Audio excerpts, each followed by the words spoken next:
Good morning, everyone. It is 9:30, and we are now resuming the California WaterFix water right change petition hearing. My name is Tam Dodek. With me here today are, to my right, Board Chair Felicia Marcus. Board Member Didi Diadamo will be watching us on the webcast today, so wave to her. And to my left are Dana Heinrich, Diane Riddle, and Kyle Oceandisco. We're also being assisted by other staff today. Apologize for my lateness this morning. We'll blame it on the weather and the accidents that occurred. But because I was late, I will impose my own punishment and give the 3 general announcements today. First of all, please identify the exit closest to you. In the event of an alarm, please take the stairs down to the first floor, exit the building, and we will meet in the park across the street and wait for the all clear signal to return. If you cannot use the stairs, please flag one of us down or one of the emergency staff who will be wearing these really ugly looking orange fluorescent vests and caps. You won't miss them, and you'll be directed into a protective area. Second announcements is, as always, this is being recorded and webcasted, so please speak into the microphone and begin by providing your name and affiliation, especially for the court reporter who is here today and we will be making the transcript available after the conclusion of Part 1B. If you wish it sooner, please make arrangements with her.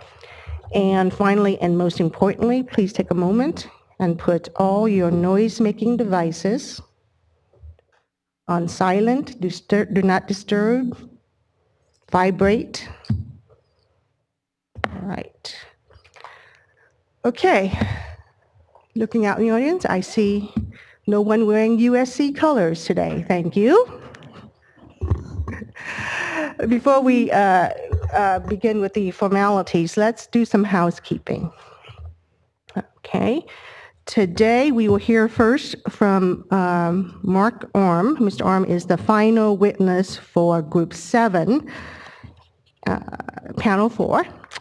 And then after the completion of Mr. Orm's testimony, cross, etc., we will next hear from Group 7 and 15, the joint panel. Oh, sorry. We did that already. Forgot to do a check mark. We will next hear from Group 9, North Delta Water Agency and Member District. Is Group 9 here? I see that they are. After Group 9, we will hear from Group 10 without the City of Brentwood. So that would be Brandon Andrews Levy Maintenance District. And they are here. And then we will move on to Group 15, the EB Mud only panel, and they are here as well. After that, next on our list will be Group 17, the San Joaquin River Exchange Water Contractors Authority. Mr. Manazian, are you here? Could you please come up?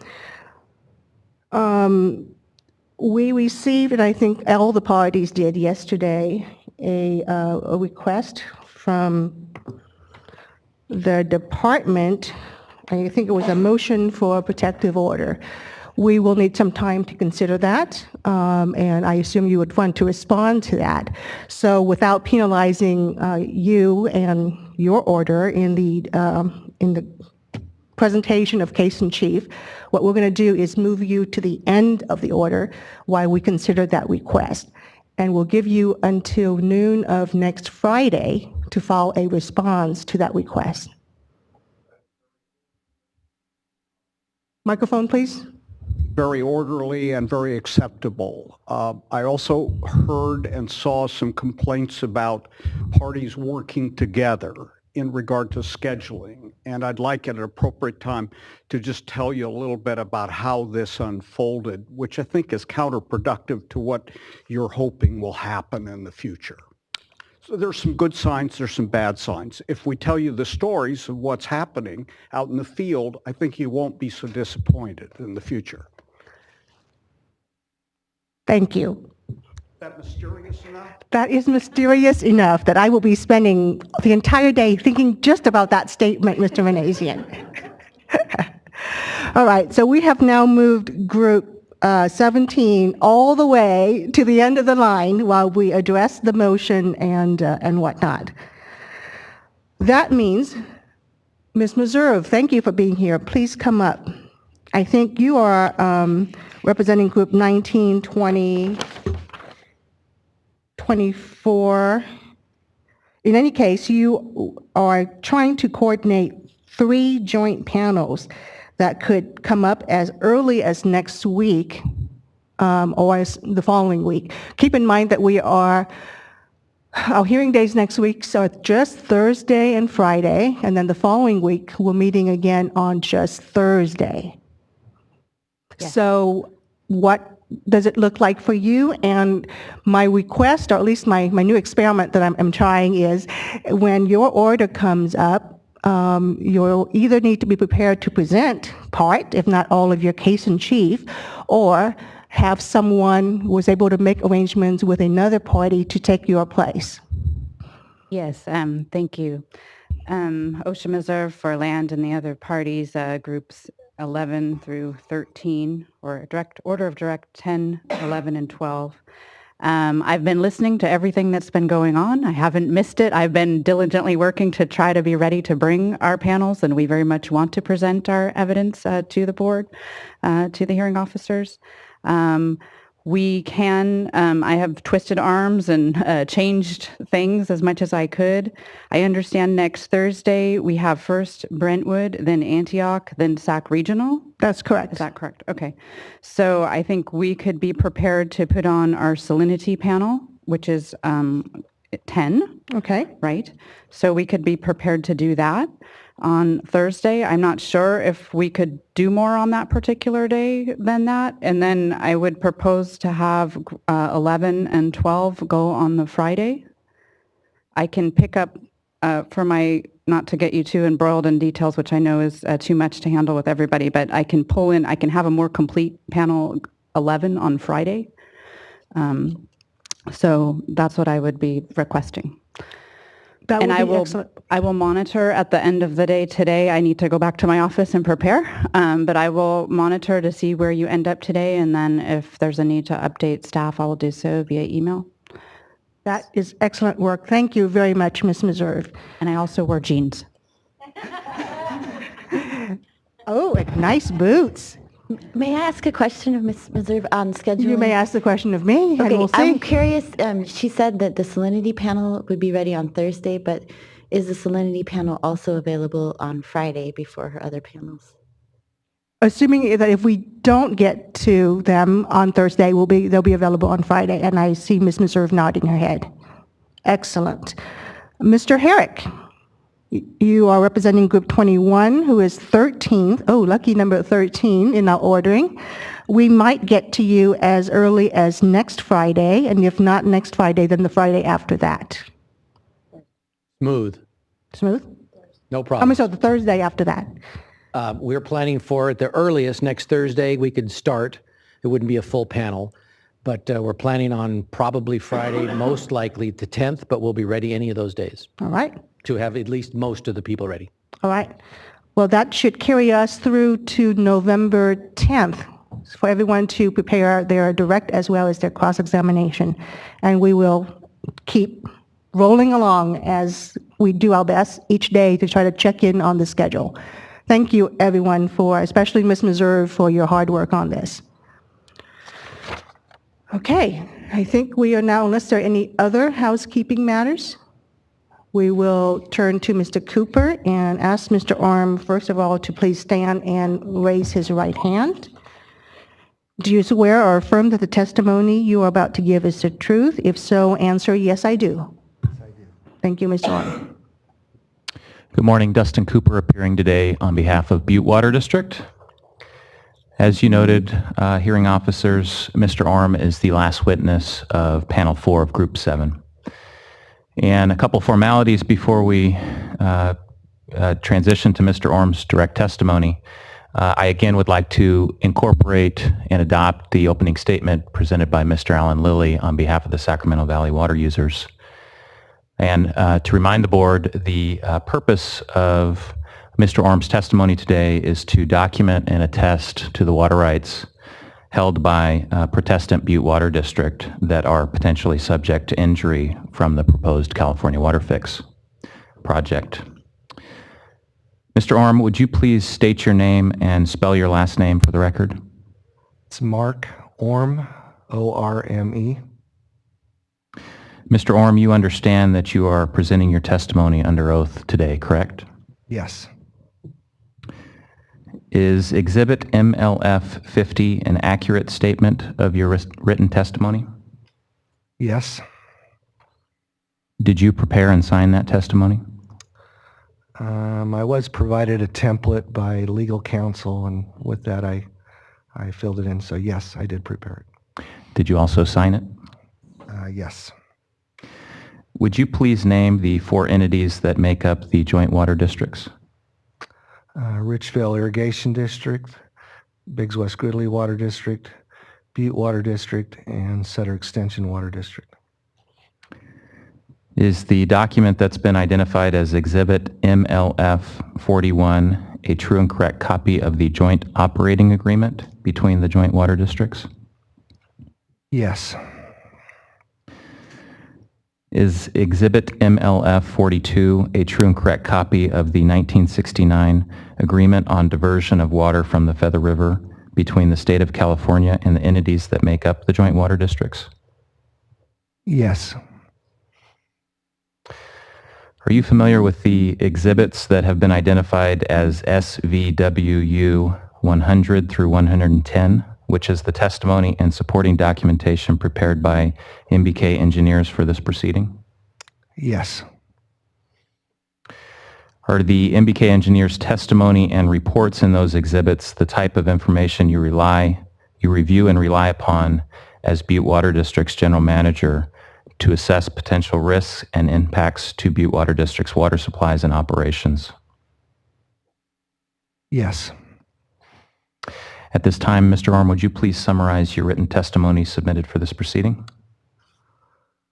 As mentioned, my name is Mark Orme. I'm the general manager of Butte Water District. Served in that capacity for about the last 21 years.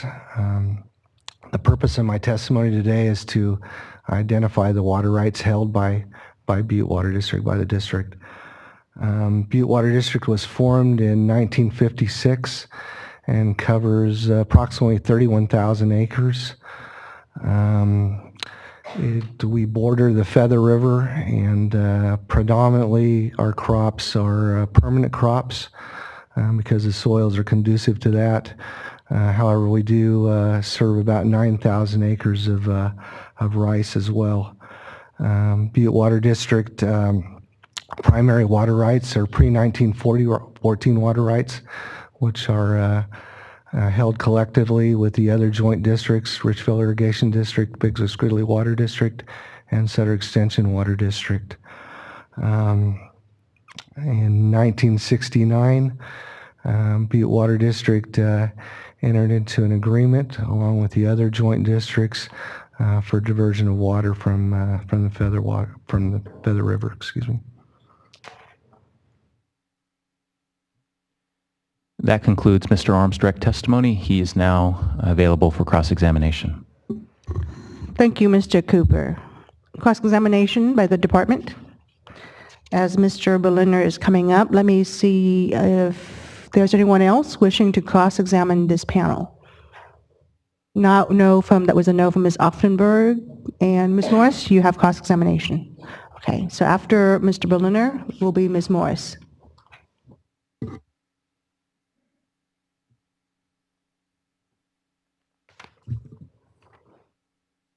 Certainly need that. I anticipate about 2 or 3 minutes of cross-examination.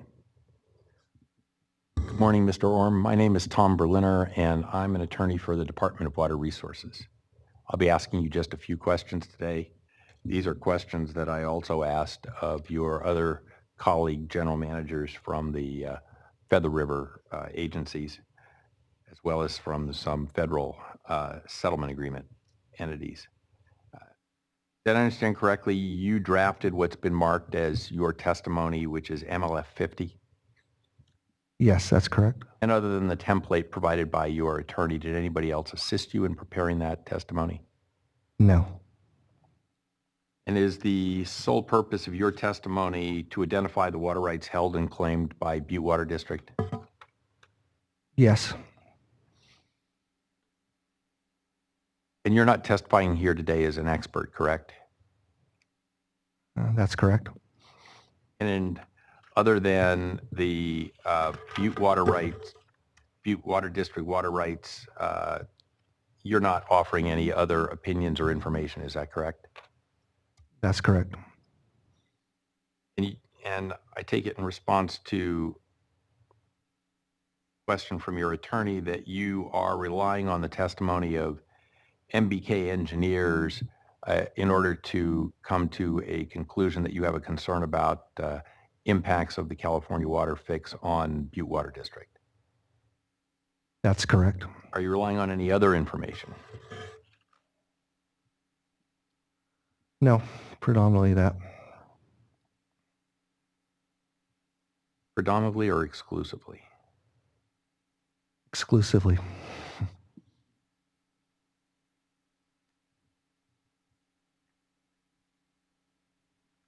No further questions. Thank you, Mr. Berliner. Ms. Morris?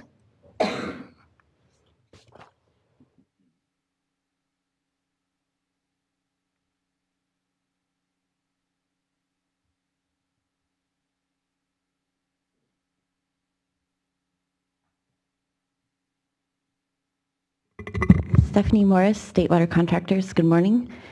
Mr. Orm, I'm sorry, Mr. Baker, could you pull up Exhibit MLF 50?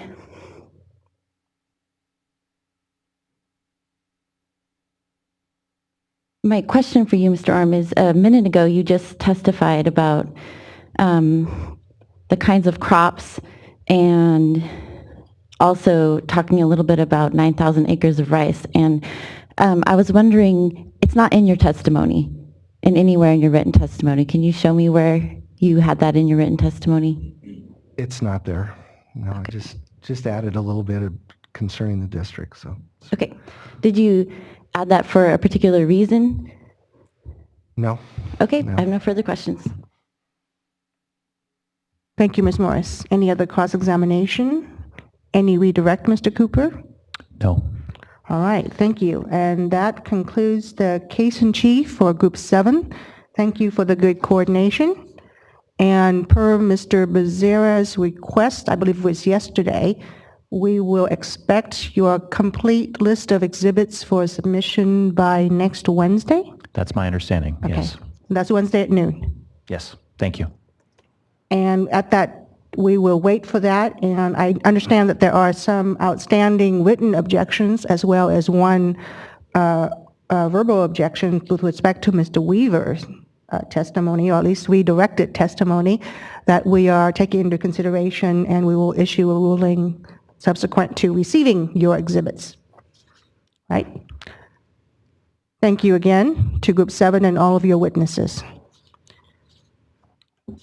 With that, I will now ask Group number 9 to please come up.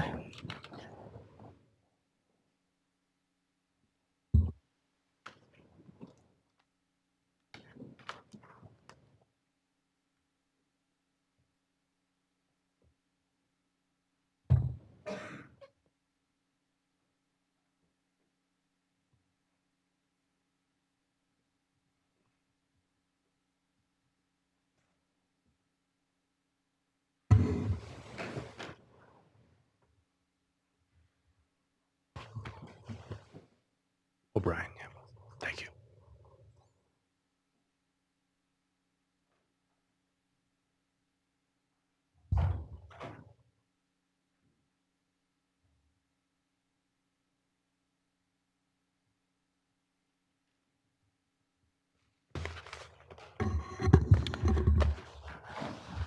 First of all, I want to thank the witnesses for this panel, for your patience yesterday. I know you were sitting in the audience waiting for your turn, and we did not get to you, but thank you for accommodating our somewhat in flux schedule. Appreciate you doing that and being here. Why don't I ask you to go ahead and please stand now and raise your right hand. Do you swear or affirm that the testimony you're about to give is the truth? If so, answer yes, I do. Thank you very much. Mr. O'Brien, you may begin. Thank you, and good morning. Hearing Officer Doduk, Hearing Officer Marcus, and I guess by internet, Board Member Diadamo and staff. I'm Kevin O'Brien. I'm here today representing the North Delta Water Agency and also Reclamation Districts 999, 2060, and 2068, which are reclamation districts within North Delta Water Agency that divert and use water in the Delta. I'll start with a brief opening statement. The California WaterFix project, as it's currently proposed, will cause injury to legal users of water in the North Delta in two ways. First, the project will significantly alter the hydrodynamics of the North Delta, the way that water moves within the North Delta, which will in turn significantly change the water quality within the North Delta. Now, the chief water quality concern in the North Delta is, of course, salinity, and that's because of the salt water of the San Francisco Bay, which pushes up into the Delta through tidal action. And it really requires a delicate balance by the operators of the State Water Project and the CVP to basically maintain water quality in the North Delta. Over the years, they've gotten pretty good at that. Not perfect, but generally the water quality is maintained in accordance with certain legal requirements that we'll talk about. But common sense tells us that if you put 3 new diversions smack dab in the middle of that area, each of which will divert up to 3,000 CFS, that's going to change the way water moves within the North Delta. And it will, in fact, upset that delicate balance that has been established over the last 30 years or so. Now, we've already heard testimony from the petitioners about their analysis of salinity impacts. Dr. Nader Tarani testified that the average increase in EC at Edmonton that will result from the California WaterFix project is 18 to 19% per year. That's an average. But one thing we've learned in this proceeding is that averages don't tell the whole story. And so what you're going to hear this morning is testimony from Gary Keeneland and Dr. Shankar Parvathanathan of MBK Engineers, who have taken the modeling work that was done by the petitioners, looked at it, and extracted from it numbers other than average numbers. And so we're going to look at the data, and again, this is data from the petitioner's own modeling, to look at what salinity impacts will occur on more of a month-to-month and year-to-year basis. And what that testimony will show is a very different picture from the average numbers. In fact, Mr. Keeneland will testify that in certain months, particularly August and September, which is a critical irrigation month in the North Delta, in some years the increase in salinity caused by the California WaterFix project will be as high as 78% at Edmonton. 78%. So this is obviously an important issue, not only from an engineering standpoint, but from the standpoint of people who live and work in the Delta. And Mr. Steve Mello and Mr. Tom Slater will be testifying based on their experience as third-generation farmers within the North Delta who have had to deal with the issue of salinity their entire lives in terms of farming, and some of the practical problems that salinity and salt loading create for their farming operations. And in particular, this is important in the North Delta now because the crop mix has changed significantly there over the last 30 years. Whereas historically, there were crops that were more annual crops grown. In the last couple decades, there's been a move towards permanent crops, particularly wine grapes, The area around Clarksburg is a significant wine grape growing region now. And so if salinity increases to the point where those permanent crops are harmed or destroyed, which is a significant risk here, that would obviously have very severe economic impacts on this area. The second area of injury that we'll talk about, again, is a result of the changes in hydrodynamics that will be caused by the WaterFix project. But in this case, it's the question of surface water levels. The three proposed diversions are located in very close proximity to Reclamation District 999, which Mr. Slater is the president of that board of trustees. And these diversions will, and again, I think this is common sense, will cause a reduction in water levels. And we'll hear some testimony from Mr. Keelan as to the numerical, the quantitative aspect of that. But Mr. Slater and Mr. Mello will talk about the practical problems that will cause. And one of the things that's important to understand here is that a lot of the water diversions that occur within the North Delta occur using what are called gravity siphons, which is frankly a fairly unique method of diversion in the state of California. And it is just what it suggests. It's basically a pipe that operates through gravity. You don't have to pay for electricity or diesel or anything else. But it's dependent on water levels. And Mr. Mello and Mr. Slater and Mr. Keelan will talk about basically how those facilities operate and their concerns that with the changes in water levels that will occur as a result of this project, many of those siphons will be rendered either very inefficient or in some cases perhaps inoperable.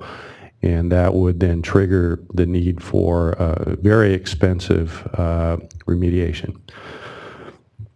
Finally, and just briefly, you're going to hear about the 1981 contract between the Department of Water Resources and the North Delta Water Agency. Landowners in the North Delta have paid over $10 million to the Department of Water Resources since 1981 to secure the protections of that 1981 contract. And the two areas of protection that are most relevant to this proceeding are, number one, water quality, and number two, basically protection against changes in water levels and changes in hydrodynamics, Article 6 of the contract. So Ms. Terry will give us a very brief overview of that contract, and we'll talk specifically about concerns regarding future violations of the contract that would be caused by the California WaterFix.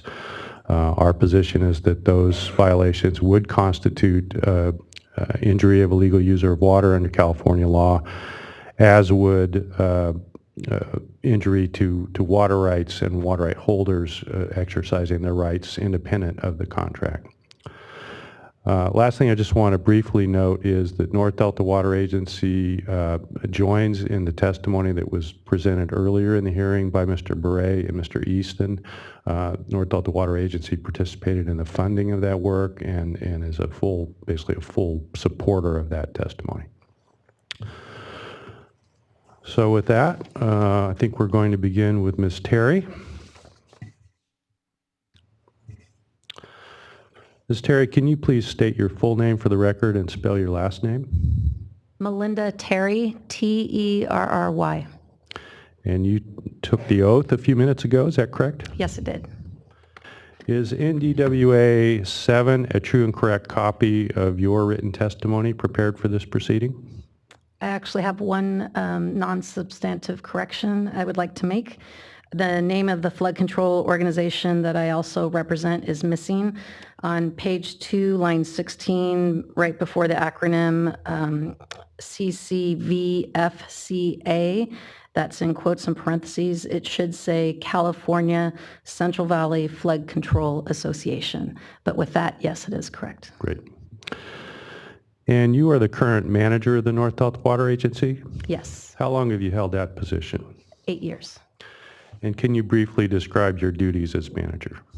Well, I have a broad range of duties.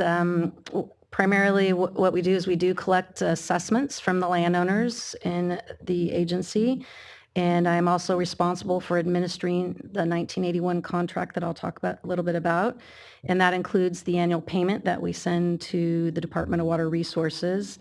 But I probably spend most of my time reviewing documents and participating in Delta planning processes such as WaterFix and its predecessor, BDCP.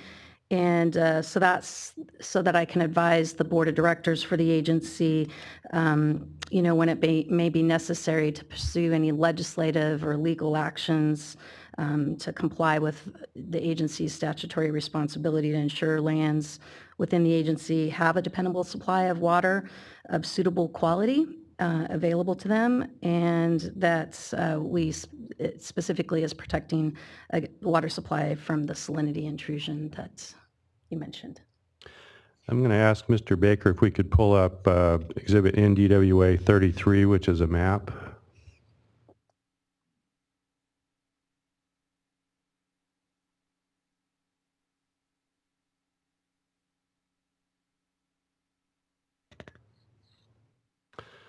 Ms. Terry, if you could, in reference to NDWA 33, just briefly describe the jurisdictional boundaries of North Delta Water Agency.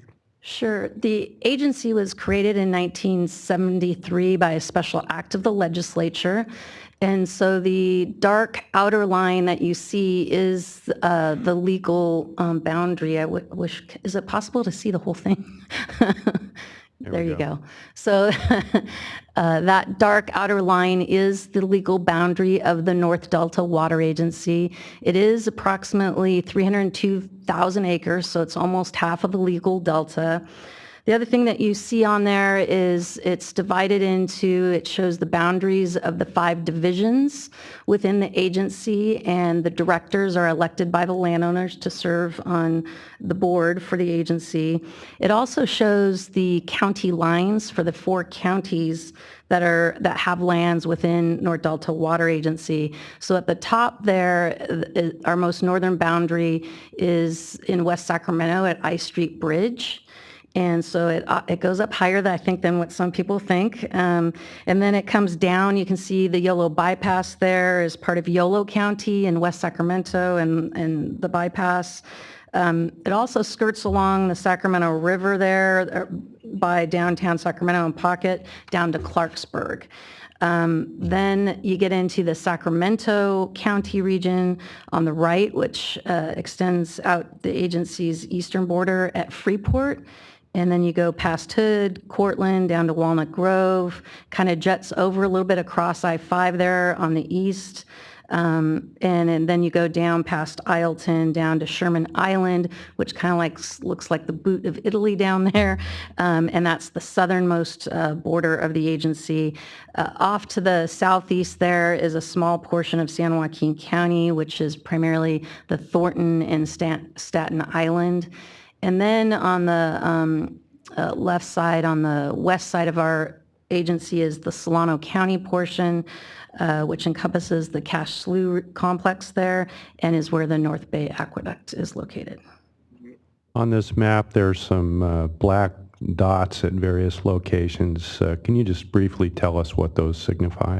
Yes, those are the 7 monitoring locations that are identified in our attachment B of our contract that Mr. Keeneland will talk about later. And they're monitoring salinity, sorry, EC. Thank you. I'd like to now pull up, if we could, Exhibit NDWA 34.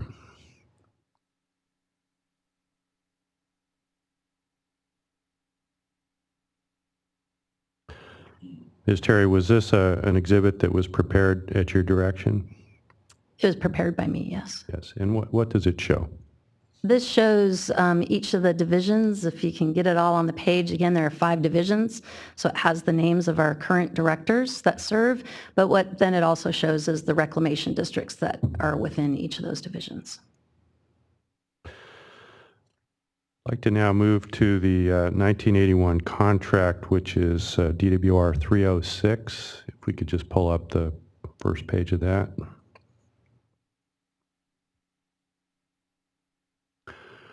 This is a true and correct copy of the 1981 contract between North Delta Water Agency and the Department of Water Resources, correct? Yes, it is. Now, in your testimony, you identify certain provisions of the contract that are significant in relation to this particular proceeding. I'd like to just briefly walk through those. I don't want you to offer any interpretations of the contract. The purpose of this is just to give a brief overview. So we're going to start with Article 8A, Romanet II, which I think is 2 or 3 pages in.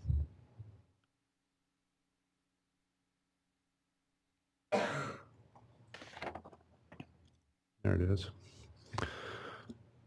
So 8A II. Let's just take a minute and let everybody read that. I'm just going to ask you basically, how does that provision of the contract fit into your work administering the contract that you've described already? Well, essentially, Article 8 of the contract is where the state recognizes some of the rights of the water users within North Delta to divert from the channels for reasonable and beneficial uses. It also has 2 declarations of the same thing, which that those local diversions and beneficial uses shall not be disturbed or challenged by the state. It also indicates that DWR is given the assurance that water of the contract quality that Mr. Keeneland will talk about later shall be in the Delta channels for beneficial uses on the lands within the agency, and that the state is also required to furnish water to the extent it's not otherwise available under the water rights of the water users. And finally, within that section, the state agrees to affirmatively defend the use of the water to maintain water quality criteria in the contract as an actual reasonable and beneficial use. Thank you. And I'd like to next move to Article 2, subsection A, single I.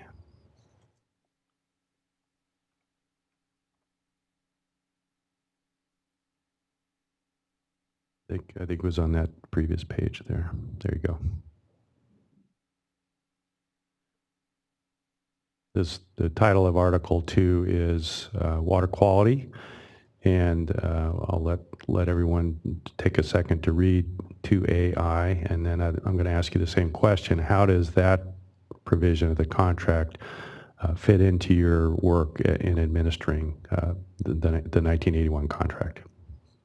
Yes, I will generally cover it. I will say that Mr. Keeneland is going to talk about this article quite a bit and explain the criteria itself. But generally for me, this is the provision about the state agreeing to operate the state water project to provide water qualities that are either equal to or better of the Delta standards that are adopted by the State Water Resources Control Board, or the salinity criteria that is established in the contract, and that will be discussed by Mr. Keeneland.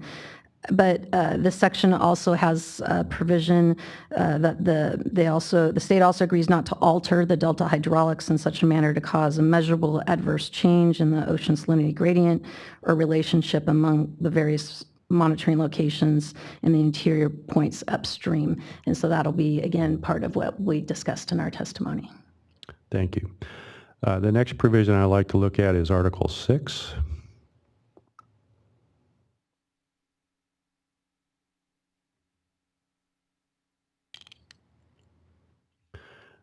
Again, I'll just give the board a minute to, I think it's the first sentence that we're primarily focused on.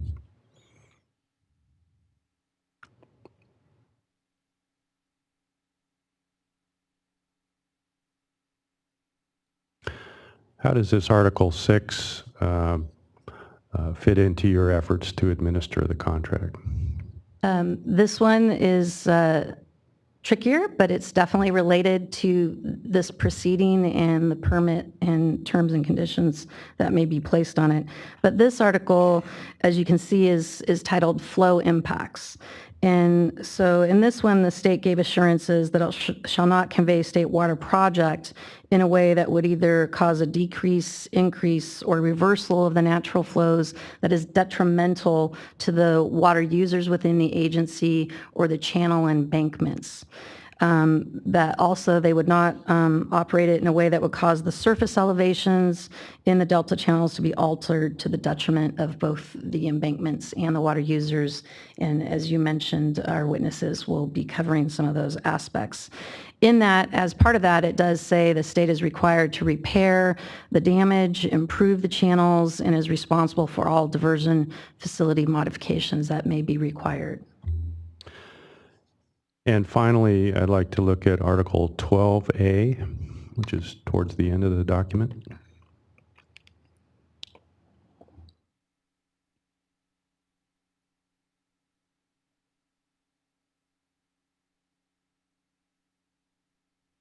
How is that provision relevant to your duties as manager?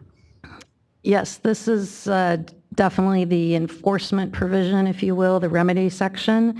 And in this section, it describes the operational changes that the State Water Project must implement if the water quality falls below the criteria in the contract. And so they do have choices. They either can cease all diversion to their storage in State Water Project reservoirs, release stored water from the State Water Project reservoirs, cease all export by State Water Project from Delta channels, or any combination of those. Thank you. I'd like to now pull up NDWA 39, if we could.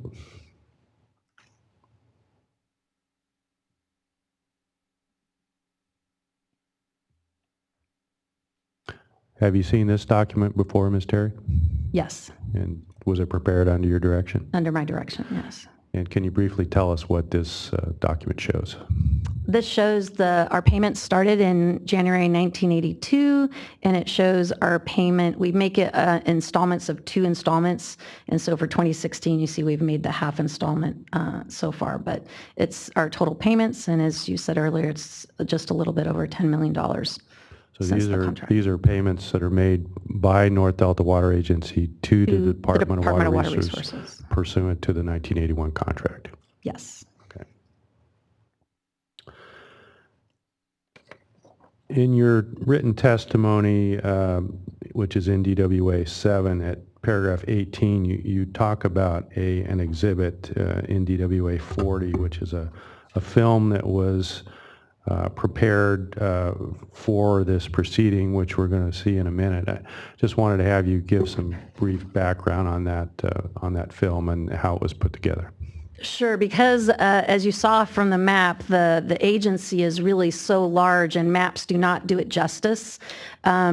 We did decide to go ahead and prepare a very short film that will be narrated by our chairman, and but it was a way for us to be able to show you some of the areas where our monitoring locations are, some of the areas of the intakes that both a couple of our witnesses will talk about, and some of the types of crops. And we also put in there a depiction of the water intakes because all of them are being constructed within our agency boundaries. Very good. That concludes Ms. Terry's direct testimony. We'll now move to Mr. Mello. Mr. Mello, can you please state your full name for the record and spell your last name? Steve Mello, M-E-L-L-O. Mr. Mello, you've taken the oath in this proceeding? I have. Is Exhibit NDWA 9 a true and correct copy of your written testimony prepared for this proceeding? Yes. You are the current chairman of the board of directors of North Delta Water Agency? Yes. How long have you served on the board of North Delta Water Agency? Since 1990. Excuse me. Since 2001.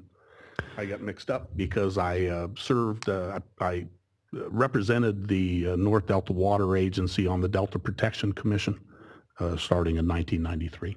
Okay. And Mr. Mello, you're going to have to stay close to the mic. They require that.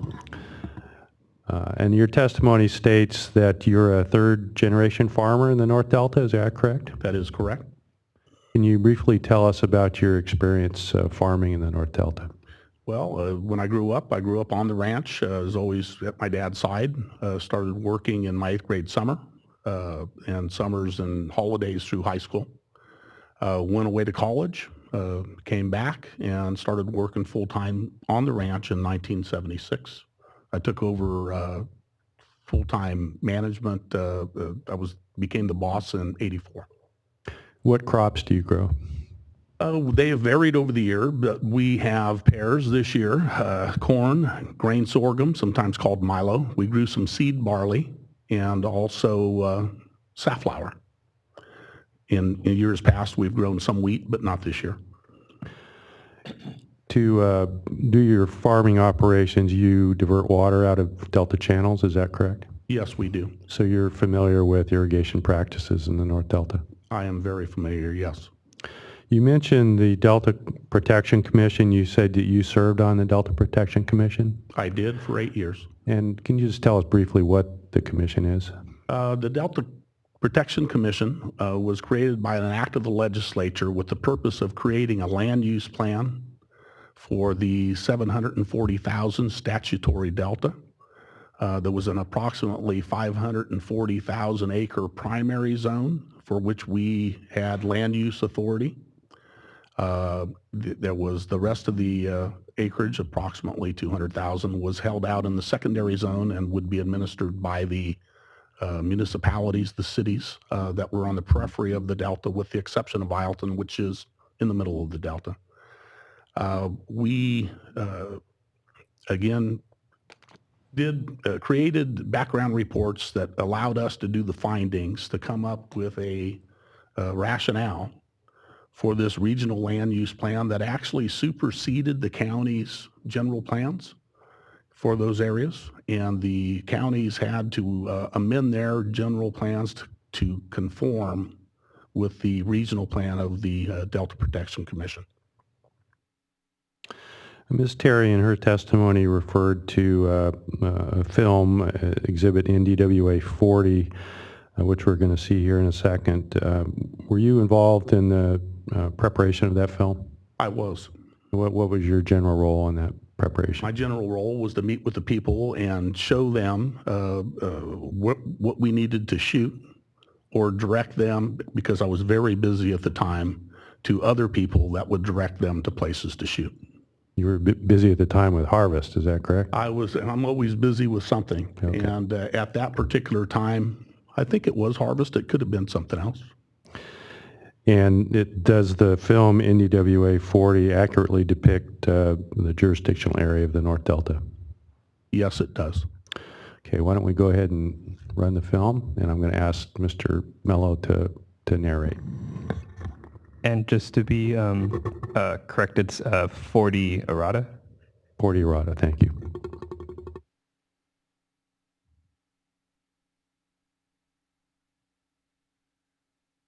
We're on the Sacramento River looking downstream. The I Street Bridge is right in front of us, and the I Street Bridge is the northern boundary of the North Delta Water Agency. To the right, over the right bank, is the city of West Sacramento, which is within our boundaries. To the left, over the Delta King, is downtown Sacramento as we approach the Tower Bridge.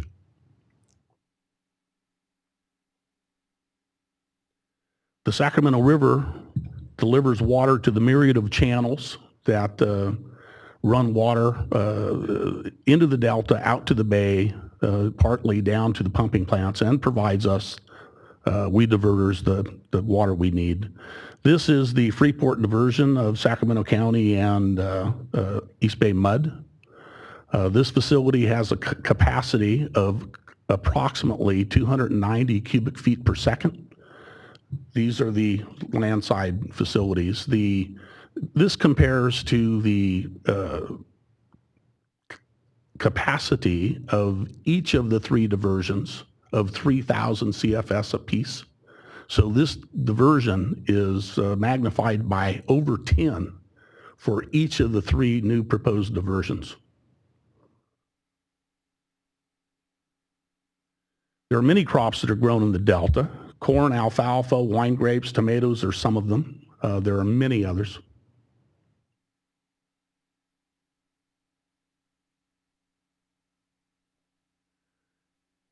Wine grapes are a key economic driver in the Delta and have become more prevalent over the last 30 years.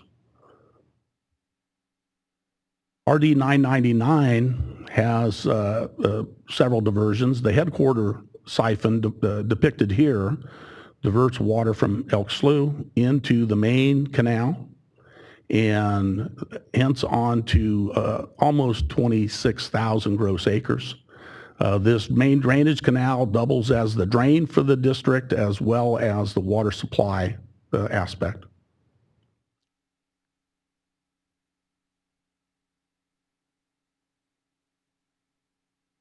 So this is all RD 999 there? This is RD 999. Yes, it is. This is some property associated with Bogle Vineyards. And Bogle Vineyards, as do other growers in the area, grows a great many varieties of wine. Bogle Winery is one of the 10 largest wineries in the United States, and again is a key economic driver to the economy in the Delta. The sugar mill has several wineries in it, smaller wineries, and wine tasting. Several communities are in the Delta. This is the town of Hood, which is downstream from Freeport. We're looking here at Green and Himley's packing shed. The historic Himley house was built in 1875, and the packing shed has been in continuous operation since 1890. Green and Himley packs Bartlett pears and many other specialty varieties of pears, including apples. We have several communities in the Delta. Cortland is depicted here. The Paintersville Bridge is located downstream from the town of Cortland between Sutter Slough and Steamboat Slough. Here we're looking at Sutter Slough on the right, and we're looking upstream on Elk Slough. The RD 999 siphon is upstream past that bridge.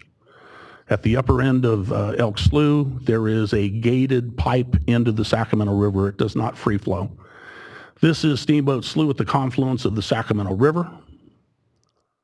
It runs downstream and to the west into the Cache Slough complex and provides water for diverters and environmental purposes out to the ocean. Recreational boating is a key aspect to Delta economy.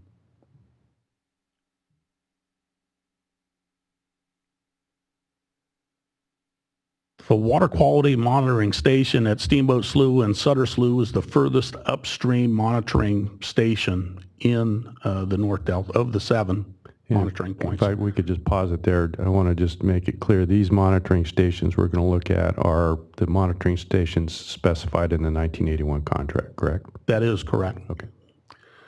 We're looking at Minor Slough that comes off of Sutter Slough and over to the Cache Slough complex. This slough runs water to the Barker Slough pumping plant and the RD 2068 intakes. The 2068 intakes pump water uphill, if you will, to irrigate the Delta uplands, which are located on the western side of our jurisdiction. The Delta uplands are much different than the Delta lowlands. Main thing is water's got to be pumped uphill quite a ways.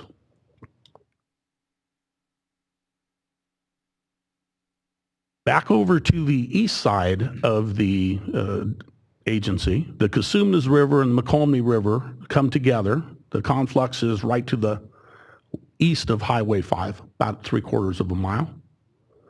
Again, recreational boating. You have a kayaker here, just happenstance. He was there when we were filming. To the right is the Cosumnes River Preserve. To the left was New Hope. The town of Locke is one of the oldest Chinese American communities on the West Coast and was established in 1915. Locke is right upstream from the Delta Cross Channel. Walnut Grove is right to the right, so there's about a 1/4 mile in between the towns. The Delta Cross Channel is a facility operated by the Bureau of Reclamation that carries water easterly from the Sacramento River to Snodgrass Slough, then into the north and south fork of the McCollumnees for local diversions, as well as eventual transfer to the state and federal pumping facilities. Town of Walnut Grove has been around, I'm not really sure, but 1860s, something like that. The water quality monitoring point at Sacramento River at Walnut Grove is just upstream of the confluence of the Sacramento River and Georgiana Slough. Georgiana Slough also runs water south, downstream into the central delta where it meets the McCollumnee River, and a great deal of that flow goes to the pumps. This is the furthest upstream siphon on RD 563 upon which I farm. If we could stop it there, we're going to talk about siphons, and you talk about it in your testimony. This might be a good spot to just explain how a siphon works. A siphon works by pulling a vacuum on the pipe. You have a valve on the land side. You have an open pipe into the river. You put a suction device on it to pull all of the air out of the pipe. When you open the valve on the land side, the water runs out into the irrigation system. And my experience shows that you need about a 3-foot differential in head. Now, the head is the differential between the water surface elevation in the channel and the land surface where the water is being released from the siphon. They require no power, no diesel, no electricity, nothing. And if you notice, there are no power lines at the base of the levee.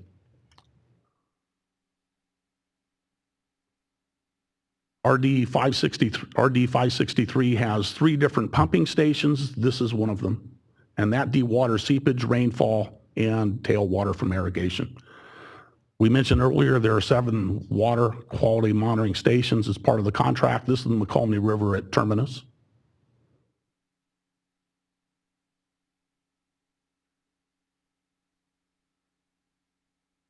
We have San Joaquin River at San Andreas Landing. We have the water monitoring location in Sacramento River at Rio Vista. This is on the west side of the river.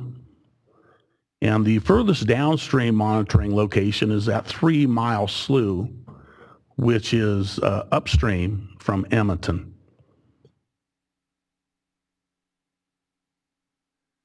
The Delta is a beautiful place. I grew up there. I'm very familiar with it. This depicts one of the pumping locations. As I mentioned earlier, there are 3. They each have a capacity of 3,000 CFS. Each of them displace farm ground, in some cases diversions, in some cases orchards. Some of those orchards are up to 100 years old.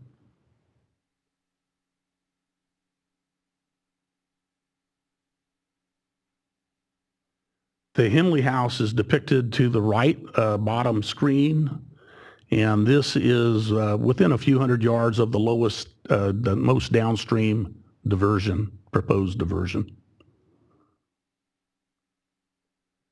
The pipeline route is depicted by the red lines and carries water from upstream to the Clifton Court forebay and then the state and federal pumps.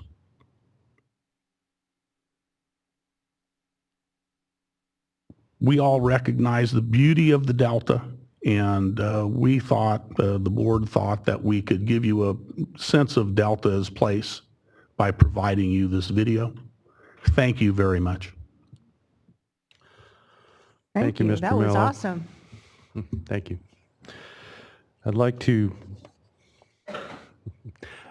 now pull up your written testimony, which is NDWA 9, and go to paragraph 10 on page 5. Mr. Jackson, feel free to refer to this video as often as you like.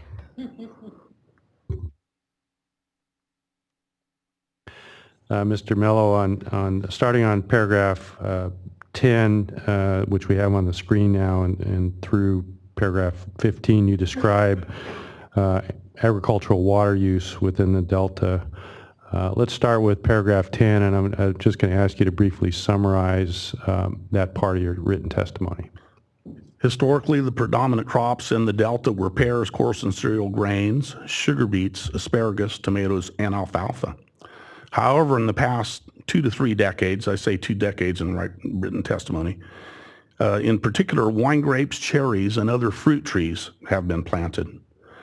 Typically, the irrigation system season is April through September, but it often extends into October and November. It's not unusual to be irrigating in November. Siphons and electric pumps are the primary methods of diverting. And basically, you will have pumps coming down, and then when the water surface elevation in the channel is above the land, that's when you divert to siphons. And that is the area that is really critical for water surface elevations. I'd like to now pull up paragraph 16.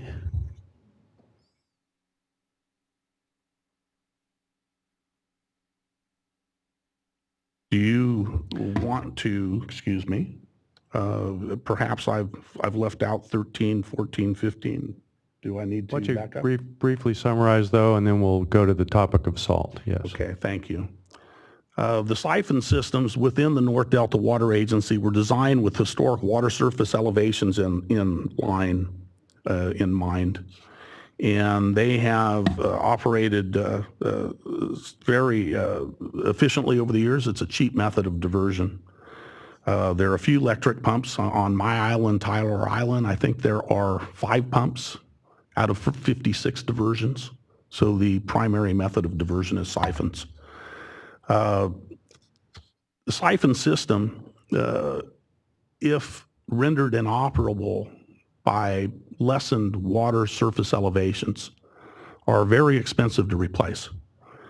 And in the event that a siphon needed to be replaced by a pump, the cost of the pump would be $25,000 just to get the utility company to put the transformers on the pole and string the wire to the pump facility. $25,000 for the pump facility itself and another $8,000 to install it. And that is if power lines are present at the base of the levee. In the event that power lines are not present at the base of the levee, utility company charges to run power lines are approximately $50,000 per quarter mile. There are many cases on our island. There's a case, it's 1.5 miles on one ranch. It's going to be about 2 3/4 on another. These are not my ranches, but they're my neighbors.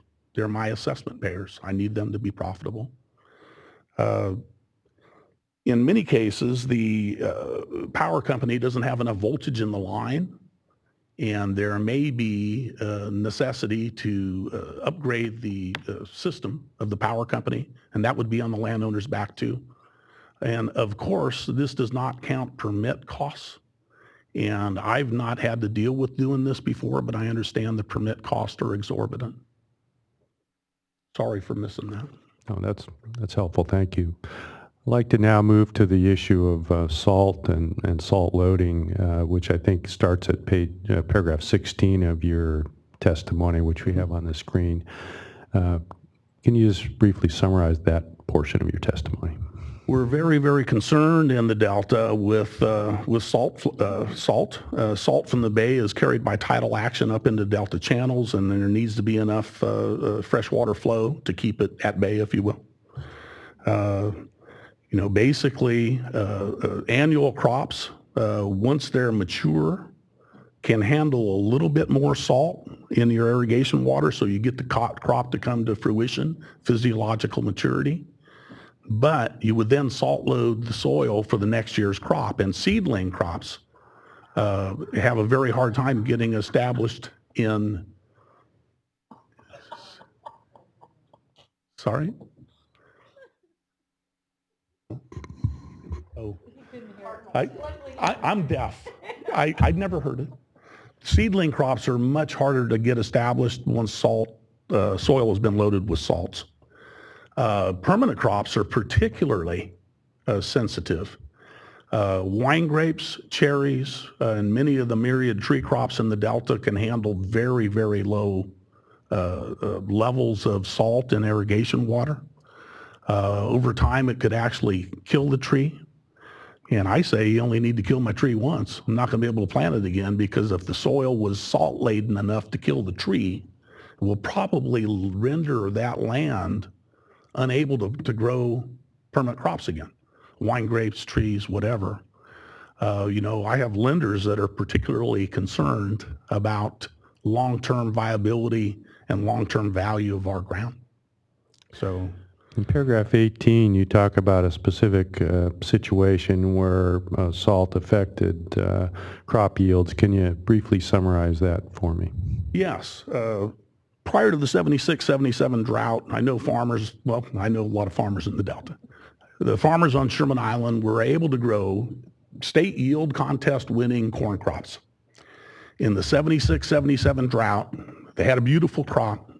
They knew the salt water in the river was pretty nasty, and the content of the water was high in salt, but they knew the mature crop could handle it, and they wanted to get that crop filled out, so they irrigated, thinking they could flood it and flush that salt out of the soil later. At that time, they were growing near 6-ton corn. After that, they were only able to attain yields of about 80% of that. And since the water monitoring point in the contract has been changed by agreement between North Delta Water Agency and Department of Water Resources, the water quality on Sherman is now nasty all the time. The state has bought most of the ground, leased it to different farmers. Same farmer is farming it, and he can only now attain yields of about 50%, 3 to 3.5 ton of the 6-ton he grew before. And there have been improvements in the cultivars. Had he kept up with the way things have been going, those yields would have been 6.5 ton now.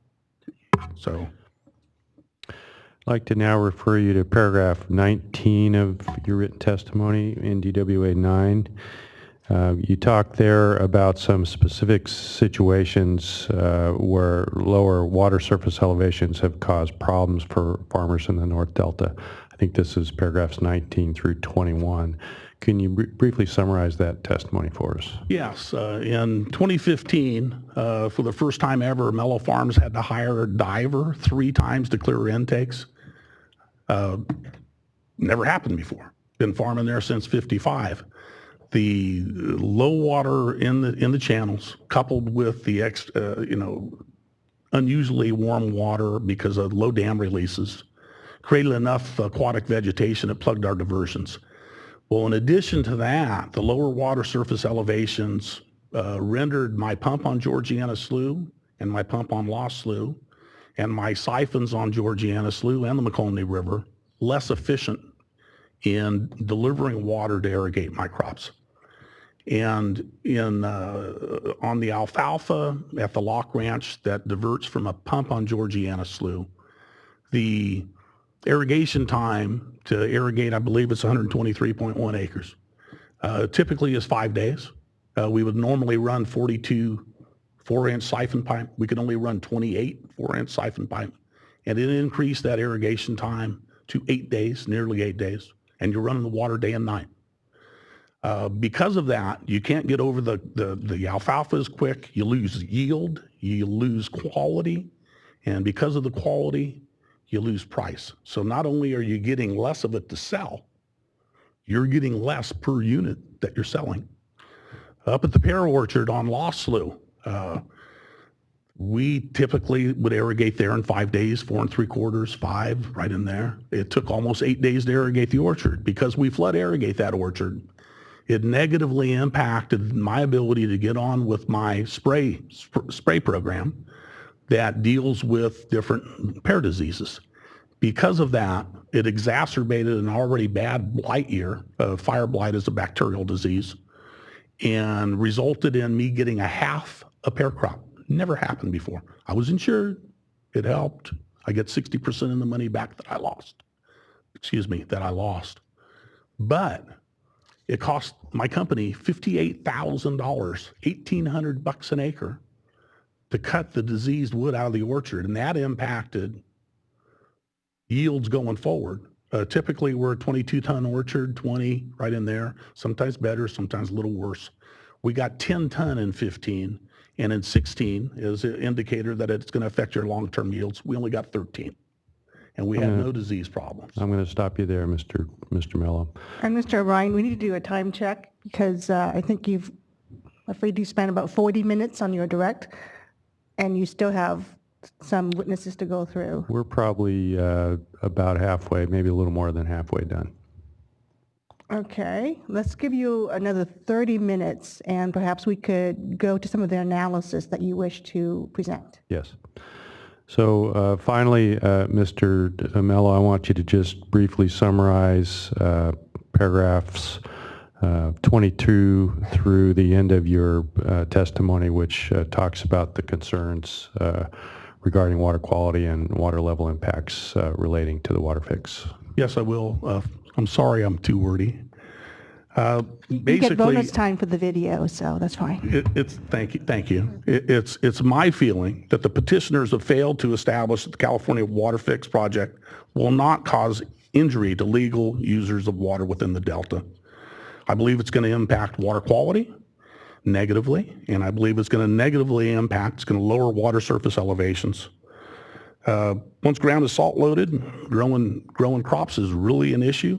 Having my property remain profitable, and you got to keep in mind that not only profitable for me, but profitable enough that I could pay the assessments to the reclamation district that keeps the levees up. You know, in near Rio Vista, the permanent crops down there are cherries, chestnuts, figs, and pomegranates, and they're particularly sensitive to salt. Once you use water degraded by salt compounds, even over a short period of time, it's going to degrade the long-term productivity of the ground. I absolutely believe that drop in stage can be devastating to weed diverters.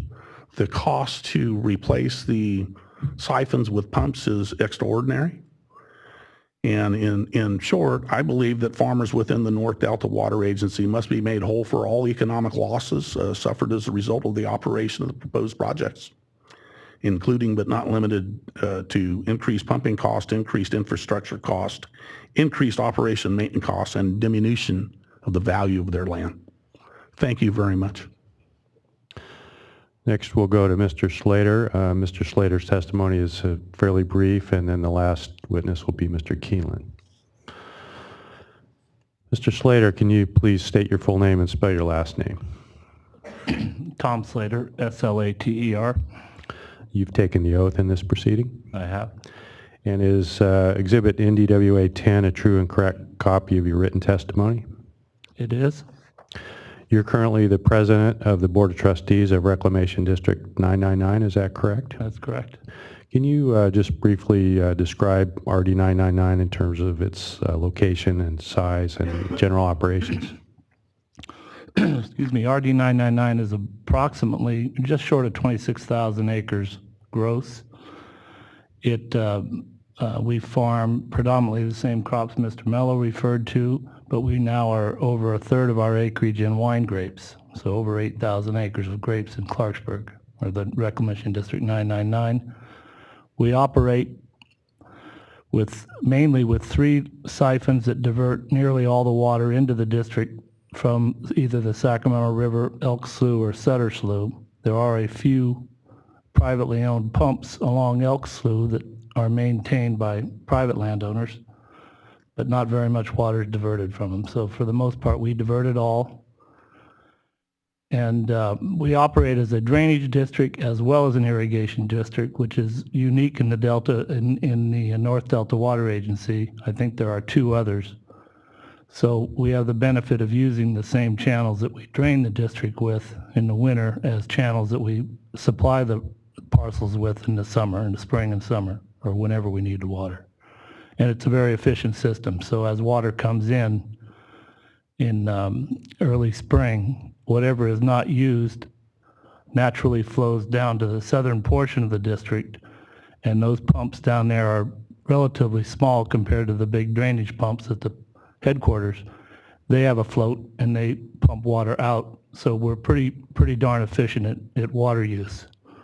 And we keep our costs down as well. So that's how the district operates, primarily with the 3 siphons. And you're also a third-generation farmer, is that correct? I am. Now, I'd like to pull up NDWA 13, which is a map.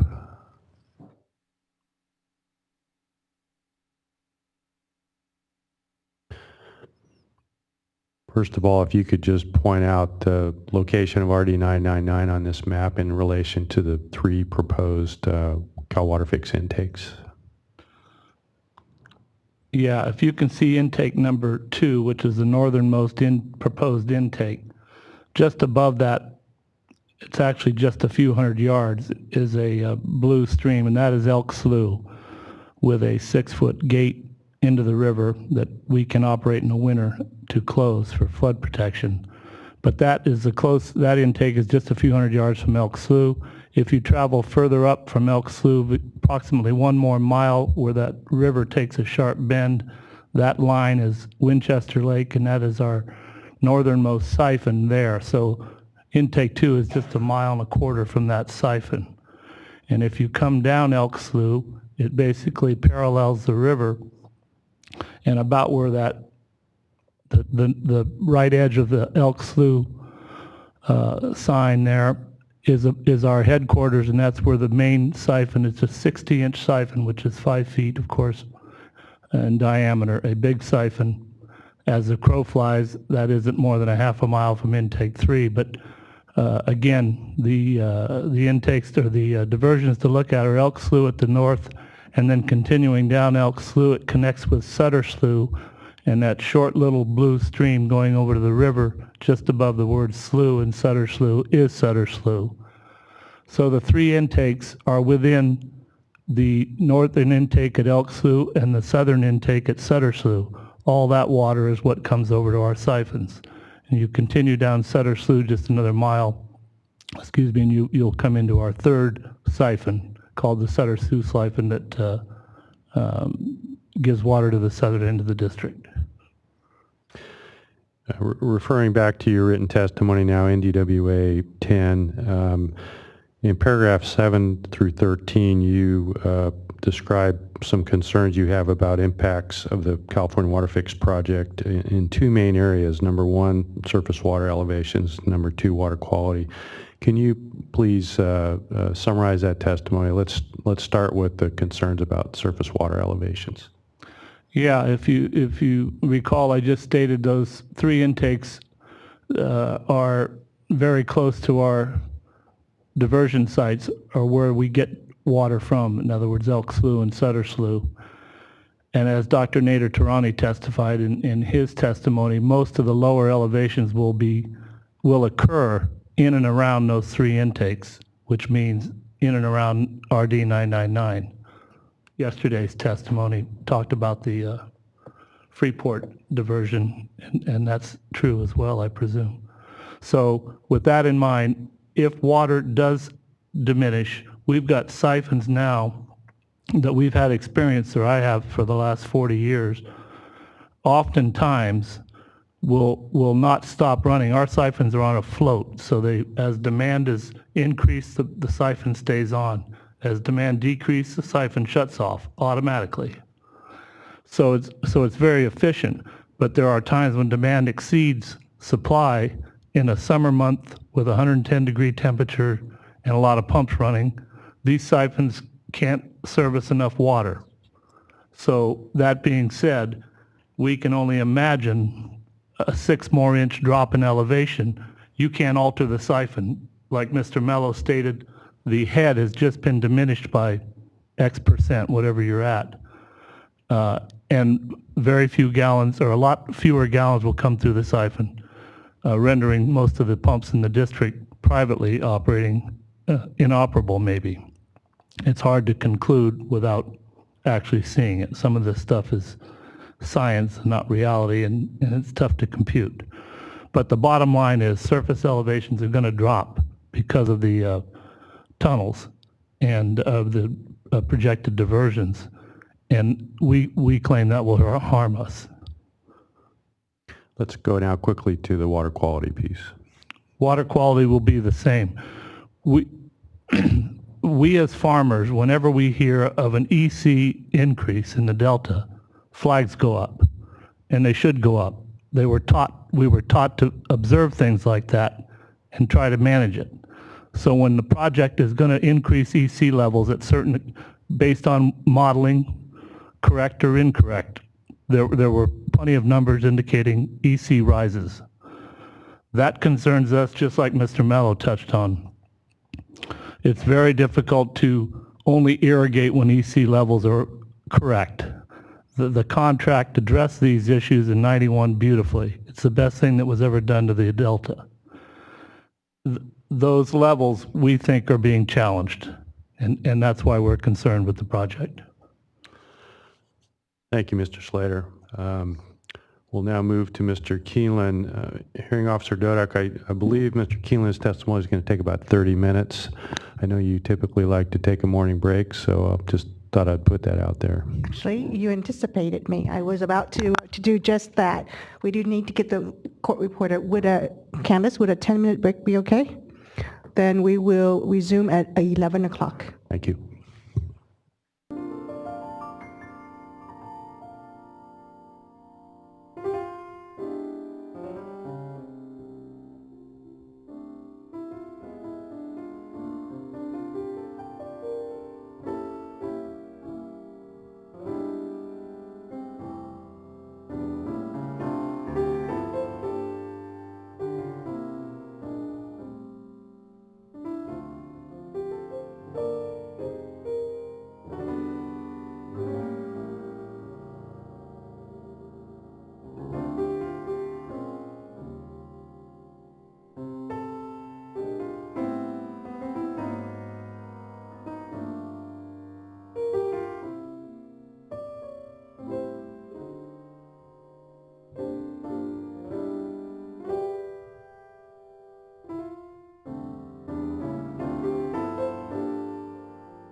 All right, it's 11 o'clock. Let's do a quick time check. Mr. O'Brien, you'll need another half an hour.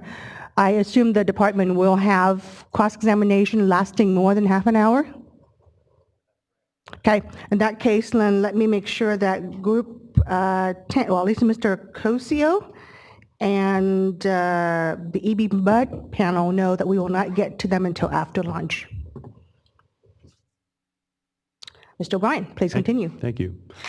Mr. Keelan, can you please state your full name for the record and spell your last name? Gary Keenelan, K-I-E-N-L-E-N. You've taken the oath in this proceeding? Yes, I have.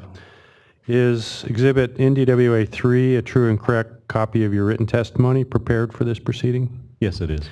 And is NDWA 4 a true and correct copy of your professional qualifications? Yes, You are a principal in the firm of MBK Engineers, is that correct? I am. Can you tell us a little bit about the history of your work with the North Delta Water Agency? Yes, when I first began my career with MBK in 1988, one of my duties was to track water quality and monitor the quality against the criteria in the contract. Since about 1999, I've served as the engineer for the agency. If we could pull up on the screen, Mr. Baker, NDWA 11.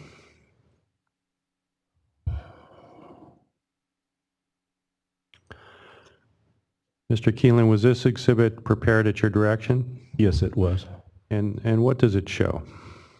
This is a map that is based on a map we obtained from the website of the Office of Delta Water Master, which identifies points of diversion in the Delta. Shown on this map, what we have added to the information we obtained from the Water Master's website is the boundaries of the legal delta, which is shown in green, the boundary of the North Delta Water Agency shown in yellow. The blue dots that you see on this map represent points of diversion identified in statements of water diversion and use, generally pertaining to riparian and pre-1914 diversions. The red dots depicted here are points of diversion that are identified under water right permits and licenses issued by the State Water Resources Control Board. Now, referring to your written testimony in NDWA 3, in paragraphs 5 through 16, you describe the water rights within the North Delta Water Agency. Can you please summarize that testimony for us? Yes, as identified in my testimony, the North Delta Water Agency itself does not hold any water rights, nor does it divert or deliver water within its boundaries. The primary function of the agency was to enter into the contract that was summarized by Ms. Terry earlier this morning, and to administer and enforce the provisions of that contract. The water rights within the agency are held by individuals and other individual landowners and other entities, including some of the reclamation districts. I've reviewed and I'm familiar with the 1956 cooperative studies and some subsequent reports that were prepared by the Department of Water Resources, the Bureau of Reclamation, and water users to evaluate and classify water rights within the Delta. Also, I have reviewed the files of the State Water Resources Control Board concerning water rights within the agency, particularly with respect to a 2010 engineers report and report of assessment commissioners. The water right, the 56 cooperative studies and some of those earlier reports I referred to looked at the Delta within two regions, and I think Mr. Slater or Mr. Mello mentioned the Delta lowlands and the Delta uplands. Just a brief description of what those are. The Delta lowlands were used in these early studies to look at areas were defined in these studies as the areas generally encompassed by a 5-foot mean sea level elevation. the lands within that boundary are considered delta lowlands. They're generally, not completely, but generally served by the siphon diversions that we've heard about this morning. The delta upland areas are the area between the delta lowland boundary and the boundary of the legal delta. These areas are, of course, higher elevation. They're above 5 feet, and it generally require pumped diversions to get the water into their systems. The 1956 cooperative studies and some of those subsequent reports classified as all of the lands within the delta lowlands as being riparian to delta channels. Some of those studies also identified approximately 12,000 acres within the delta uplands in North Delta water rights as retaining riparian status. In general, the water rights within North Delta Water Agency include these riparian rights, pre-1914 rights, post-1914 water rights, including licenses and permits issued by the State Water Board, and as well as the rights under the contract. Many of these water rights overlap each other. I'm going to, in the interest of time, I think I'm going to stop you there. Your written testimony goes into a fair amount of detail in terms of the water rights, and I think we've submitted a number of documents that essentially document the water rights. Is that correct? Yes. Great.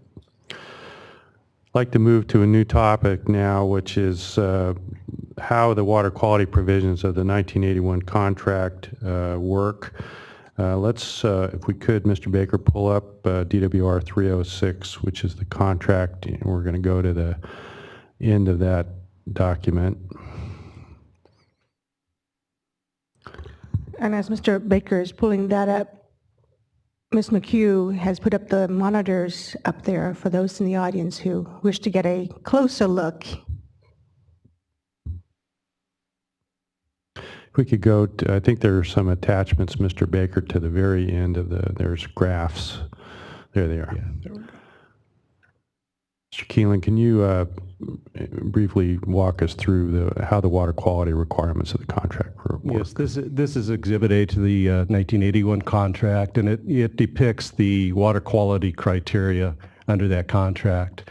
The criteria is based on what is referred to as the Four Rivers Index, or also commonly referred to as the Sacramento River Index, which is the sum of the forecasted natural flow or unimpaired flow for the Sacramento River at above Bend Bridge, the Feather River at Oroville, the Yuba River near Smartville, and the American River below Folsom. The water quality is measured in terms of electrical conductivity, or EC.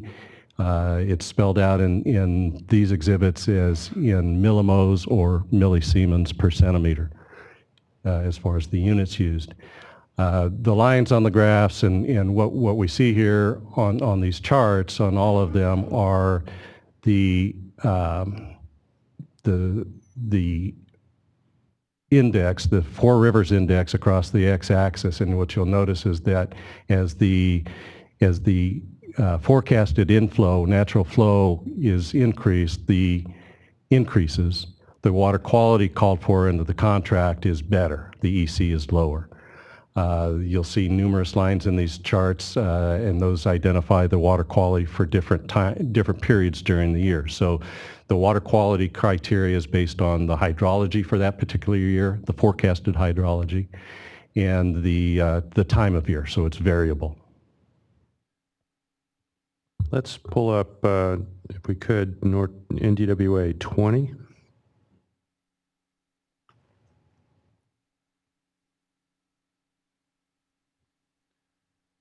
Can you explain? Oh, I'm sorry. Let me also make another offer to Mr. Jackson. We do have the 3 monitors up here, if that would be helpful to you, or anyone else for that matter. Can you explain that figure, Mr. Keelan? Yes, this is kind of how we follow the water quality in under the contract during the year. We typically prepare charts similar to these for the agency and show those at their regular board meetings. We follow this particular chart is for calendar year 2014, and it shows the water quality in the criteria in the Sacramento River at 3 Mile Slough. We typically prepare charts similar to these for all of the stations. Again, it's calendar year 2014 shown across the horizontal axis. We have the EC or conductivity on the vertical axis.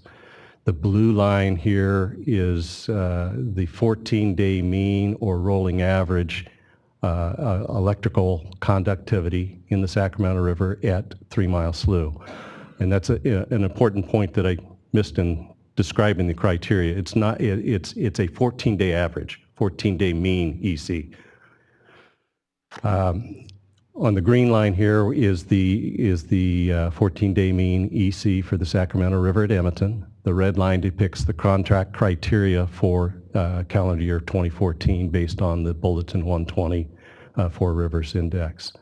You can see in the middle, kind of in the middle, and overlaying the red line is a dashed black line, which indicates the D1641 objective for 2014. That D1641 standard at Edmonton extends from April 1 through August 15th of each year. Couple of observations here. You can see in October the contract criteria was exceeded. The blue line crosses the red line.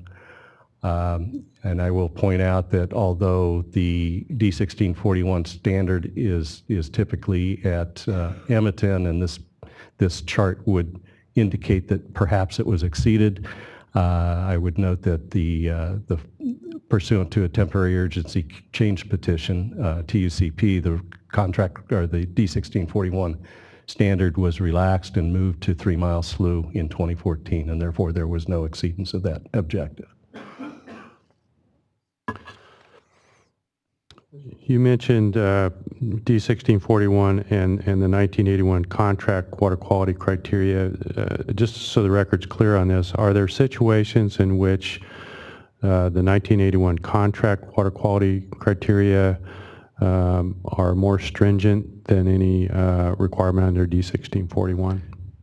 A couple of things. As I pointed out, the D1641 standard, salinity standard for the Sacramento River at Edmonton is only in place during the months of April through August 15th, whereas the contract criteria is year-round, 365 days. If we could perhaps bring up NDWA 27, I can provide another example.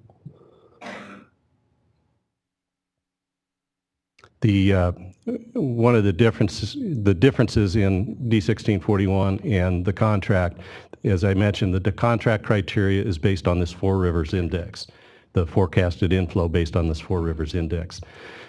The D1641 standard is based on the Sacramento Valley Year Type Index, which is a dimensionless index number that's defined in D1641 that classifies water years as critical through wet. We won't get into that.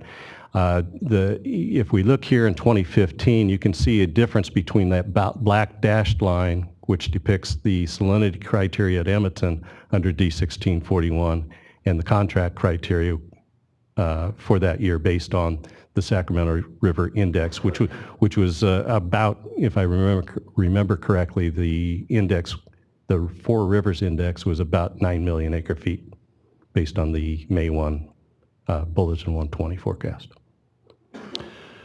Next, I'd like to pull up NDWA 44.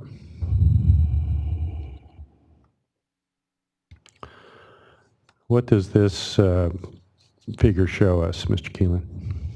This again is looking at 2015. This shows the period from about June 25th through about August 3rd, I believe.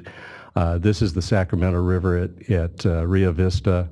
Again, the blue line here is the 14-day mean or running average, and the red line is the contract criteria for Edmonton during this period. The green line shown here is the mean daily EC in the Sacramento River at Rio Vista. These are the values that are used to create the blue line. And what we can see is that on a daily basis, the conductivity was much higher than the 14-day mean indicates. This information is important to the farmers and water users in the Delta, such as was described by Mr. Mello and Mr. Slater. They have to time their irrigations not based on this 14-day average, but what's really happening in the river when they actually need to irrigate. I'd like to shift gears now and pull up NDWA 32.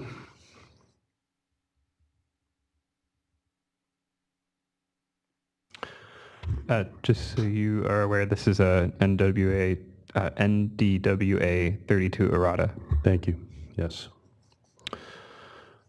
Mr. Keelan, are you familiar with this document? Yes, I am. And can you give us a brief explanation of what it is and how it was prepared? This is a technical memorandum that was prepared by myself and Shankar Parvathanathan. It is an evaluation of the, a review, I guess would be a better term, a review of the modeling conducted by the petitioners for the California WaterFix biological assessment, BA. We reviewed the results of that modeling in order to look at some of the smaller time steps of information that has been presented in some of the other testimony. Let's pull up figure 1 on page 3 of that exhibit. Okay.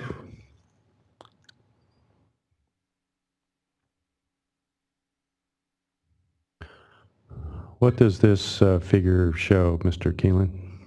This is a comparison of the change in EC or electrical conductivity between the no action alternative in the calcium or the DSM-2 modeling prepared for the BA with the alternative 4A, or what I understand is the preferred alternative, and has also been referred here I believe as H3+. One thing I want to point out is there are the units that are shown in conductivity. These are different. This is a different unit than we saw on the plots I showed earlier. This is in microsiemens per centimeter. It's a factor of 1,000. So if we look at 3,000 here on this chart, it would be equivalent to 3.0 on the previous charts. So it's the same thing. It's just a factoring issue. So. What we see on this chart is similar to what was presented by the petitioners, and I think referred to by Mr. O'Brien earlier. There was an indication that the change in salinity in July and August of a roughly 18 to 19%. That was presented in the petitioner's testimony. Again, we are looking here at alternative 4A, which I don't believe they presented. So what we see here is 16 to 17% as opposed to what they presented as 18, 19%. I think it shows that we're looking at pretty much the same data. One of the things that was shown on the charts but wasn't addressed in the testimony that I have seen is changes outside of that April through August period, and particularly I'm looking here at the month of September, where we see an increase of approximately 23% when we look at these monthly averages. Now, these are all monthly averages. This is all of the months for the 16-year study period, 1970 water years 76 through 91. This is an average of all of the months during that period. And this is all data that was extracted from the petitioner's DSM-2 modeling. Is that correct? Yes, we conducted no modeling of our own. All of this entire tech memo is based on the modeling conducted for the BA. Let's now move to table 1 on page 4, the next page.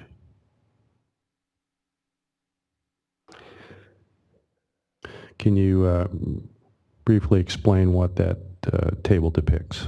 Yes, as I indicated, figure 1 shows us the monthly average for the entire period. What it doesn't tell us is what's the range of those changes that make up that average. We looked at the average monthly change. So these again are averages, but these are the averages for the average change in EC from the no action alternative to alternative 4A for each month during that study period. What you see in each of these boxes is the change in conductivity in microsiemens, and also in parentheses the percent change from the no action to alt 4A. The shaded boxes here depict those months where the EC increased by more than 5% under alternative 4A as compared to the no action alternative. One thing I'd like to point out is if we look at, some of these percentages are quite higher than the 23 or the 16, 17%. Particularly if we look at this, September of 1989, you'll see an increase in EC of over 1,700 microsiemens, which is an increase over the no action alternative of 78%. And again, just so the record's clear on this, Table 1 was extracted from the petitioner's DSM-2 modeling? Yes, it's based on the data from that modeling. And this data was not presented by the petitioners in this proceeding, is that correct? Not that I have seen. Let's now move to Figure 2 on page 5. Can you tell us what these graphs show? Yeah, these are kind of complex to understand, so I'm going to try to break it down as best I can here. What we did is we plotted the EC from the DSM-2 modeling under the no action alternative, which is shown here on the horizontal axis, against the modeled electrical conductivity under alternative 4A. What you see here across the middle of this is a diagonal line. That diagonal line would represent times when the modeled EC is the same under both the no action and the alternative 4A. Plots pointed above that line, the points plotted above that line represent an increase in EC under alternative 4A as compared to the no action alternative. And if we focus on the right-hand plot here, which is for the April through September period, which is Mr. Mello identified as the primary or the key irrigation season of concern within North Delta for the crops there. We see in almost all conditions, in most months, I shouldn't say almost all, in most months during that period, we see an increase in EC under the alternative 4A. This is particularly true when we look at conductivities above 1,000 microsiemens. So is this a situation where the use of averages that are based on the full year water quality may not give us the most complete picture of changes in water quality that would be caused by the proposed project? Correct. I think it's important to look at not only what those changes are, but when they occur. This kind of shows us when a lot of those changes would happen. Let's now look at Figure 3 on page 6 of NDWA 32. What does that figure show us? This figure is the same as Figure 1, however, this is showing the change in EC at 3 Mile, in the Sacramento River, it's 3 Mile Slough, which is, as we've identified, is the most downstream compliance point or monitoring location under the North Delta Water Agency contract. Looking at the months of July, August, September, which are, again, during that irrigation season, again, we see increases. They're not as high as Edmonton. I wouldn't expect them to be because there's a salinity gradient between those points. But that does show the monthly average, on a monthly average basis, there are increases in all 3 of those months. Next, Table 2 on page 7 of this exhibit. Again, Table 2 is the same as Table 1. It's showing the change in EC for each month during that 16-year period. Excuse me. Again, the shaded boxes show increases in EC of over 5%. And again, if we look at September of 1989, we see quite a large increase that's part of that 20, I believe 20% monthly average we saw there. The increase there is over approximately 62% above the no action alternative, an increase of over 1,000 microsiemens per centimeter. To your knowledge, did the petitioners model impacts on the water quality in relation to the 1981 contract, or was it only done in relation to D1641? To my knowledge, and from what I've seen, all I have seen is D16 comparisons with D1641. I'm not aware that they modeled or at least presented anything in regard to the contract. Let's move now to Figure 4 on page 8 of this exhibit. If you could just quickly walk us through these figures. Again, I explained the scatter plots earlier. We don't need to go into too much detail, I don't believe. Again, at 3 Mile Slough, we see the same condition where during most periods, during most months during the peak irrigation season, we see an increase in EC at 3 Mile Slough between the no action alternative and alternative 4A. And again, this is particularly true at the higher conductivities under the no action alternative even. I'd like to now move to the topic of changes in surface water elevations that would be caused by the California WaterFix project. Let's first pull up NDWA 13, which is a map.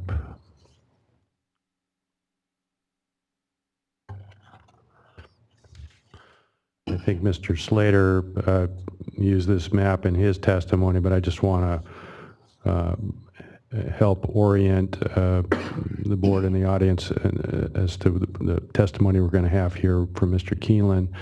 Mr.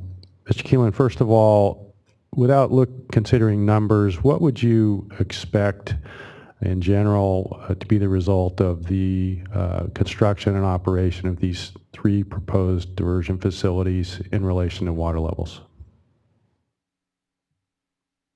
Well, I believe you would see the greatest impact. Impact closer to the intakes. I think the petitioners made some reference to that as well, and I would agree that the closer you are to the intakes where the water's coming out of the river, you would see the largest impact to water levels. I'd like to pull up again NDWA 32, Figure 7 on page 11.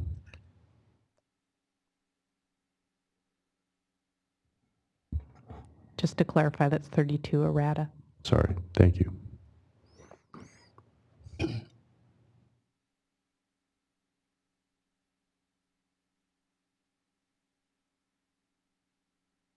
Sorry, Figure 7 on page 11.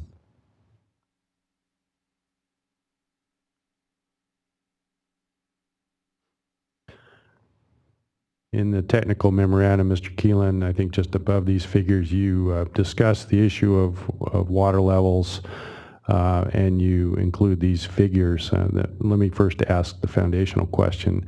Is the data that is presented here and that you're going to discuss also extracted from the petitioner's DSM-2 modeling? Yes, this is from the BA modeling. Okay.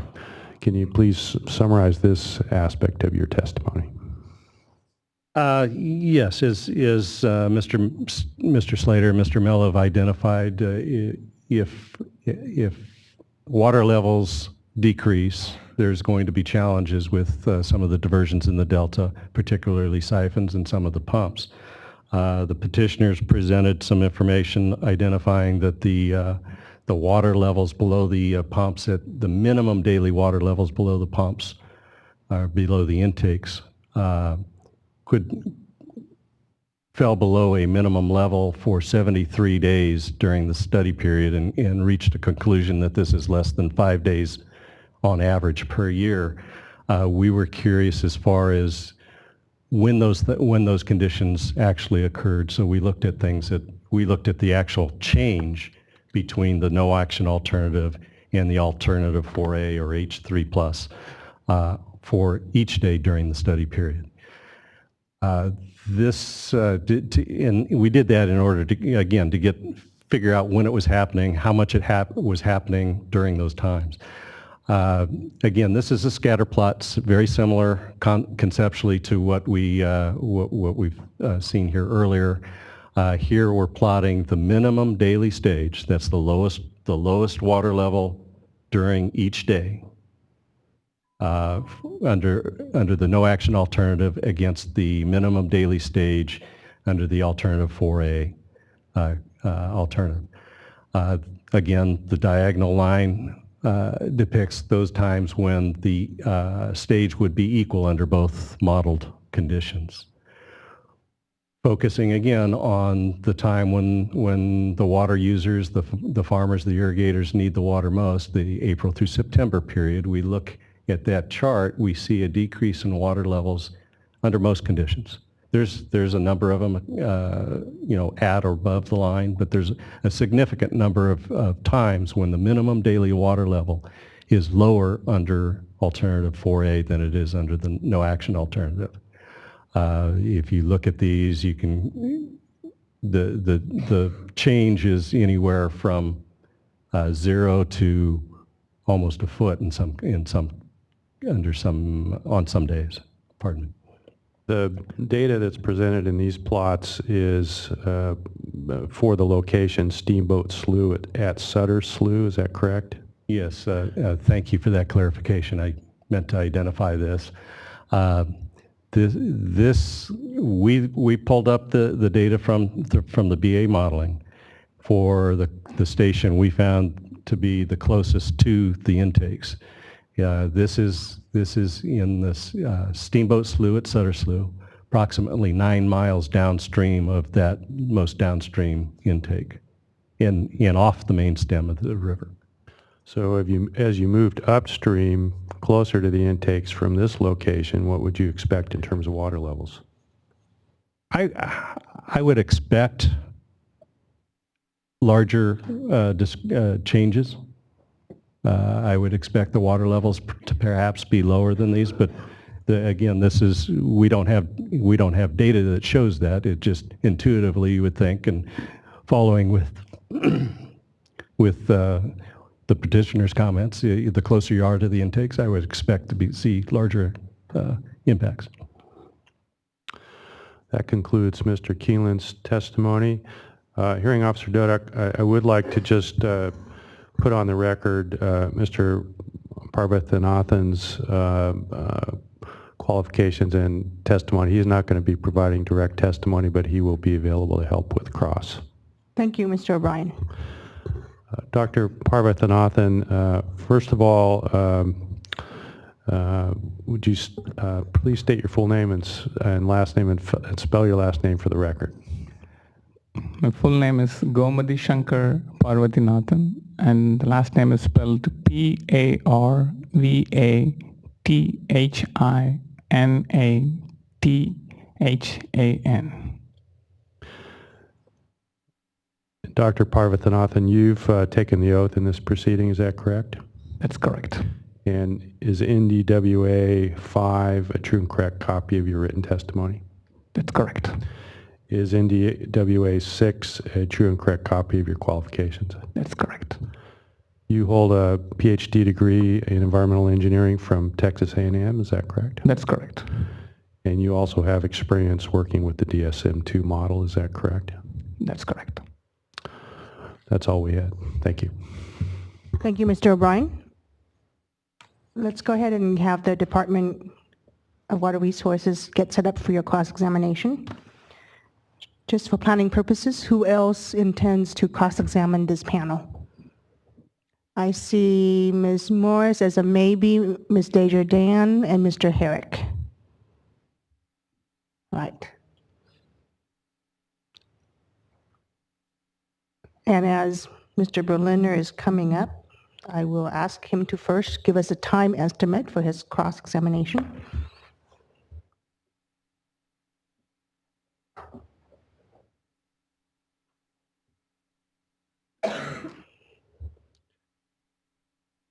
And actually, as they're getting ready, how about if I ask Mr. Herrick, Ms. Desjardins, and Ms. Morris for your time estimates as well?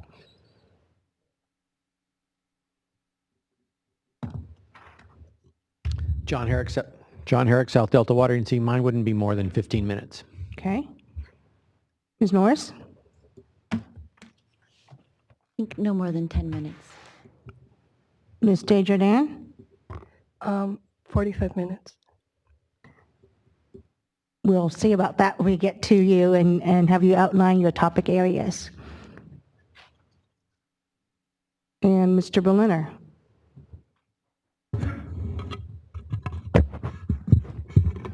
Good morning. It was nice to start with a video. It was very nice. My name's Tom Berliner. Actually, and Mr. Berliner, for now, just a time estimate so I can tell the other groups what time we might get to them.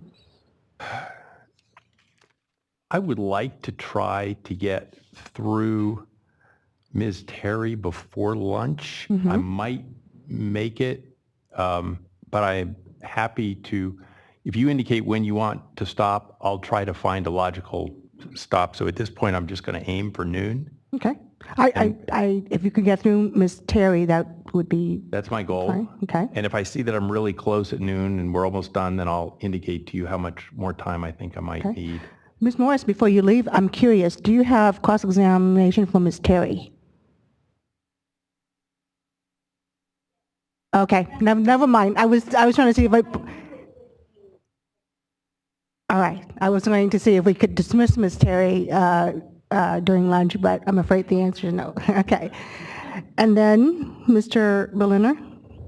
And I believe for Mr. Keeneland, it may take 45 minutes. And would that be it? I'm anticipating that's it. I think there's a very low likelihood that I will have questions for any of the other witnesses. But if Mr. Keeneland needs support in his answers, then we may need, I'm going to totally butcher the gentleman's name. I apologize. So other than that, I'm not anticipating questions for the board members. Okay.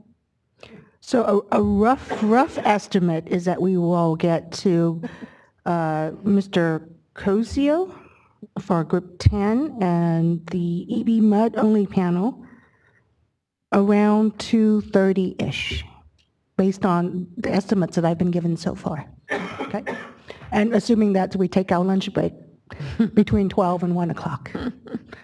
Yeah, it might be closer to 3 by my guess, but I think we're in that ballpark. Yeah, I was going to say 2:33, but to be safe, 2:30.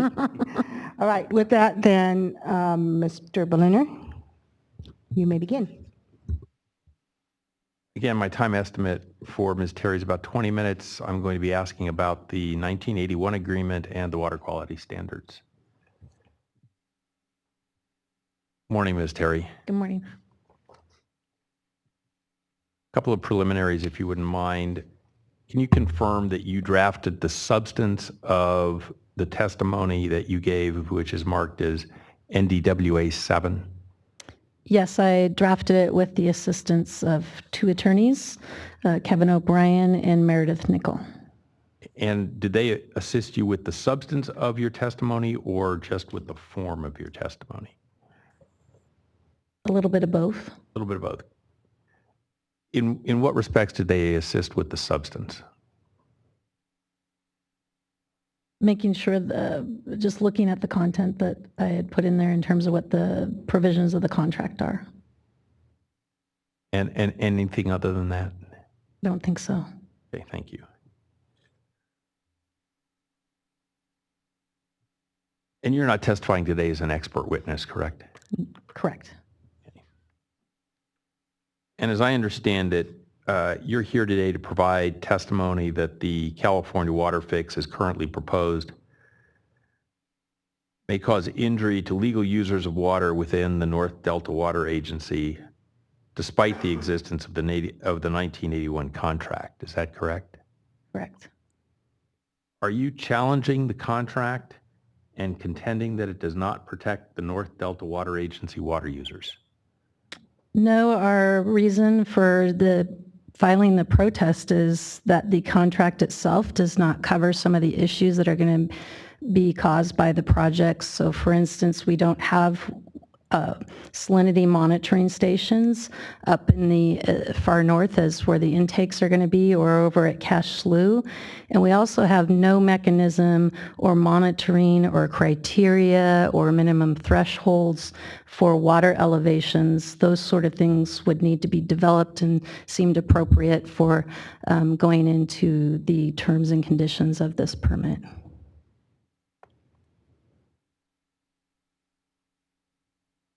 So do I understand that in your view of the 1981 contract, and I appreciate you're not an attorney, but you did spend some time walking through the agreement and sharing with us how you understand it.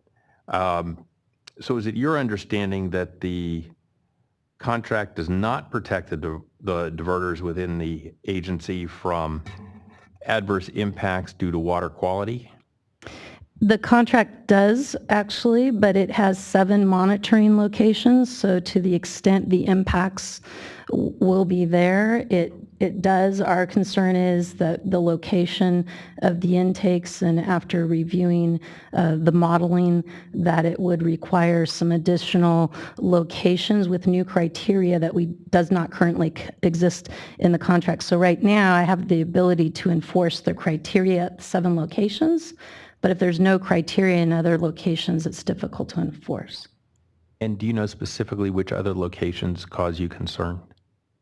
Well, up where the intakes are going to be, we lack some criteria up there, and over in Cache Slough as well.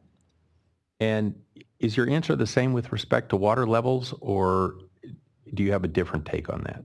The contract, Article 6, addresses no alteration that's detrimental, but as you can tell from that, there is no definition of what that means. So there's no minimum thresholds, there's no criteria, there's no direction for what response the department would take to remedy that.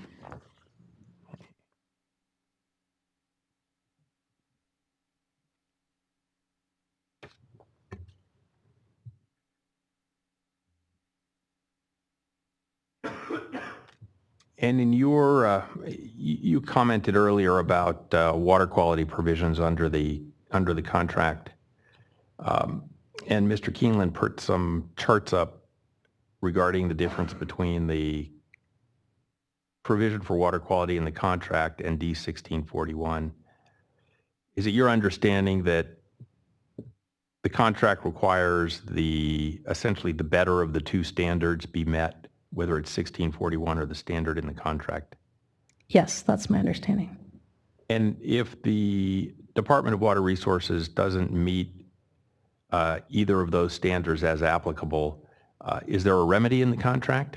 Yes, that was the Article 2 that I discussed, which requires them to cease diversion into storage, to release stored water, stop exporting, or a combination of those.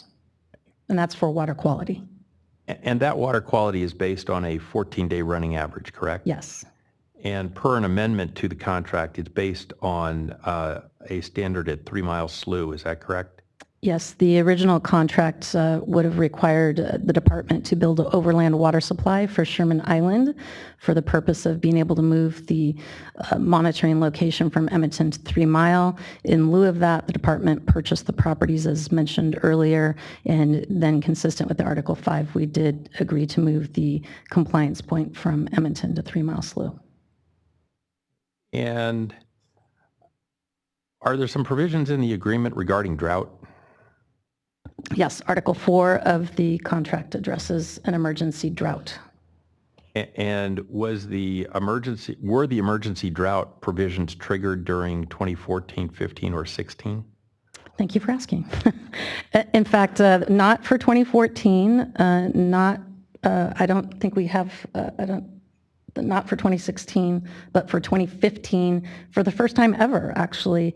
There's 3 conditions that all 3 have to be met, and that did occur in 2015. And when that occurs, what does the contract provide? The department actually has options at this point. The way I understand it is they can, one, try to meet the water quality if they can. That's a choice. If they had reservoir water, I suppose they could. But their other option is they can provide alternative water supply to the landowners that may be harmed, or they can establish a special claims process.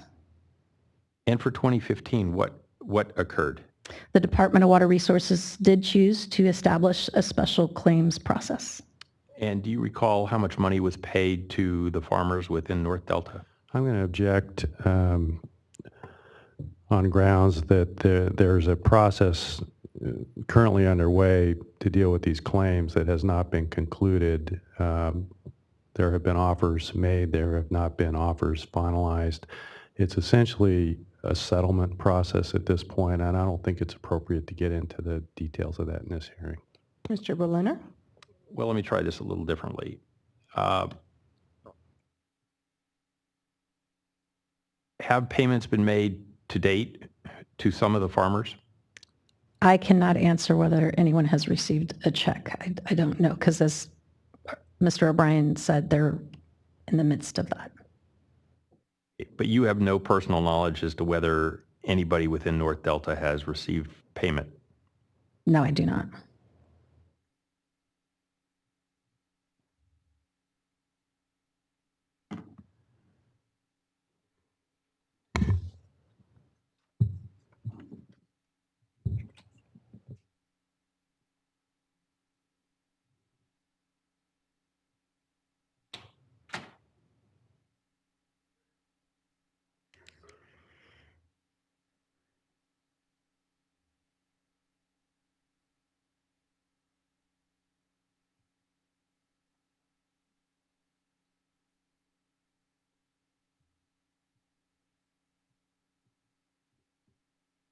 And under the agreement, does the agency have certain obligations with respect to the state?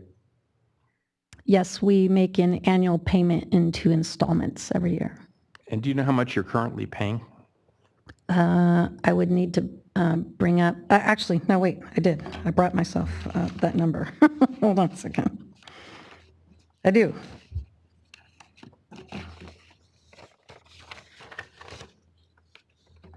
Here it is. It is $468,685 Per year. per year. Yeah, And it will raise again in 2017. and there's an escalator clause in the contract, correct? Yes, it's allowed to raise up to a maximum of 25% over a 5-year period. Do you know what that payment works out to on an acre-foot basis? Objection vague and ambiguous as to the acre foot. I'll rephrase. Thank you. You know how many acre feet were brought into the North Delta Water Agency in 2015? Objection vague and ambiguous as to brought in. I don't know what that means. Do you know how many acre feet of surface water were diverted by farmers within the North Delta Water Agency in 2015? No, I do not. Does the agency meter any water use? No, we do not. Does the agency have any control over how much water the farmers within the district use? No, we do not. Is the district intending to be a groundwater sustainability agency under SGMA? No, we are not. Does the agency exercise any control regarding water use within the district? No, there's not an acre-foot provision in our contract. That's a little different. I'm asking regarding... No. Your answer is no. Yeah.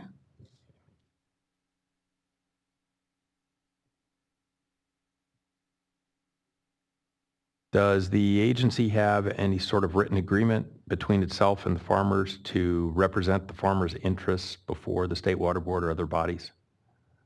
No.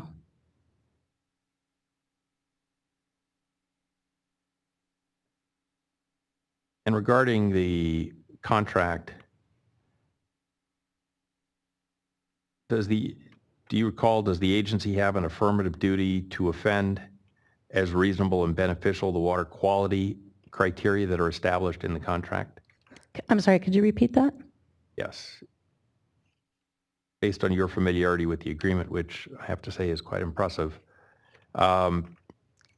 is it your understanding that the agency has an affirmative obligation to defend as reasonable and beneficial the water qualities that are established in the contract? Yes, I believe that's in Article 8.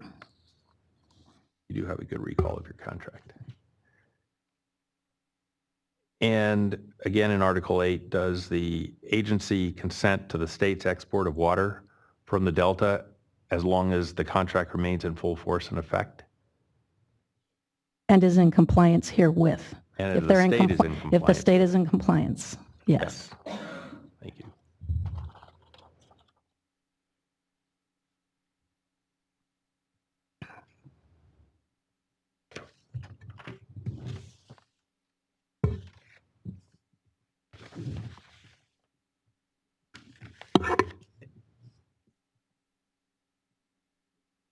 And are you aware of what the water quality situation was in the area of the North Delta Water Agency prior to the construction of the state and federal water projects? No, I'm not.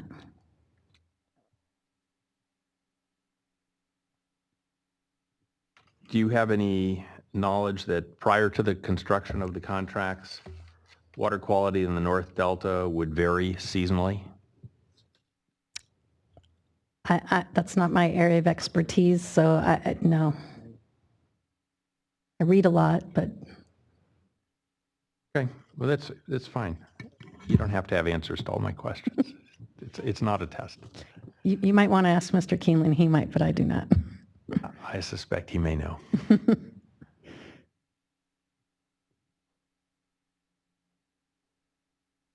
Are the witnesses that are listed on the North Delta Water Agency's notice of intent for this proceeding appearing on behalf of the North Delta Water Agency? I don't know if I understand a distinction of on behalf. Are they seeking to further the interests of the North Delta Water Agency by testifying here today? I think they are representing their own interests within the North Delta Water Agency. Did you ask them to testify here today? Did I personally? Yes. I believe so. I think I was one of the people that asked, but yes, identified them as individuals to testify.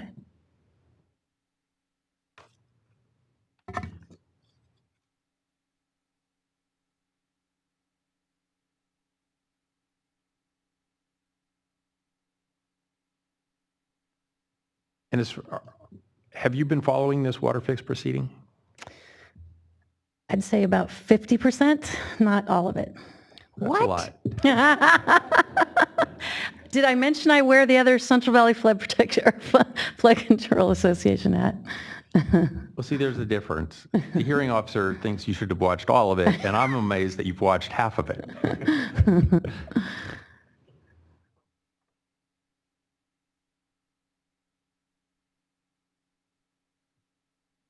Bear with me just a second. I'm almost done, and Sure. Just want to check to make sure that I've covered what I need to.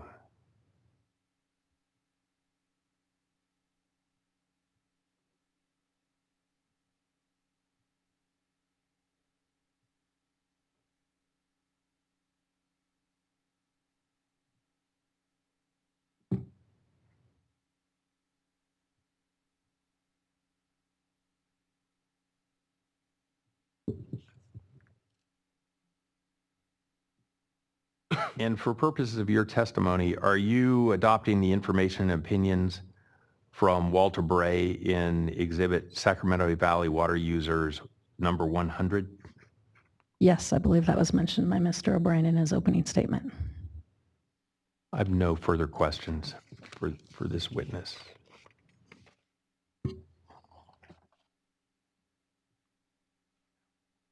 Okay, you sure? Yes. All right. Yeah.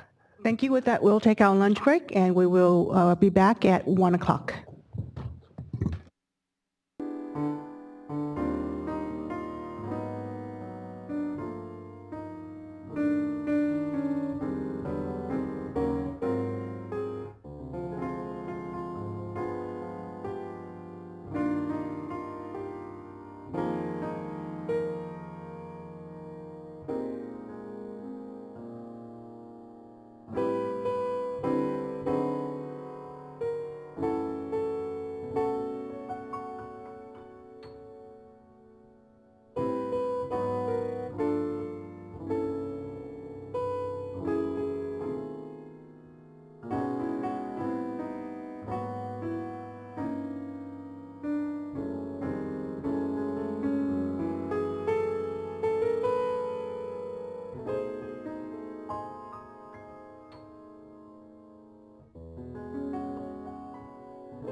All right, it is 1 o'clock. Welcome back, everyone.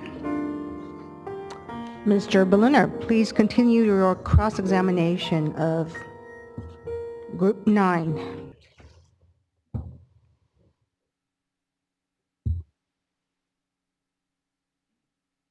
Thank you very much.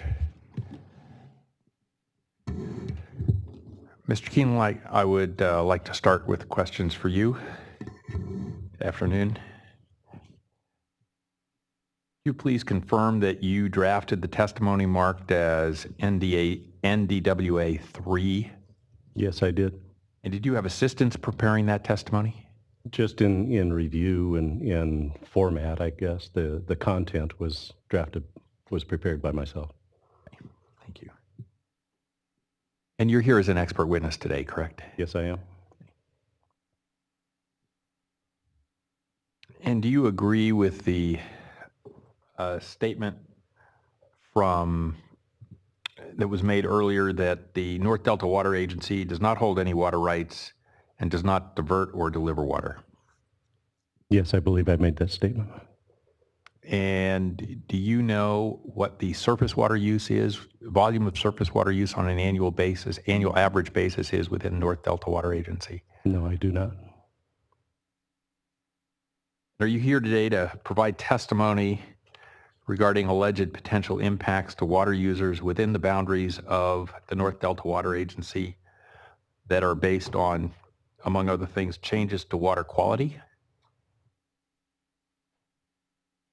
Yes. And also changes to water surface elevation? Yes. And do you, as part of your work, have to address issues that come up under the 1981 agreement between North Delta Water Agency and the state?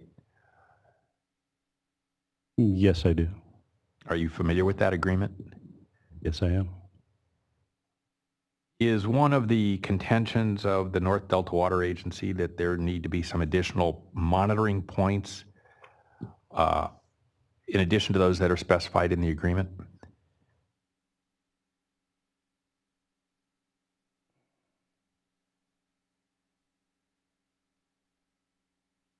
I think, excuse me, I believe Ms. Terry made some reference to that. I'm not sure what the board of the North Delta Water Agency feels there. In your view, as a professional dealing with water quality standards, is it your view that additional monitoring stations would be necessary?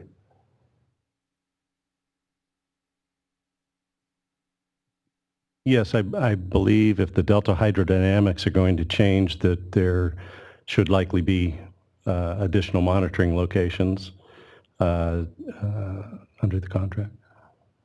Okay. And is the same true for water levels?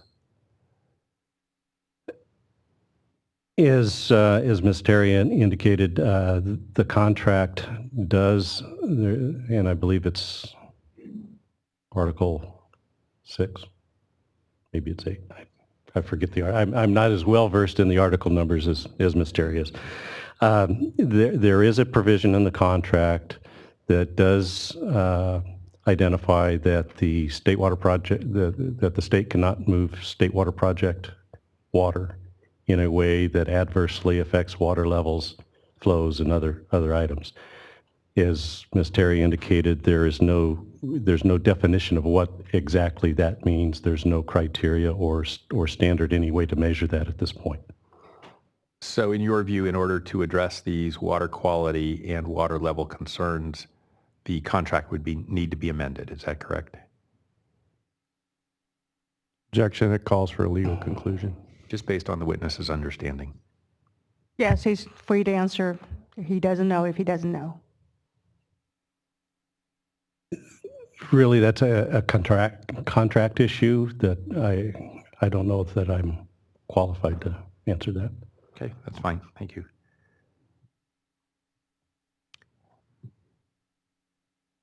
Did the strike that. Have you been following the Water Board's curtailment notices that have been issued during the course of the drought? Yes, I have. Did the North Delta Water Agency water users receive curtailment notices?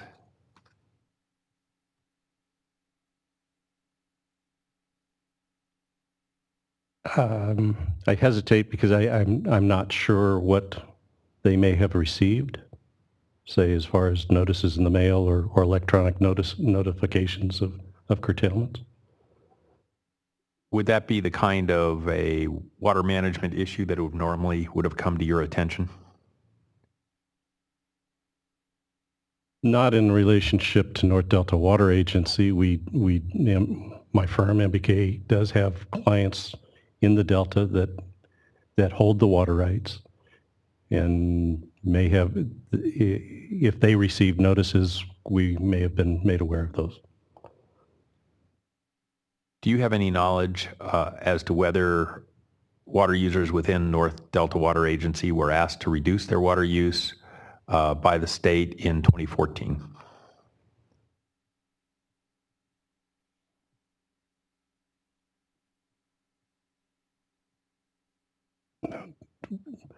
To my knowledge, water rights were curtailed, and that included there were reductions in requests to curtail water rights in 2014.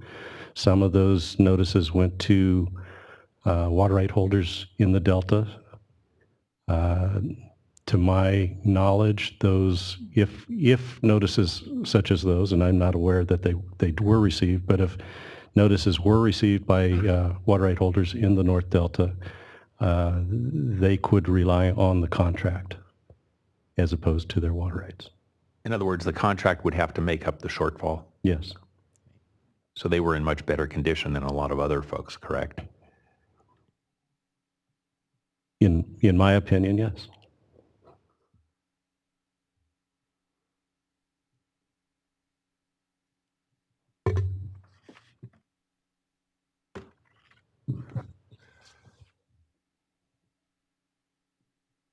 Do you have, based on your experience,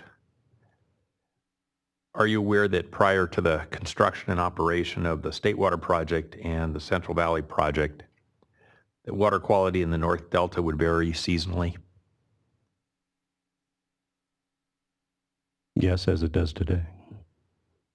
And do you have knowledge that in dry years, water in the Delta channels could become unusable late in the season or diminish crop yield? Objection as to geographic area. Delta channels is a pretty broad term. If we could have some greater specificity as to where in the Delta. Well, let's just start in gross, within the legally defined Delta.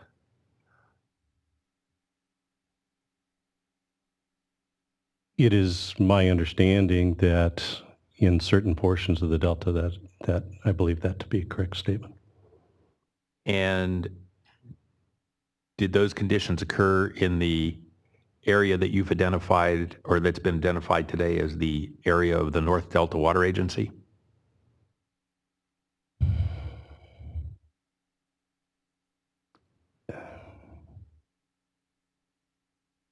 I believe that could have included portions of the area within North Delta, yes.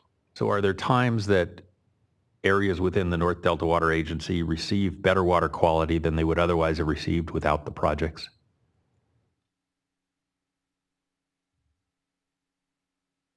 Yes, and I think that's part of what they're paying for under the contract.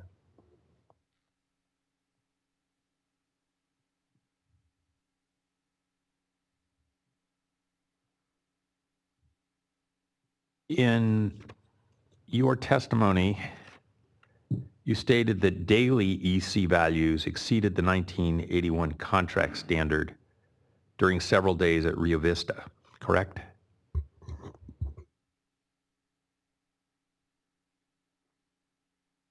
Could we bring that exhibit up? Could we see that? Sure. Why don't we start with North Delta Water Agency 44.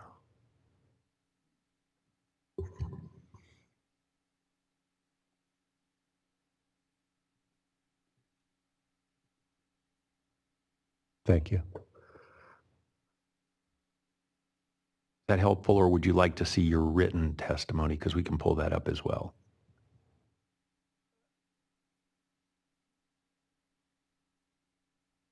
This is helpful. Could you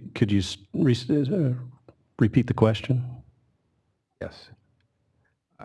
Did you not indicate that daily EC values exceeded the 1981 contract standard value during several days at Rio Vista, as reflected in this exhibit? I believe what I stated earlier when presenting this exhibit was that the mean daily EC was higher than the contract standard. I don't believe I used the word exceeded. So what was the point in presenting this daily information, given that the contract itself requires a 14-day average?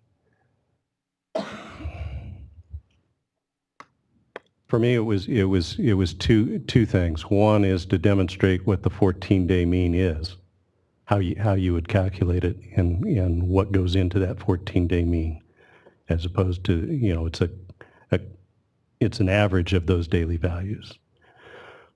The other point here that I was trying to address is that during that period of time, farmers have to be careful, the water users within the North Delta have to be careful of how and when they're irrigating, regardless of the compliance with the contract.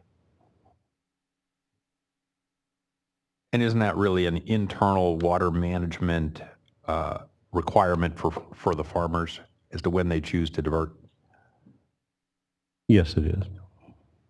So they would be assured of a certain average water quality over time, but on any given day, they may choose to divert or not divert depending on particular water quality at that time. Is that right? That is correct, and I think if you look at even smaller time steps, that you would see larger fluctuations, and they have to deal with water quality conditions even during a single day. And you've depicted that on this graph by the green line, correct? The mean daily EC is depicted on by the green line on this chart. Do you know if the time period that's shown on this chart was coincident with when curtailments had been issued by the Water Board? This would be late July of 2015.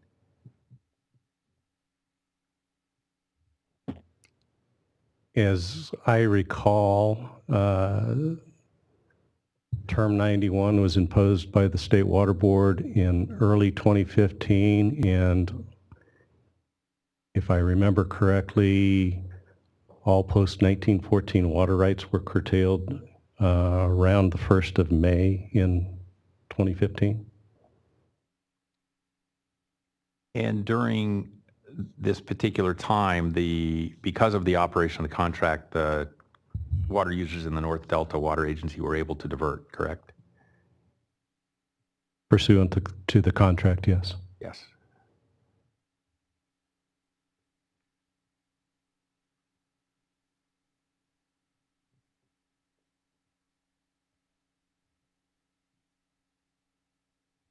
Do you happen to know if during what were quite extraordinary drought years in 2014-15, that DWR was able to meet the water quality provisions of 6 of the 7 water quality stations that are identified in the contract?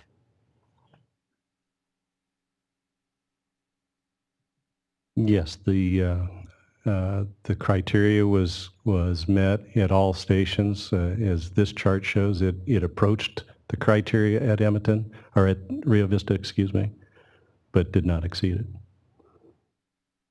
And did you testify earlier, I want to make sure I understood that right, that for the 3-mile slough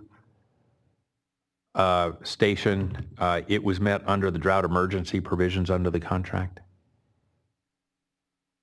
Are we speaking to 2015? Yes. Could we bring that exhibit up, please? NDWA 27, I believe.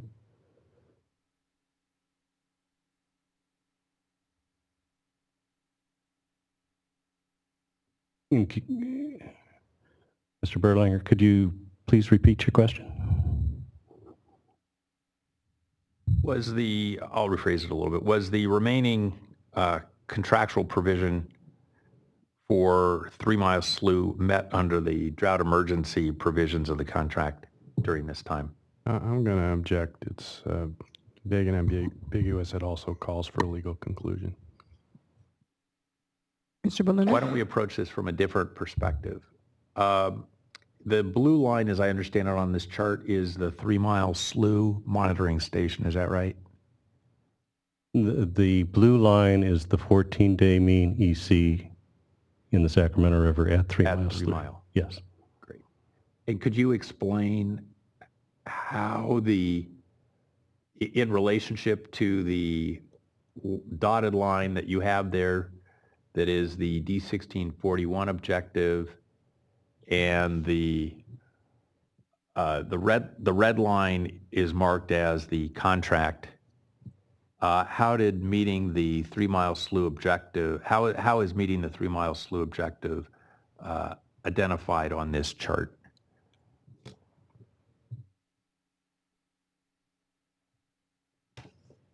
Let me make sure I understand the question. You referred to both the contract criteria and D1641. Are you asking how the water quality at 3 Mile Slough was met or not met under the contract? Yes, correct. As the chart indicates, the contract criteria was exceeded in the months of, during portions of the months of July, August, September, October, November, and December. What I would identify, well, I'll leave it at that. And do you recall that Ms. Terry indicated that because of those drought exceedances, certain compensation may be coming or is coming to water users within the district? Objection, that's a mischaracterization. I think she said she didn't know whether checks were coming or not. Discussions are ongoing. Well, let's clarify that. These are discussions regarding monetary payments, correct, Ms. Terry? Yes. And have you been participating in those discussions? No. If you're asking about the payment, Yes. no, that's a DWR process. Have you been attending meetings related to that DWR process? No, but we did invite DWR staff to come make presentations to the board on the status of their process. Okay, thank you.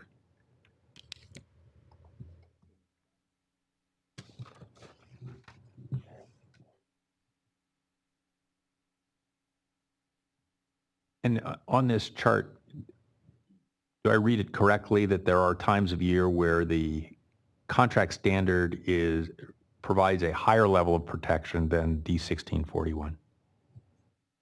Yes, that is correct.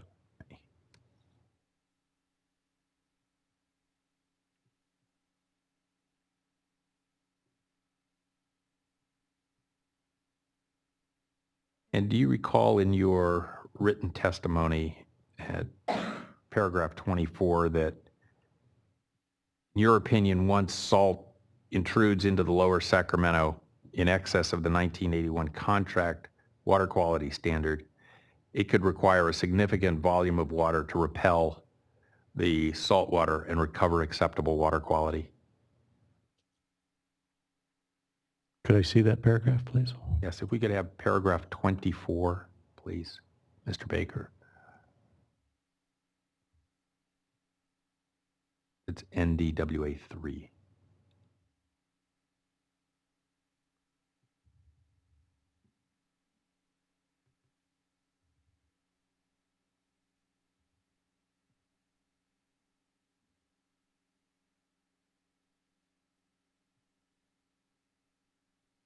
Yes, that is what my testimony says.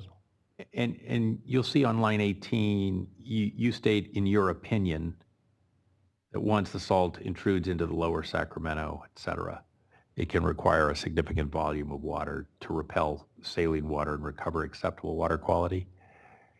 On what basis are you making that statement?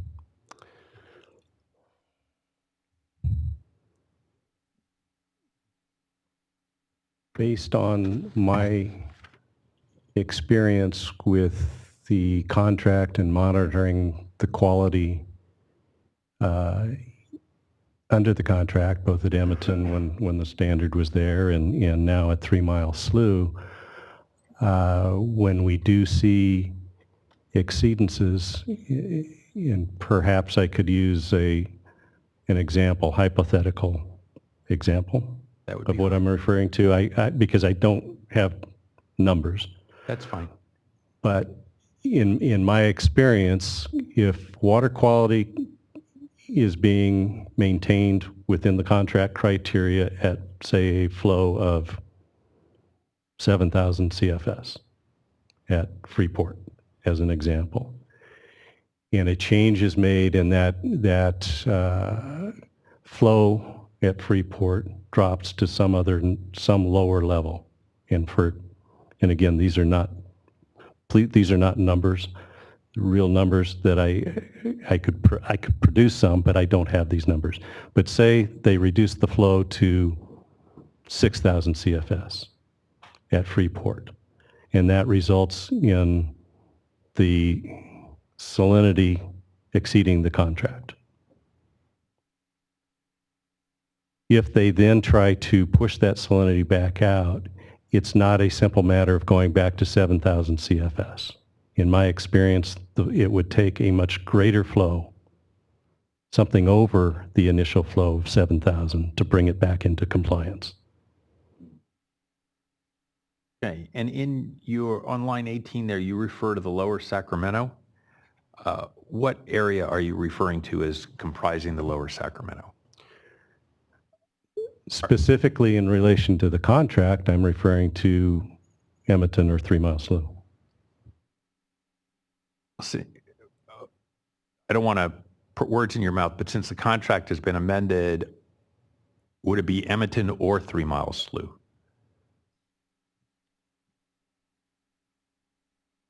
Or do you view them both as comprising the lower Sacramento? Today, with the amendment, it would be, what I would be referring to is the water quality criteria at 3 Mile Slough.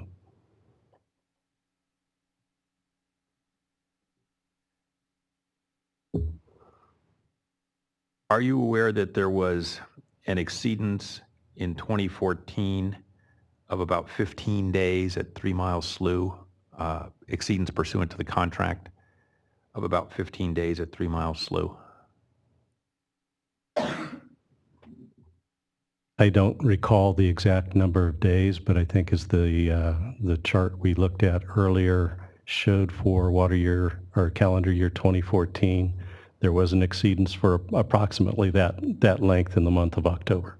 And do you recall how long it took to recover from that exceedance? In other words, to get back down below the standard?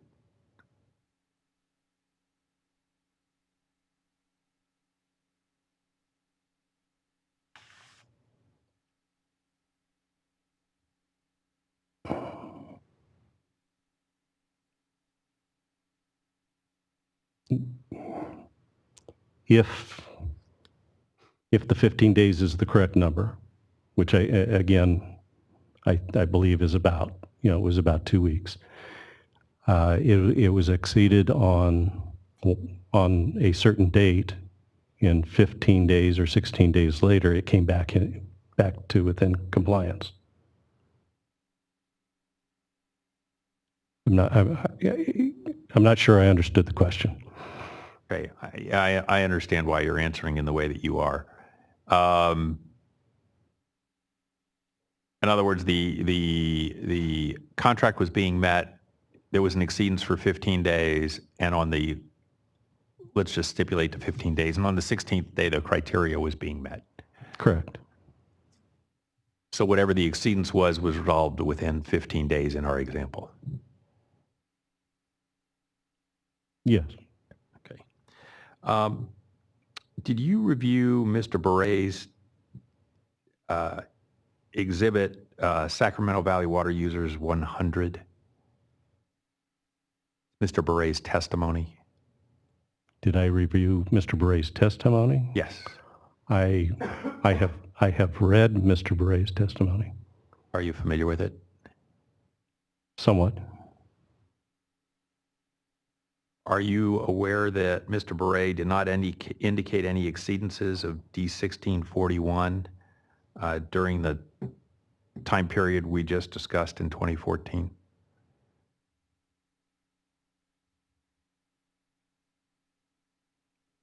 No, I'm not aware of what he did in regard to D1641.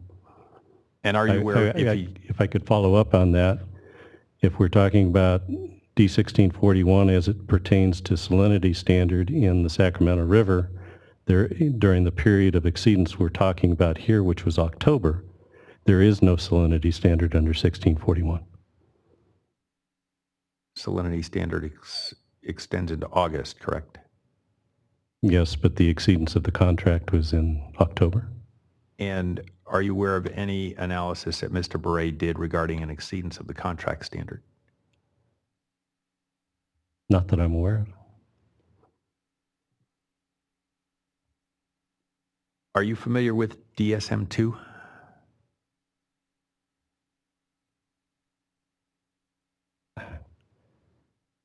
I'm familiar with the fact that there is a DSM-2 model and basically what it does, but I am not a modeler.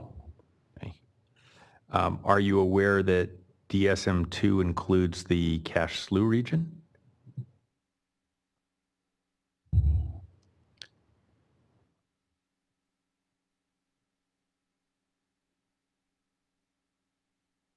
I believe it does, but I would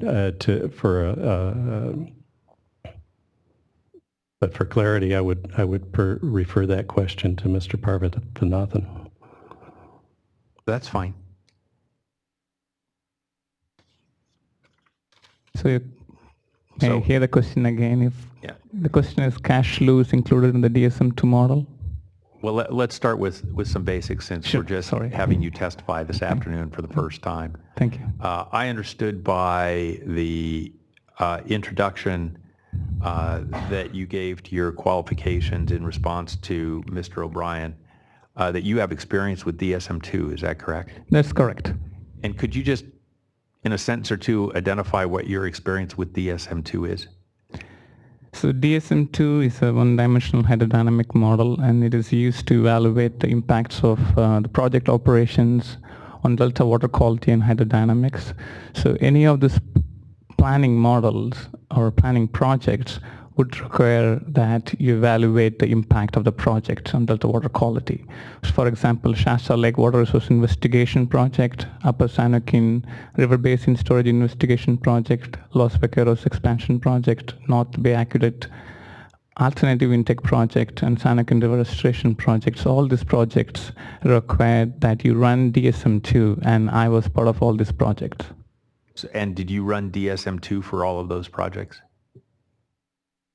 I ran DSM-2 for most of the projects except for Los Vaqueros Expansion and North Bay Aqueduct Intake Project. But on these two projects, I performed an analysis of the results that are provided by DWR for North Bay Aqueduct Intake Project and by CCWD for Los Vaqueros Expansion Project.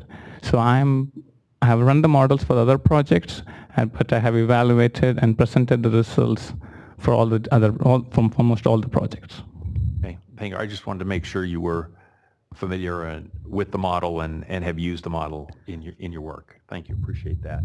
If you don't mind, if I can make a quick clarification, the DSM-2 model, experts are of two kinds. One of them is the developers, which I would believe is the DWR, and the other set of experts are like me, who are good at applying the model for practical planning purposes. I fall into the second category, although I am familiar with the physics of DSM-2 to an extent. But you feel comfortable, even though you're not a developer of the model, that your application of the model is giving you a level of understanding that you view yourself professionally qualified and experienced to operate the DSM-2 model. Yeah, comfortable is sorry to correct there. I mean, it's a subjective term, so but depending on the level of questions, I can really present my comfort there. So. But I'm comfortable, so definitely, yeah. Okay.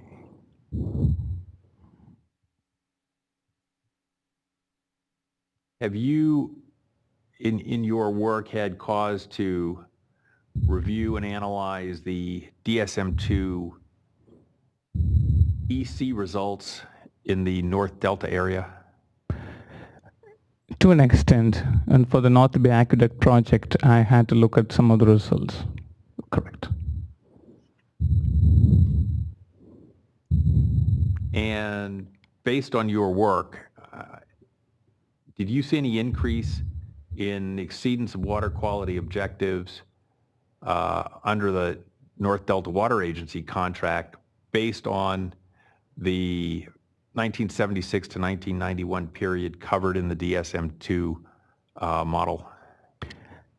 I'm gonna object on grounds that the question is unclear in terms of what project model runs we're talking about now. Are we talking about project model runs relating to Cal WaterFix, or are we talking about some other project? Sorry, related to Cal WaterFix. Thank you for clarifying. Mr. Berliner, I'm sorry if you would allow me to repeat the question just so that I make sure I understand it. Sure. Your question is, did I see any increase in violations of the NDWA contract under this WaterFix modeling? Correct. The petitioner's model results document, now as I see in front of me, I'm sorry, it's in front of me, I'm looking at DWR 66, which is the testimony from Dr. Nader Tehrani. It does not talk about NDWA contract violations. Did you perform any independent analysis? Oh, sorry. Thank you. I did perform an independent analysis, and I have provided a statement in my technical memorandum that states the number of violations of the NDWA contract at in the Sacramento River at 3 Mile Slough, and also in the Sacramento River at Rio Vista.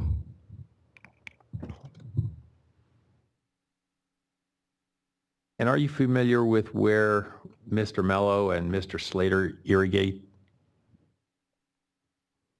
And that's why I did not present any of my analysis, because I'm just a number cruncher at times, and I'm sitting behind Gary and the experts here who are more familiar with the Delta. Fair enough. Fair enough. Do you know if any locations where the contract standard was exceeded are other than at Emmetten, 3 Mile Slough, or Rio Vista?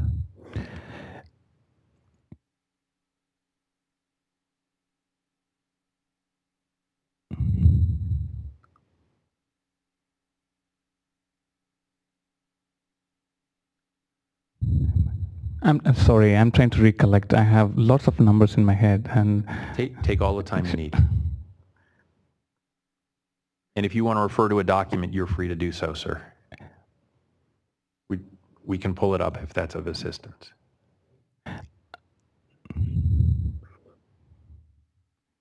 I don't think so. I mean, I could be wrong, because I was focused on 3 Mile Slough and Rio Vista.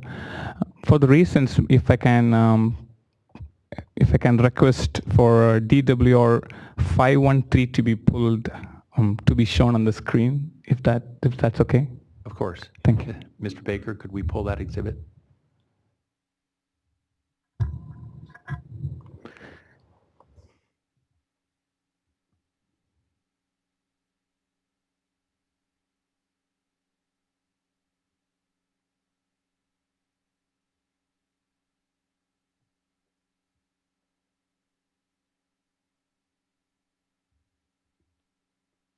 513, please. Sorry.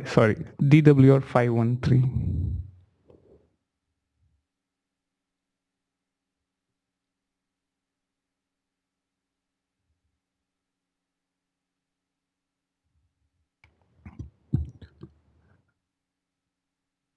So please forgive me if I am speaking too long. I mean, so the point is, when I started working on this analytical work, I started with DWR 513 in this particular graph. And this particular graph shows a monthly average EC at Emerton across the different alternatives, including the no action alternative. To keep it brief, I would like to have the focus on the month September. And there the black line shows the no action alternative. And the other bars, starting from the tall one, the gray tall one, is the boundary 1 value, and the following bars indicate the different alternatives. So I was just doing a data analytics work, so I tried to reproduce the same chart to be sure that I'm looking at the right numbers. So my first objective in my analysis is to reproduce this chart so that I would have a stronger foundation on my water, on the quality of the data, and then I can go disseminate that monthly average data to provide further clarification on the individual monthly changes in salinity. So I started with Emerton, and if you could go back to NDWA 32 and here you just have to note here that the September values in September values at Emerton is around 2050 or something, and the third or fourth bar graph are around 2500 microsiemens per centimeter. So we were analyzing the results from the BA model, alternative 4A. The reason I had to keep this chart in reference is because when I was doing the analysis, I did not have the DSM2 outputs for these different alternatives. So, but I was looking at the alternative 4A, so I had to keep this chart in reference so that I am doing the right thing. So with this information, could we please go to NDWA 32 and figure 1, please? And just before we leave this chart, just for clarification, you understand why part of the chart is grayed out? It is the D1641. Yeah, so the part that's not grayed out is the D1641 standard when it's applicable.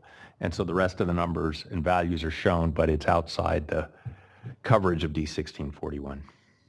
And Mr. Nader-Tarani had explained that in his testimony when he testified. Thank you.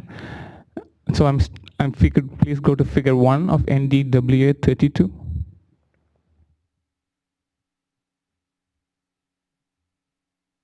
We're pulling up 32 errata, is that correct? Okay.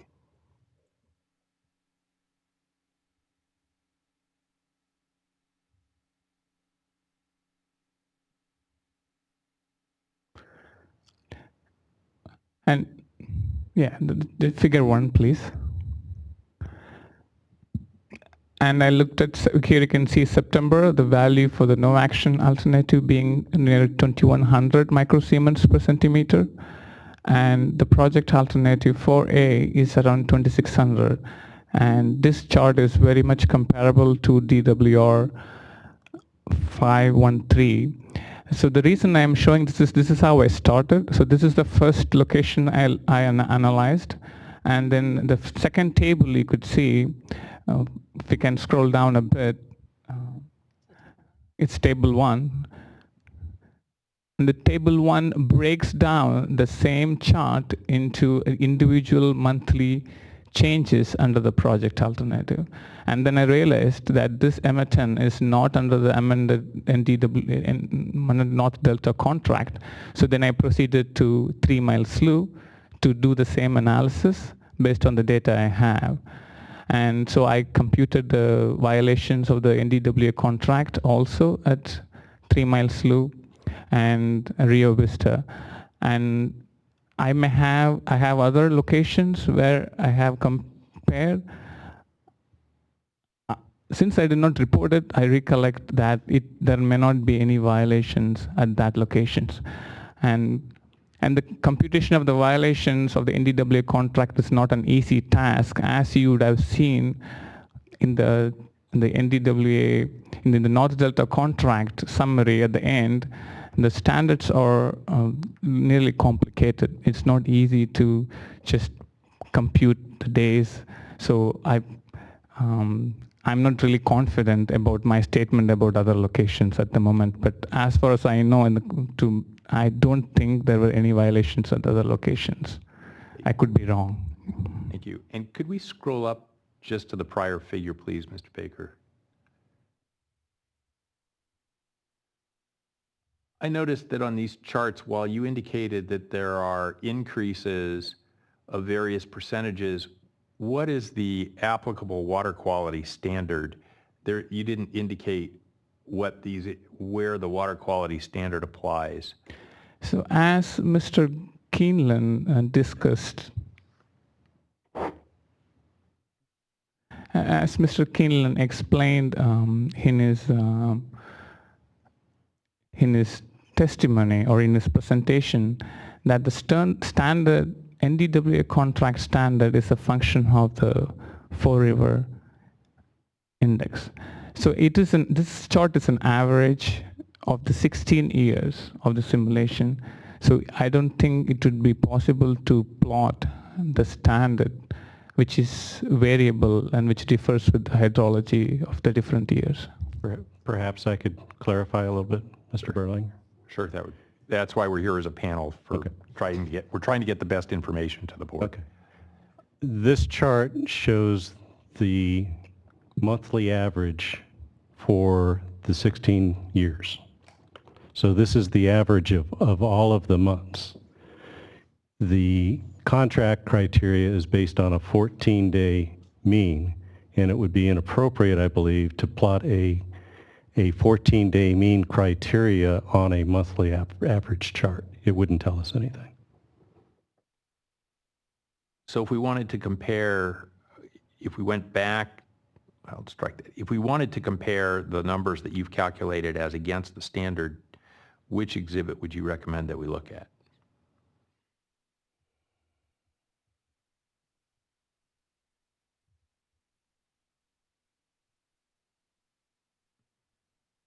Can I answer that question? Absolutely. This is one of the challenging things I had. So to make a reference again, could we please see 513 again, DWR 513?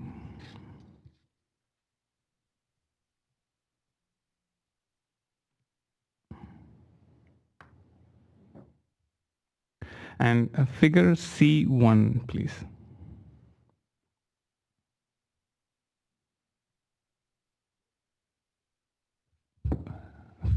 Figure C1, just C1. This is, sorry, page 5.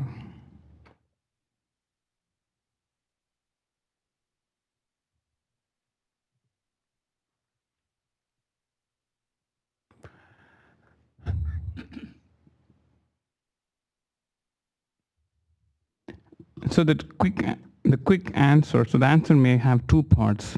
The first part, I would directly say that we computed the number of violations of the contract standards at 3 Mile Slough and at Rio Vista, and that is included in the technical memorandum as a number of days over the 16-year period of simulation. And the reason I brought this up is to explain the second aspect, which is,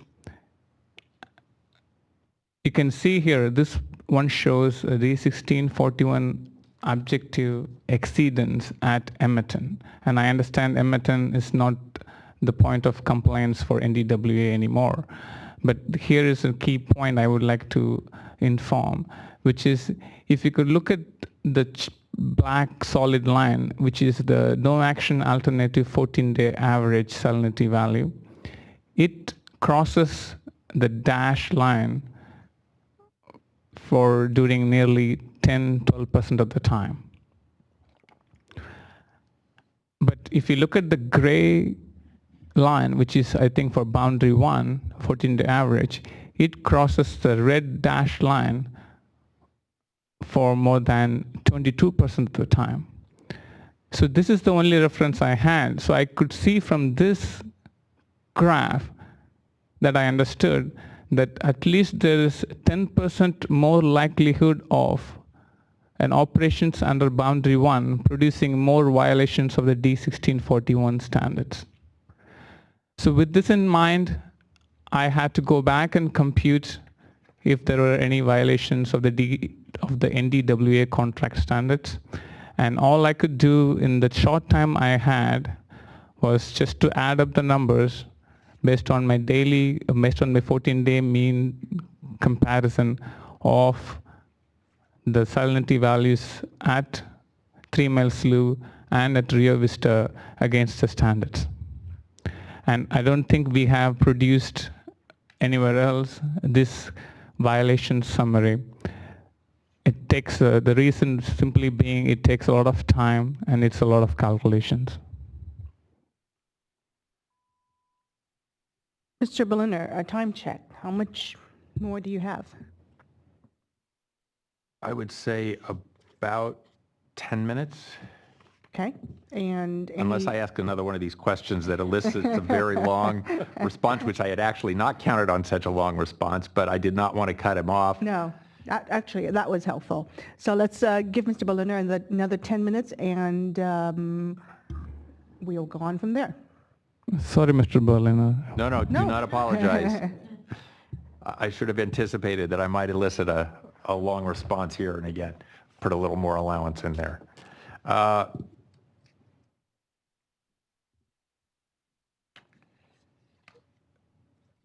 Mr. Keeneland, referring to your testimony, you will recall that you opined that Dr. Nader Tarani had concluded that the 19% average increase in EC at Edmonton in July and August was not a significant impact. Do you recall that? Yes, I believe that is in my testimony and based on statements in his. And would you agree that in and of itself, showing an 18 or 19% increase is not necessarily an indicator of compliance or non-compliance with D1641? The 18 to 19% is a 16-year monthly average. One of the reasons we prepared the technical memorandum and looked at things the way we did is I don't think you can draw any conclusion from a long-term monthly average. And I don't know if you followed Mr. Nader Tarani's testimony, or Dr. Nader Tarani's testimony, but to your knowledge, is it correct that the change in compliance was based on a modeling anomaly that was produced because of the time step differential between CalSim and DSM-2? Could you clarify change in compliance with what? Are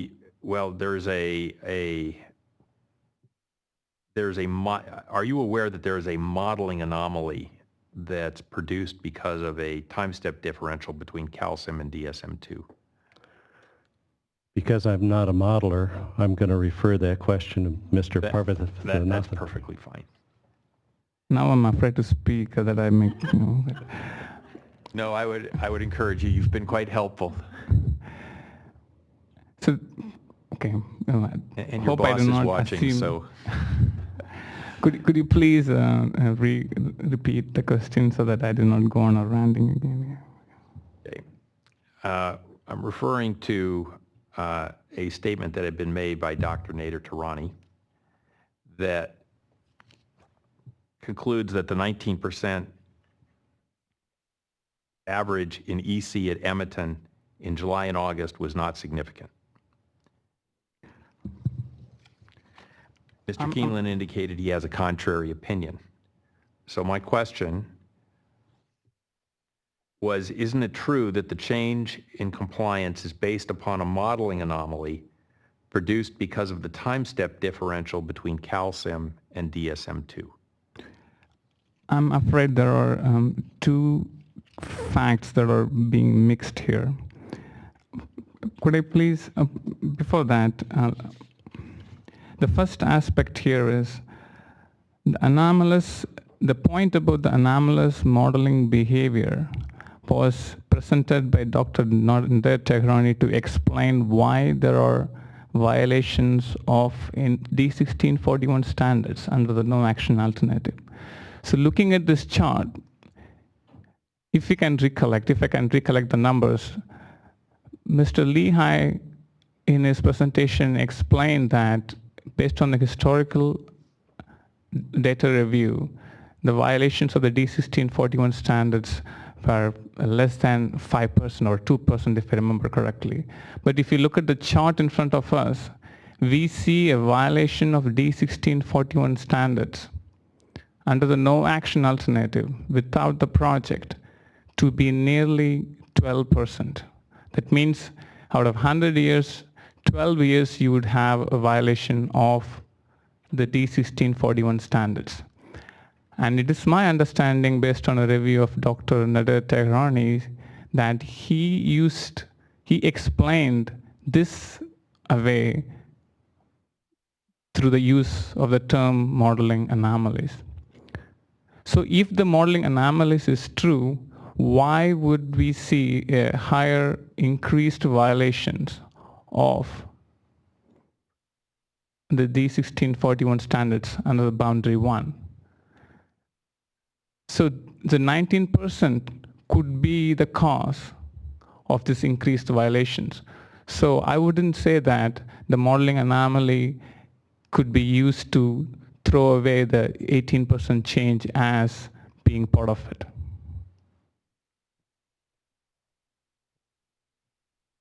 You were one of the authors of the tech memo that we saw earlier, correct? That's correct, Mr. Berliner. Is it correct that the tech memo did not contain an analysis of compliance with D1641? Definitely correct. And did it also not contain an analysis of compliance with the 1981 contract based on DSM-2 results?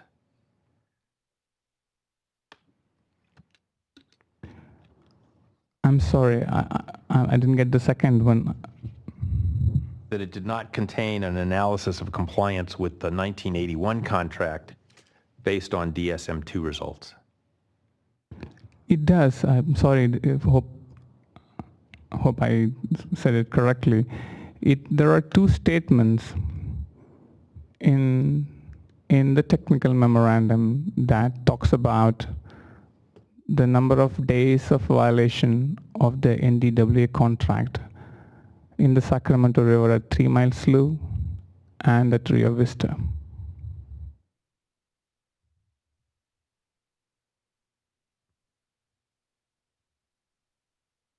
Sorry. Okay, I just want to be sure you were finished. Oh, God, sorry. Maybe I could return to Mr. Keeneland. The good news is I'm nearly done.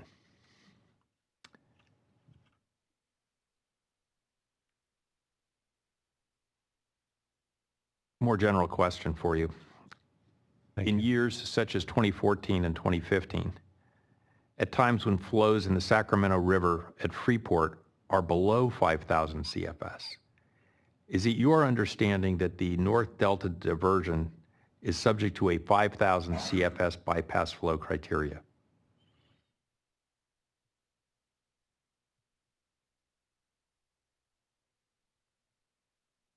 I don't know the answer to that question. I'm not familiar with that bypass flow requirement. In that case, I'm pretty sure I don't have any other questions. Let me just double check.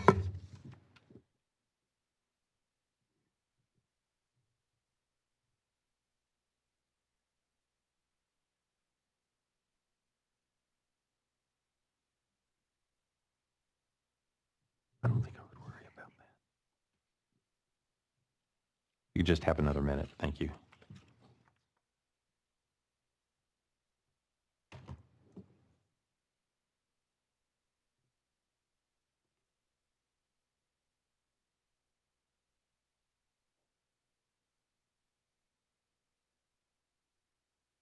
I think that's it. Thank you. Thank you, Mr. Berliner. Ms. Morris, you're up next, and then Mr. Herrick. And assuming that Ms. Morris and Ms. Herrick stick with their initial estimate, we'll take a break before we get to Ms. Desjardins.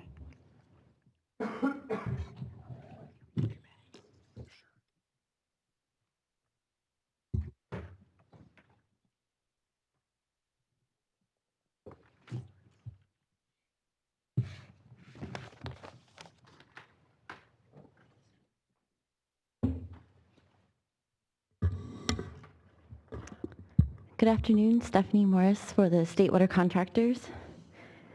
I have a couple questions for Ms. Terry and then just a very brief couple questions for Dr. Shankar. Did you say it was okay to call you Shankar? Okay, and I apologize. I think I'm more nervous about pronouncing your name correctly than asking the questions. So, Ms. Terry, the questions I have for you are related to the contract, and both you and Mr. Keeneland testified that the areas of concern regarding WaterFix for the North Delta Water Agency were water quality and water levels, correct? The reason you filed the petition and your concerns about California WaterFix were having to deal with water quality and water levels? I did mention in my comments that, yes, those are two concerns. Okay. Two of the concerns, yes. Okay. And you also testified that the 1981 contract, which is labeled DWR 306, covers water quality and water levels, correct? Well, that's not exactly what I said. In fact, I said Article 6 mentions it, but it doesn't have definition of, what a minimum threshold is for water elevations or flow impacts. Okay, so are you contending that the 1981 contract doesn't sufficiently protect North Delta Water Agency water users in regards to water levels and water quality? That's not what I said, but we're here to talk about a project, and what I said was that the project from our review is going to have the elevation changes, and this petition is about establishing some terms and conditions that might relate, and as we said, some of those elevation changes are most significant around where those intakes are being located, and they are in fact within North Delta Water Agency and some of the diversions of our witnesses that have testified. That wasn't my question, so let me try this again. I reread your testimony because I wasn't in the room on the rough transcript, and what I read was that when Mr. Berliner asked you if the contract was protective of North Delta Water Agency water users, that you did testify yes, but then you went on to say that the contract doesn't cover some of the issues that are going to be caused by the project. Do you recall that testimony? I recall my testimony as pointing out that we don't have monitoring locations or criteria in the area for water quality.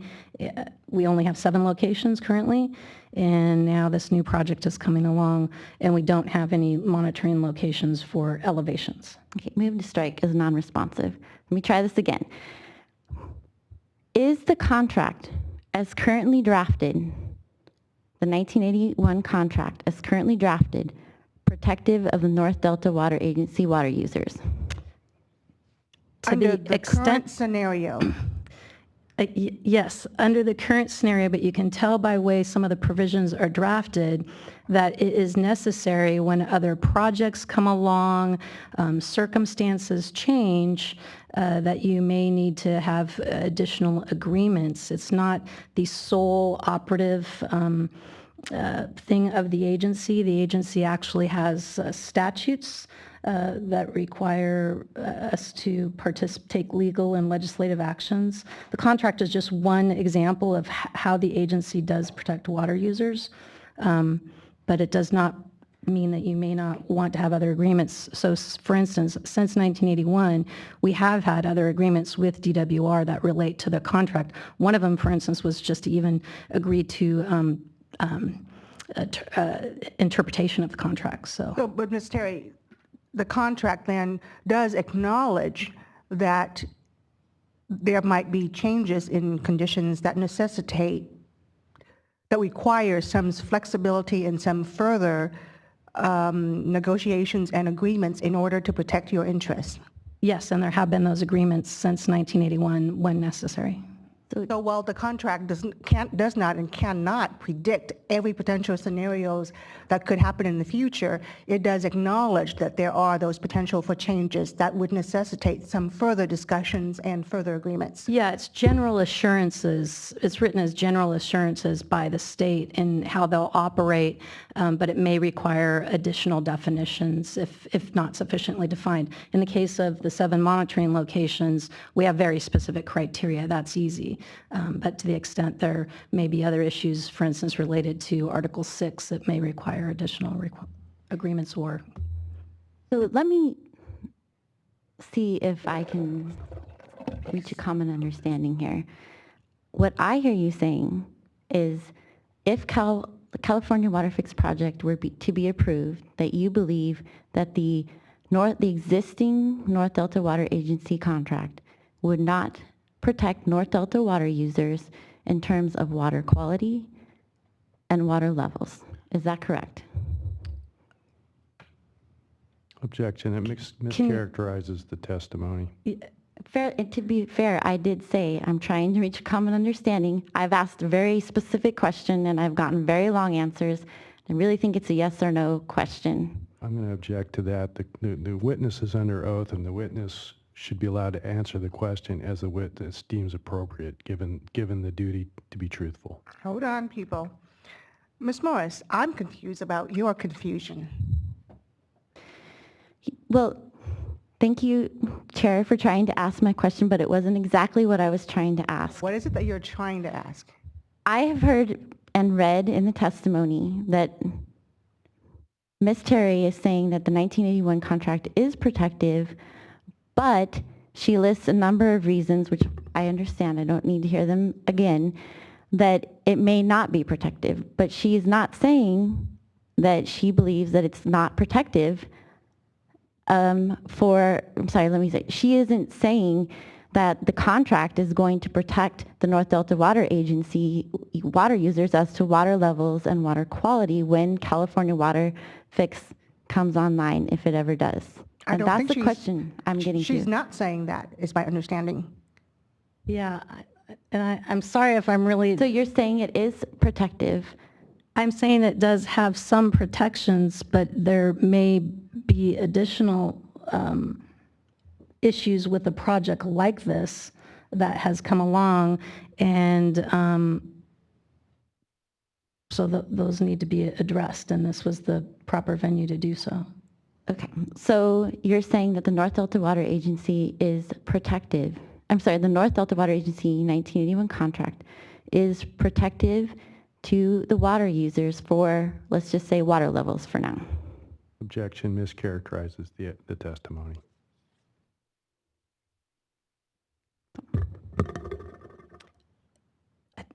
There's an I can try to answer it a different way, but you seem to not be happy. Again, if you read Article 6, it's very clear that the intent is for the department to provide some general assurances. When a project like this comes along and is talking about those changes in the levels, Article 6 now needs to be further defined between, the parties. And let me try this. You've been trying. I'm trying a different angle. I'm trying to answer you. I really am. I'm sorry. I'll move on if this doesn't work. Hold on, Ms. Norris. So perhaps it might help if you define what you mean by protective. I want to try this a different way, and if it doesn't work, I'll move on. I will not waste your time. The 1981 contract was entered into as, would you characterize it as a settlement with the North Delta Water Agency and the Department of Water Resources related to what is commonly known as the peripheral canal? It had been negotiated well before I was there. I don't know specifically. That is what was going on at the time. Today's project is different. There were, in fact, outlets of water that would have been in that project that aren't in this one. So to say that it's a settlement of this project, if that's what you're trying to say, I'm not sure that would be a true statement. That wasn't my question. My question was, And her answer, as I understand it, is that she does not know because it preceded her time. Mr. Mello, do you know?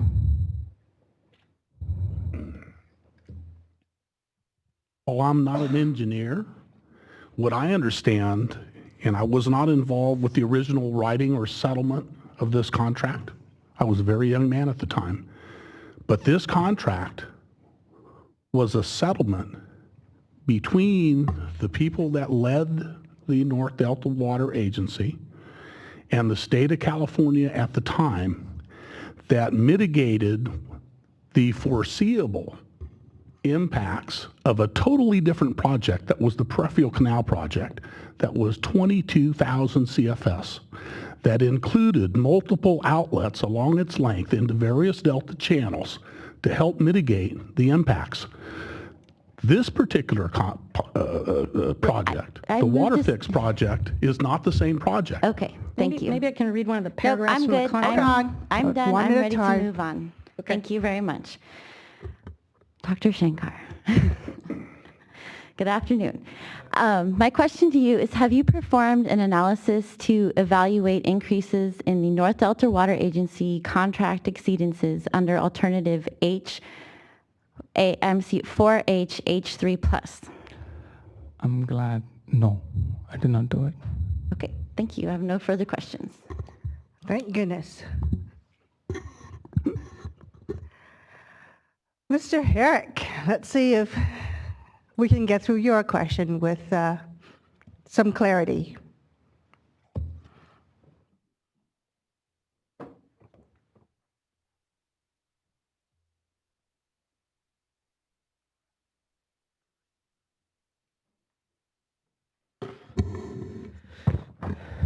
Thank you, Madam Chair. Madam Chair, John Herrick for the South Delta Water Agency. Could we bring up the North Delta exhibit, which is the contract?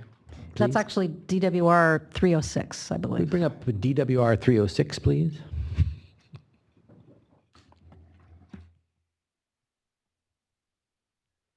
Thank you. And if you could scroll down a little bit, just a little bit in the first recitals. Right there, please.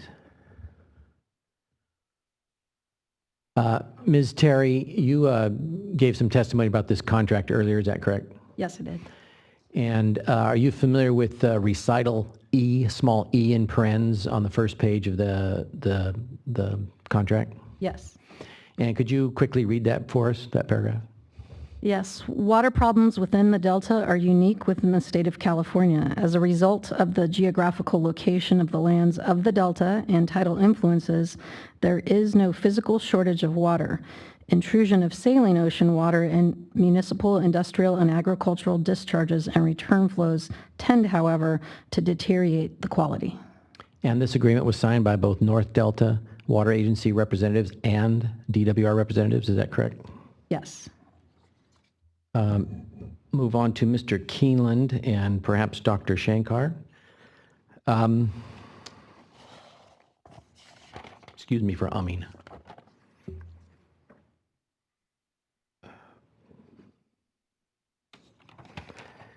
Mr. Keeneland, your exhibit showed increases or decreases in salinity as compared to the no action, excuse me, let me start over.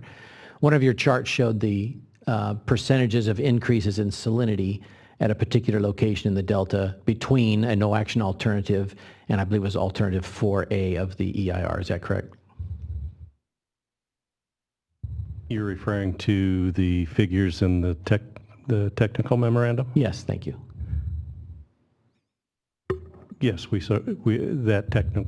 their figures do show changes between the no action alternative and alternative 4A as modeled in the petitioner's BA modeling. And you derived that information from the petitioner's modeling, correct? It's not a result of modeling you did, is that right? That's correct.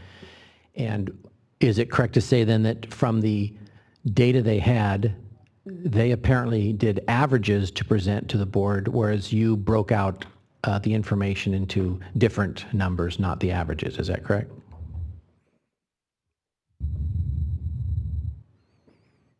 I think it is fair to say that what was presented by the petitioners were monthly averages, meaning over the 16-year period.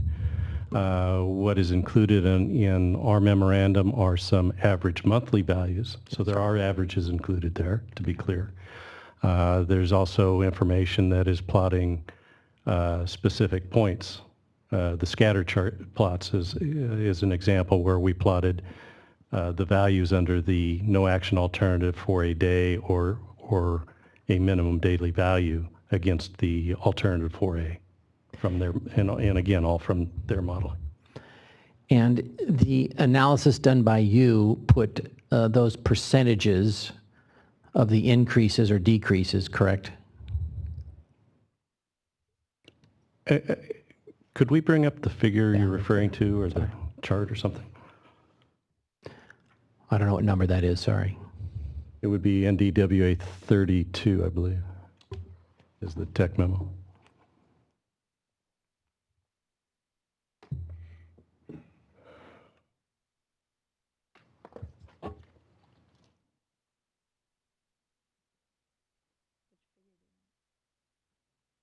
$32 errata. Do you have a page number or which? That one right there is this it? good. Okay. Figure 1. So could you repeat the question?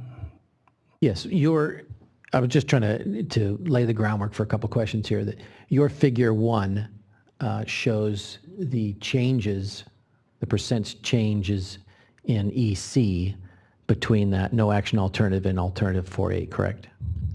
On the monthly average on the monthly basis. Average. Yes. Now, does your analysis let's take the September number. Does your analysis tell us what a 23% increase in salinity would do to any legal user of water? If anything?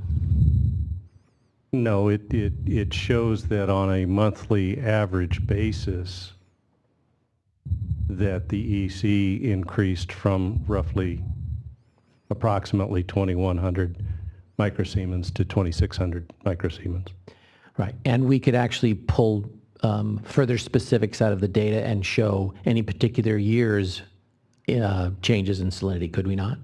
Well, I think that's what's presented in Table 1 on the next page of this. But the percentage doesn't tell us any effect on a legal user, does it?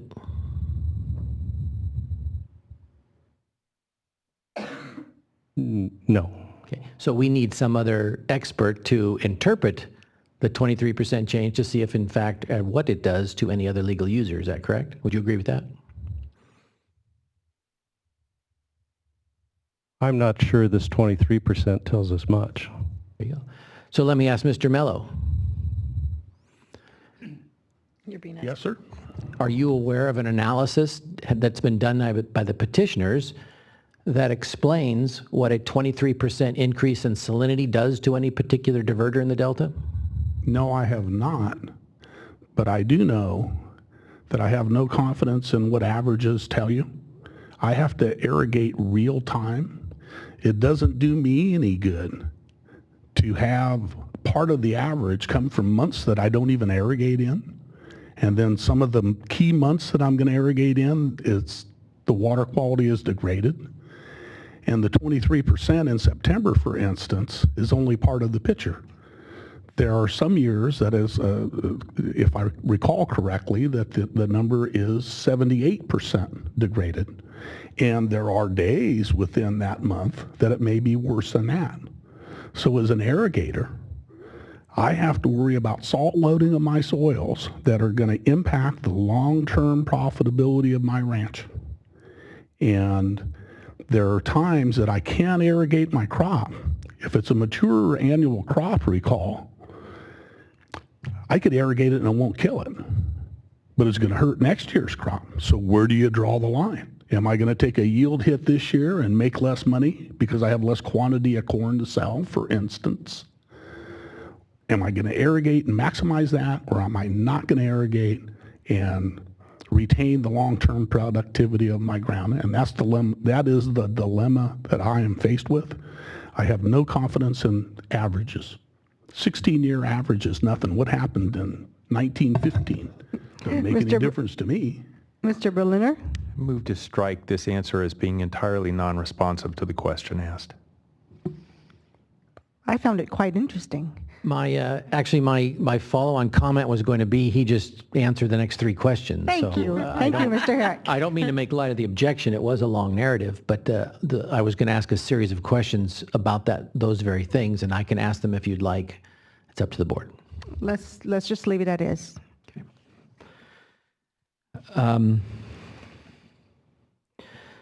Dr. Shanker, I believe you're familiar enough with DSM-2 to give us some of your opinions on the reliability of the results that come out of the model. Sorry to be rude, but I would have to go by the questions. Certainly. I'm just trying to make sure. Definitely. You're familiar with the DSM-2 model. Yes. Okay. Now, the DSM-2 model is basically used for two reasons, or two purposes. One is a comparative study by doing two different runs, holding most of the criteria the same and then changing one or two. And the other one is a predictive manner. Is that correct?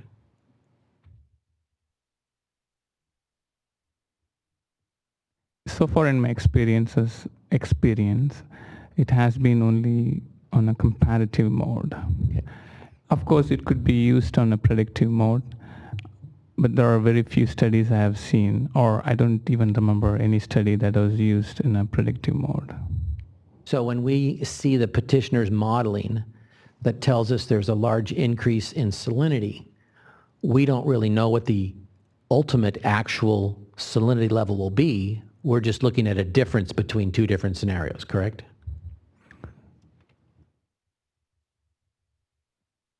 So, as Mr. Munevar has presented, this is the best available tool, and this is probably the best information we would have until the project, if it is implemented or when it's implemented. But do we know if let's just take a hypothetical, if the 23% is 23% higher than 700 EC, or is it 23% higher than 300 EC, or is it 20% higher than 1000 EC? Does the model actually allow us to guess at what that future EC will actually be? Just for a quick note on this 23% is for the alternative 4A, and if you look at the same chart for boundary 1, it shows 55%, that being the secondary aspect. But to answer your question, I always look at it like we need a parallel universe to compare with and without project. I don't know how well you could, even if in the reality of the project were implemented, we wouldn't have an opportunity to compare that performance of that project against a system where you wouldn't have a project. That does not exist in the reality. So with that point, I would say, again, as I said before, this is the best information we have, and I wouldn't make a conclusion as to how this number could be validated or could be the result you would see in the future. Well, I'm just trying to drill down upon that. I appreciate your answer. If this proceeding is trying to determine whether or not there's injury to legal users, and we have a model that tells us there's a difference between two scenarios, so in other words, what might the impacts be from a project, can we say with any confidence whether or not that is an injury if we don't know what that actual final number will be with the project? We just know a comparative number. So the injury word really seems to be out of my head. I always look at impacts as mathematical. I mean, I don't know how to relate the percent change to injury. If you don't mind, if you can clarify how I can understand the word injury would be useful. Have you seen DSM-2 model runs for EC in the Delta that are substantially different from the measured EC? That's the purpose of the model. The model is calibrated and validated against observed data. And that's how we develop our confidence on the quality of the results as to how much it can simulate the reality. And of course, there are locations where the model performs well, and there are locations where the model does not really simulate the reality or real salinity conditions. Perhaps I could Please do. add some. I am not a modeler. I don't pretend to be one. But I work with some of the best around, I believe. My understanding of models is they are used for that comparative analysis. Most models are not developed, or were not developed, to replicate historical or future conditions. They try, not me, not we. They try to calibrate models to make sure that they are reasonable. We try to get them so that they reasonably reflect conditions, but they're not designed to replicate history. And they're not designed, the models we're talking about here are not designed to be predictive and tell us what's going to happen in the future. They've been designed to make a reasonable, the no action alternative is a reasonable assumption or model of what we would expect to happen without a project. And then once we're comfortable with that, we layer on projects to see what does the project do? How does it impact conditions? Let me give you a hypothetical. I appreciate that answer. So if hypothetically, DSM-2 shows water quality at a particular location that is 400 EC lower than what it actually is, what conclusions can we draw when we run the model and say, oh, it might be 23% higher? Can we draw any conclusions on the impacts to anybody? So that goes back to questioning the validity of DSM-2. Is that correct? You're saying that if the model underpredicts EC at a location by 400 microsiemens per centimeter, would this model be reliable in evaluating the real impacts of this project? Am I understanding correctly your question? Yes. In my experience and my knowledge, I haven't seen the model underestimating salinity by 400 microsiemens per centimeter. I don't remember the numbers of those different calibration reports, but DWR publishes the calibration reports frequently as they acquire more real-time data. And the model is also being evolved periodically with corrections to the code and with corrections to the input data. So with all these improvements, DWR undertakes a calibration effort to ensure that the model is doing its best to reproduce or to simulate the real world conditions. If someone can demonstrate that the model is really unbiased or really inadequate or really not good enough to simulate, like the example you said, like 400 microsiemens, then one should take into consideration that biases or that errors while assessing the project impacts. So, Dr. Shanker, did you listen to my cross-examination of the petitioner's modeling panel? Somewhat. Not. I don't know how many hours it went, but I know you.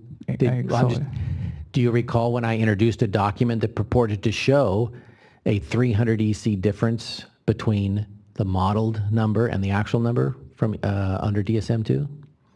And you I'm don't sorry, have to. if I had, I would have remembered, but I don't think I saw that document. Okay, I'm just trying to explore that. Sure. Yeah. If we don't know why the model is not accurately predicting water levels within some range of acceptable, percentage, does that raise into question the results of the modeling? It could be. It is a scientific effort, and it has to be put in reference to the current issue, and I don't think it's a technical, as you see, it's a technical issue. It needs to be evaluated thoroughly. That's all I have. Thank you very much. Thank you, Mr. Herrick. That was interesting. We will take our afternoon break, and we will resume at 2:40.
All right, please take a seat.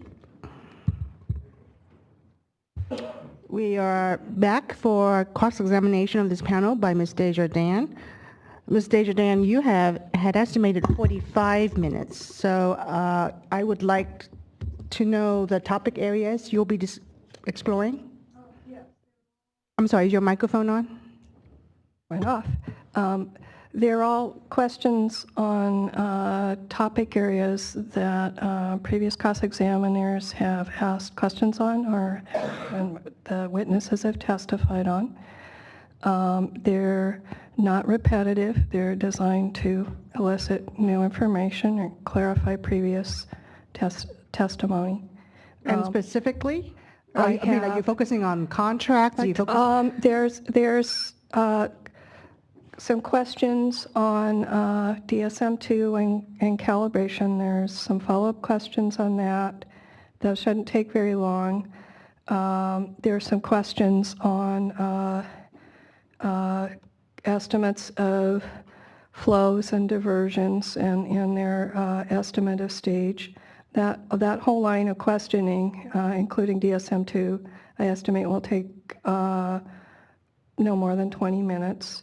And then there's a couple of questions on the contracts and on the foundation of the contracts and the original permits of the Bureau and the Department of Water Resources. And those could take 20 minutes. They might actually take less. 45 minutes was sort of a upper estimate. Proceed. I would encourage you to ask your question as directly and succinctly as possible. If need be, we'll go back and establish foundation, but try to be direct. Okay. Thank you. Mr. Prana, can you say your name again? We're calling him Dr. Shankar today. Dr. Shankar.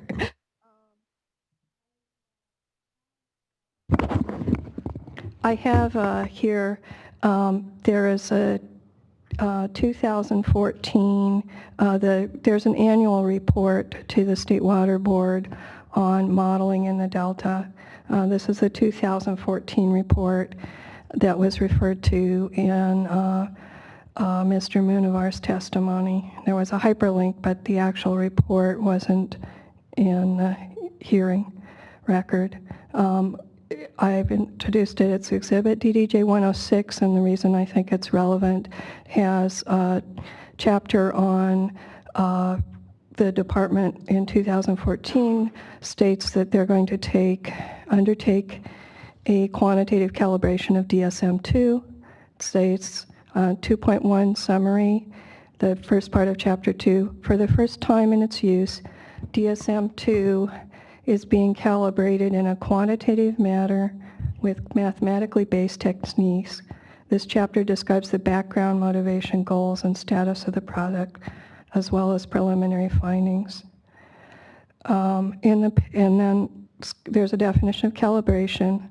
Then it says, in the past, Delta models, including DSM-2, have been calibrated with traditional methods using only channel friction and dispersion coefficients as calibration parameters. The traditional approach... Ms. I'm waiting for you to get to a question because So I just wanted to ask him about this paragraph. It implicitly assumes that other inputs are either perfect or yada yada. So this quantitative calibration, do you know if this was done by the time, done for the model results that you used, or if the calibrations you're referring to are the previous kind of calibration? Sorry, I do not know. You don't know. Okay. Let me go then to Exhibit DDJ 14. And this is an excerpt from the much older one. Scroll down, please. Page 8-2. What is this document? Okay, sorry. This is the 2004 methodology for flow and salinity annual report. It's an excerpt from Chapter 8, which has some information on DSM-2 is used for forecasting. Dr. Shankar, are you familiar with this document? The way I'm blinking, definitely not. Sure. Yeah. It's not, this is documentation. I just wanted to ask you about what it says about use of the model and if that's still the case.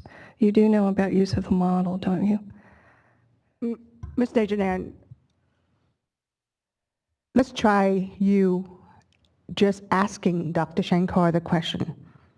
Without going through all the document, is there a way for you? I mean, obviously, Ms. Desjardins, obviously we know by now your great interest in the issue of modeling, and obviously your great familiarity with the context and the subject matters, and so is Dr. Shankar for that matter. So let's try first. Ask you a question. I don't remember exactly. I'd like to go to page 8-4 and I can just read it, please. It's very short. But then you're veering into the area of testifying here as part of your cross-examination. I'm just asking about this passage, if I could do that, 8-4. You're going to ask about the passage, but you don't remember what the passage is. Can we go to it, please? And you can look at it and determine it. 8-4. It's not meant to be testimony. It's not my own statement. This is actually 8-4, down to the bottom, the stop. So it just says, this is a statement by Department of Water Resources. O&M's Delta forecasts have shown the DSM-2 forecasting tool is effective at providing qualitative information. However, a more formal analysis of the ability of the current DSM-2 base forecast to provide accurate quantitative results has not been conducted. It should be noted that DSM-2 real-time simulations can at times fail to reproduce or predict observed data due to a combination of errors in forecast model input and DSM-2 accuracy. So, Dr. Shankar, you're not Department of Water Resources. This is from 2004. I'm just curious, in your own use of the model, have you noticed that the simulation can at times fail to reproduce or predict observed data? What is your sense of how the model has been improved or not? In what particular incident or case or project? I'm talking about over time and specifically with the WaterFix project. Your experience with using the DSM-2 model.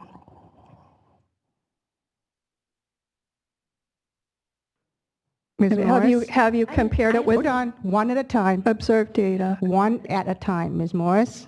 Thank you. Stephanie Morris, State Water Contractors. The question's vague and ambiguous. It's also, I think, 3 questions, but the objection really is that I think it's improper for the questioner to be reading things into the record when there isn't a question. And I'm concerned about the record and the fact that this has happened several times, and Ms.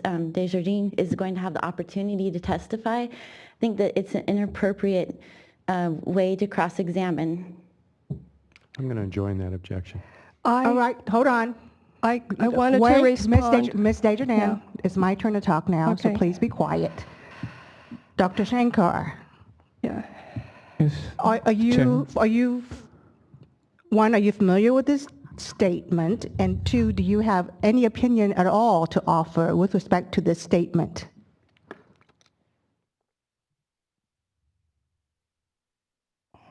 And if you do not, then you do not. I do not. Thank you. Then let me just ask one. Have you compared DSM-2 with observed data in your work? And if so, have you noted errors? Yes, I have. You've compared it with observed data? I've done this before. Yes. Have you noticed errors at times? I was part of a calibration study. I'm sorry, I should take it back. It was part of a validation study for DSM-2. And so your question is, have you seen errors in all models? Of course I have errors. Yes. And I have seen errors. I mean, I wouldn't imagine a model being perfect. And so the errors, all models do have errors, and I have seen errors in DSM-2, and that was part of my validation study. And if you're asking the magnitude of the errors, or about now what is the frequency and where does it occur, I don't have any information on that. That was partly, if you had any sense of where the model was accurate, more accurate or less accurate, or what the magnitude of the errors of the model were. The model simulates the hydrodynamics and water quality.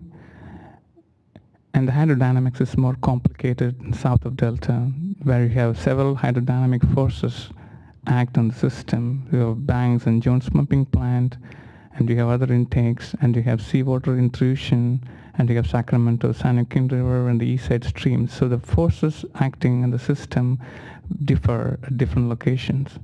So the model can tend to perform well in locations where the mixing process is simple, and it can tend to perform less accurately in certain locations, depending on hydrodynamics, depending on the timing of the year, depending on the hydrologic conditions.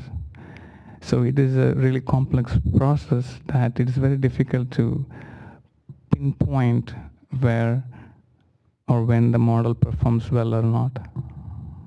Do you have any sense of whether the models is better quantitatively, or at this point it's only effective at providing qualitative information? And word quantitative has multiple dimensions to it. Yeah.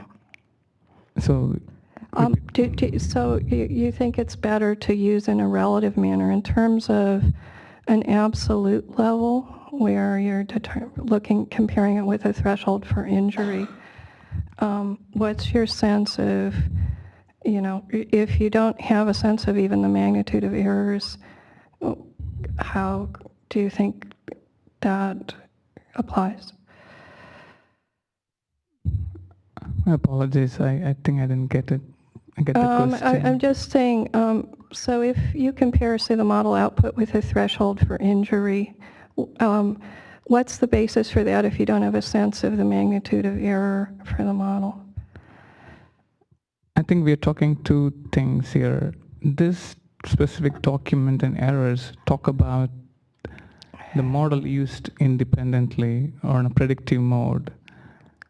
The study we are dealing with right now is talking about a comparative analysis. So the effect of errors in a comparative analysis is not as significant as when you use the model for a predictive forecasting mode. Do you think that the forecast of a 23% increase in salinity, do you have a sense of the possible errors in that kind of forecast, where it's comparative between? I think the best answer would be I don't know how I could relate that 23% to the modeling errors. Okay, thank you. That's all.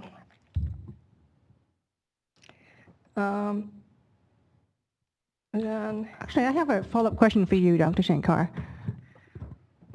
In the applications for which you use DSM-SIM, is there a better tool available that you could use?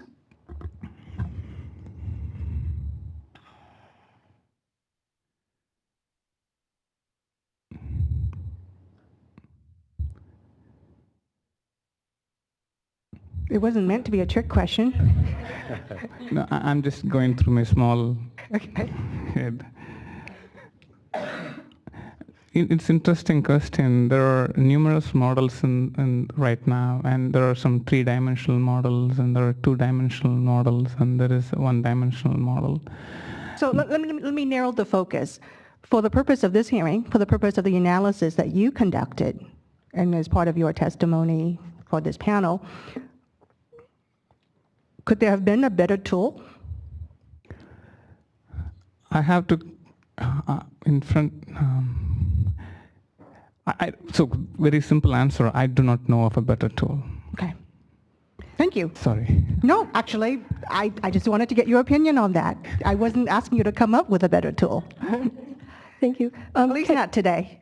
Can we go to DDJ 104, which is the board's panel on analytical tools, and I just want to ask about a table. It's a report of the 2012 panel analytical tools. I want to go to page 5. There's a table on page 5. There it is. Stop.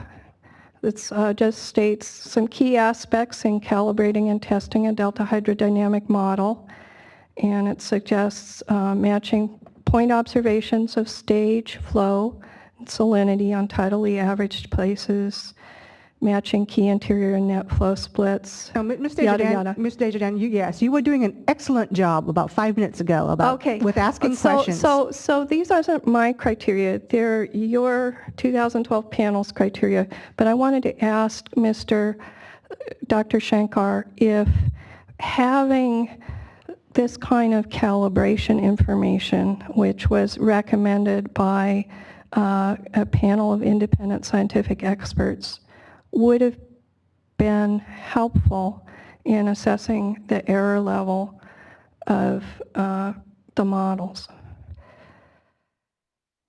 And just looking at the list, this is the list that the independent panel recommended be provided for board proceedings, this kind of information. Yeah, I respect the panel, and I think their statements are definitely much more credible than what I could say. Is any of this information that they list here about the models, about how well it matches point observations, et cetera, available for this hearing?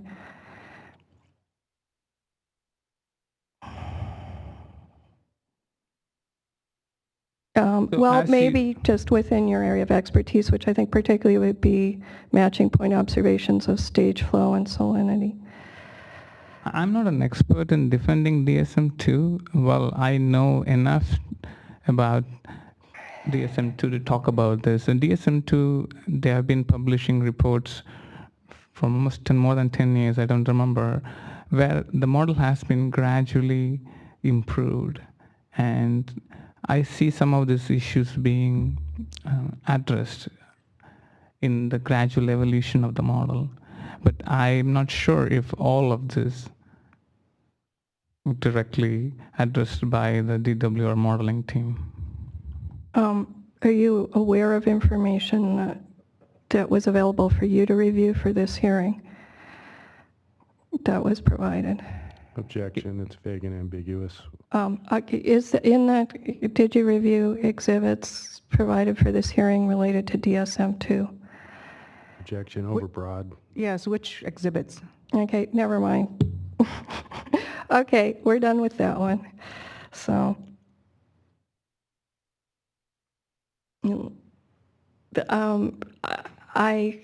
have questions on contracts, I believe. yes, so the next one, I wanted to go to, I have a question about flows. I wanted to go to DWR 324. Page 5. Oh, excuse me. It's my exhibit. Go look in the stick. And yeah, DDJ 112. This is scroll down to page 5.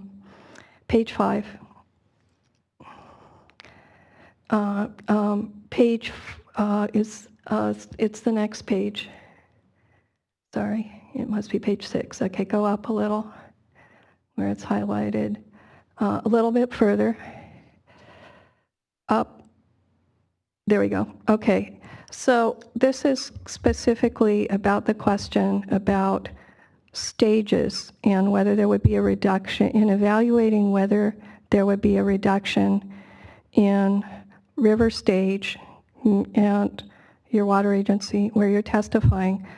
The petitioners were supposed to provide existing and proposed diversion, release, and return flow schedules. And they stated there will be some changes in the stream flow regime due to the new North Delta diversion. They refer to the testimony of Mr. Lehigh and Mr. Milligan and state DWR and Reclamation will continue to meet all existing Delta water quality and flow criteria and any other regulatory requirements. Did you find that helpful? Was that sufficient for you to prepare your testimony, or did you have to rely on outside other information that was not provided? To whom are you directing this question?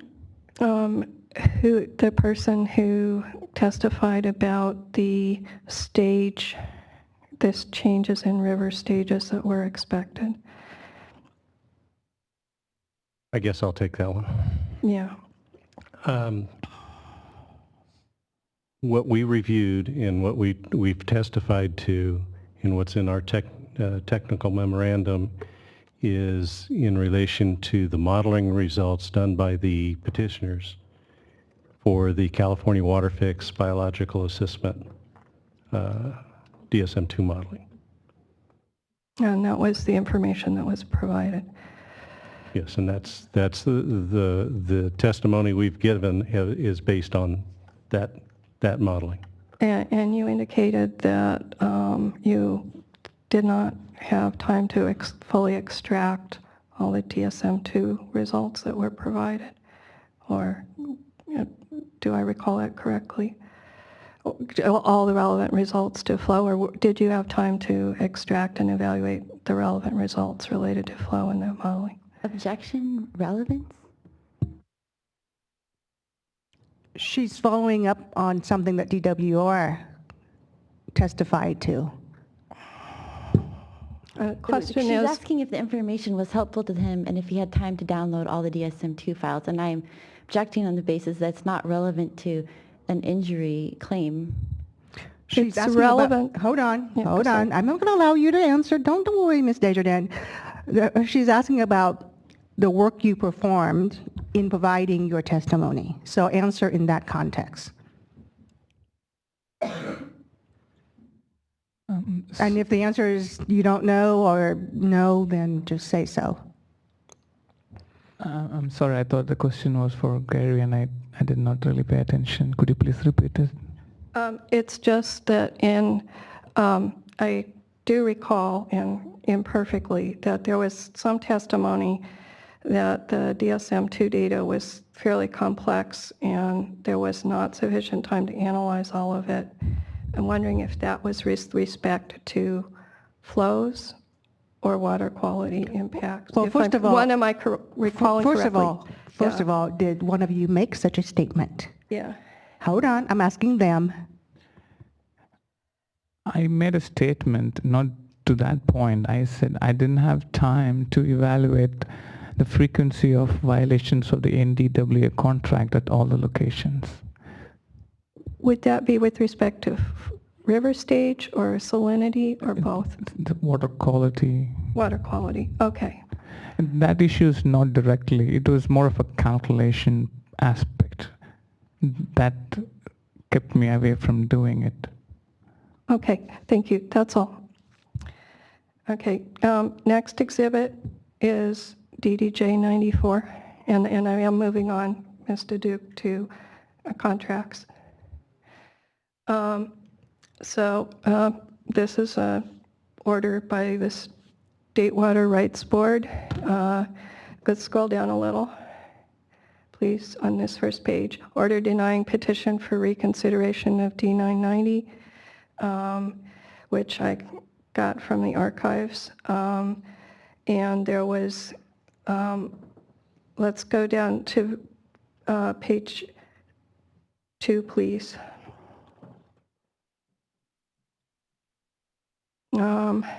So this paragraph, the board is urged by the Sacramento River and Delta Water Agency, Delta Water Users Association, reconsider the provisions contained in paragraph 23 and extend or make provisions for extending the time in which parties within the watershed of the Sacramento River and in the Delta shall be preferred over project users in the export area with regard to entering into contracts.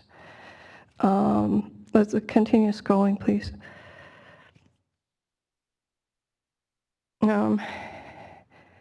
It states that their arguments, keep scrolling, that they're concerned that the paragraph 23 of the order will permit the Bureau to export stored water without limitation because the Bureau may refuse to enter into contracts and allow, next page, 3 and 10-year periods to lapse. This is a pretty long document. Yeah, let's keep going down. What is your question? Can we scroll down just a little bit? I'm not going to read from the entire thing. Keep going. Keep going. Keep going.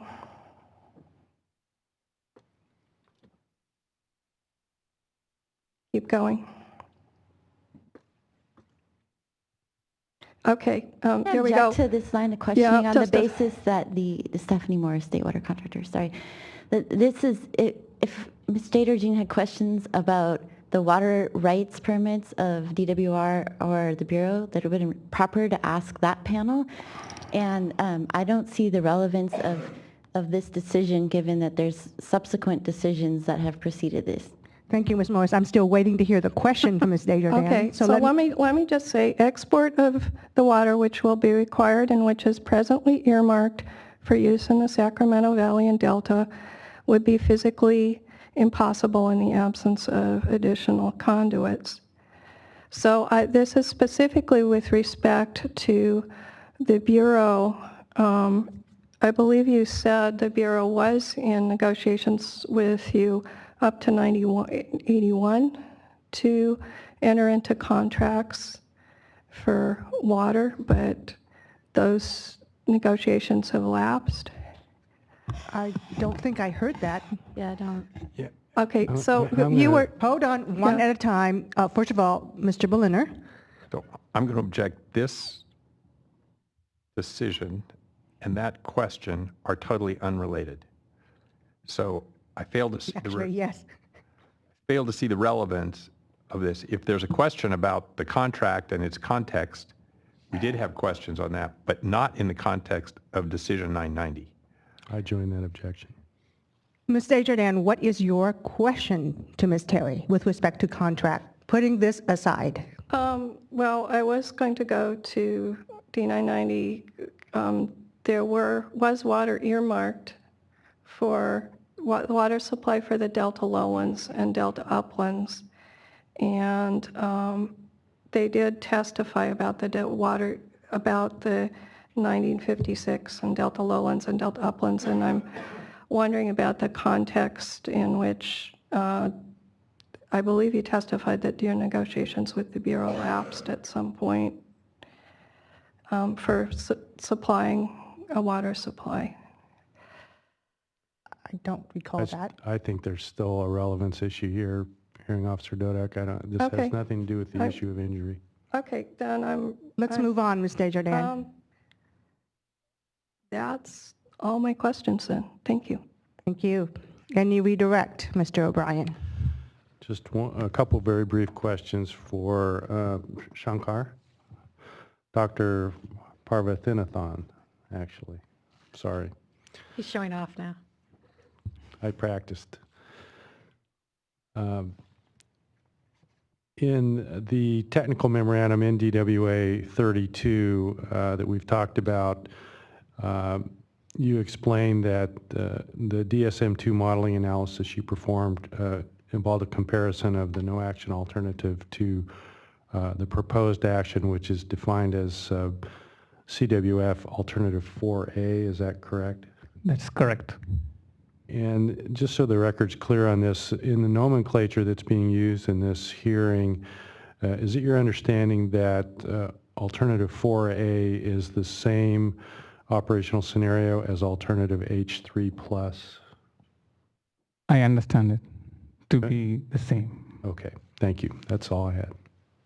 Thank you, Mr. O'Brien. Any recross? That's a no from Mr. Berliner. Ms. Morris? Mr. Herrick? Ms. Desjardins? Ms. Morris?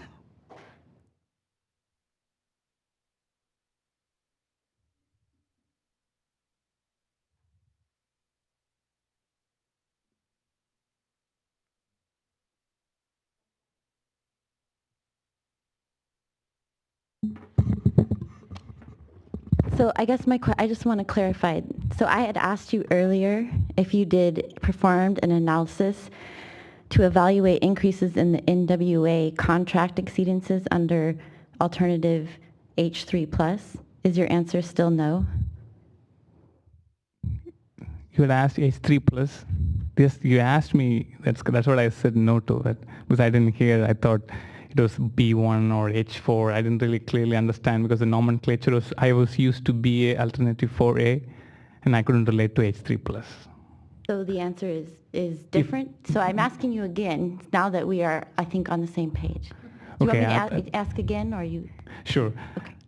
I think, okay, let me really not confuse anybody. Alternative 4A is equal to H3 plus, is that correct? Yes. Oh, then I did that. Okay. Sorry, I'm sorry. Okay, and then why didn't you include it in your analysis? I mean, why didn't you include it in your presentation to the board? Sorry, didn't include which one? The analysis that evaluated the increases in North Delta Water Agency contract exceedances under H3 plus. It is included in the technical memorandum. Okay, did you look at it for 3 Mile Slough, at 3 Mile Slough? Yes. And where is it in the technical memorandum? Just can you give me the page number?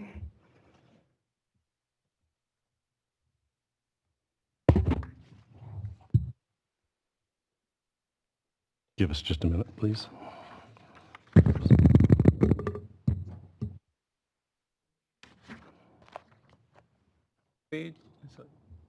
Page number 6.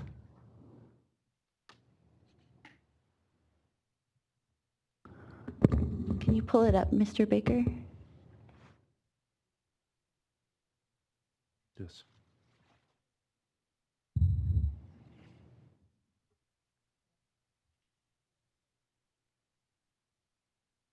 Page 6, please. This is NDWA 32 errata. Okay. To the bottom, that's the end of the last sentence in the last paragraph there.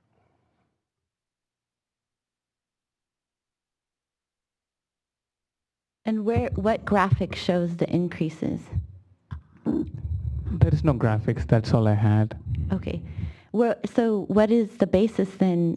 Where's the analysis that allowed you to make the statement that we see beginning on the very last sentence under the Table 2 title of this document? I'm going to object at this point. We're going beyond the 2 questions I asked on redirect. Ms. Morris?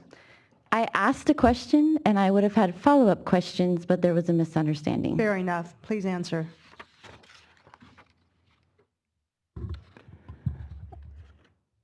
When if you don't mind if I can phrase the question, you're asking me where is the analysis that substantiates this statement or that supports this statement? Yes. So I'm seeking clarification on what do you mean by analysis? Well, I'm a lawyer, not an engineer and not a modeler, but I'm wondering, you're the one who made the statement, so what analysis did you do and rely on to make this conclusion? Really, thank you for the question. This one statement took me a week to write. The reason being that if we go back, I don't want to go back to it, but if you can look at the ND North Delta Water Agency contract, The standards are the most confusing because they vary by the Fourier inflows, and it has a really different sloping pattern. So I tried my best to calculate. It is simply a calculation. Count the number of days, the 14-day daily, 14-day mean EC exceeds the NDWA contract, and that's all. For me, it's just a addition, but it's just a calculation, and I didn't really see a need for presenting it in any other way. But other than just reporting the number of days, it crossed the line. The problem is, I can't understand how you came to this conclusion because that work isn't documented anywhere, is it?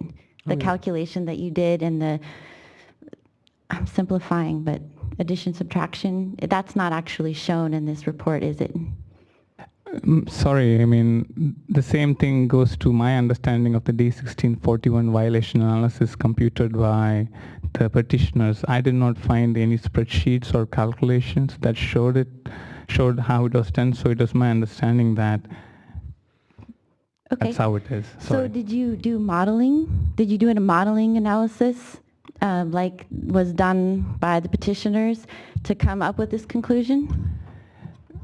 It is not a modeling analysis, so if I can explain what this statement means.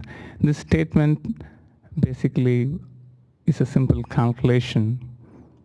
The calculation is simple, but the data is complicated. So let me make a clarification there. So if you have a month of data for every day that shows the standard, and the next compared to another table that shows the EC value, the 14-day EC value for every day at 3 Mile Slough, I just compare those two numbers and say if the computed 14-day EC mean is below the standard, then there is no violation. I count it as 1. And if it is above the standard, then I count it as 0 if it is below, and if it is greater than the standard, I count it as 1. And add the number of days it crosses the standard, and that is 20 days. Okay, and that's 20 days for the entire 16-year simulation period, it is correct? 16 times 365, that is 5,280 days. Thank you, that was very good math. Maybe I may be wrong at 5480, maybe 5480, yeah, sorry. Okay, I have no further questions, thank you. Thank you, Ms. Morris. Does that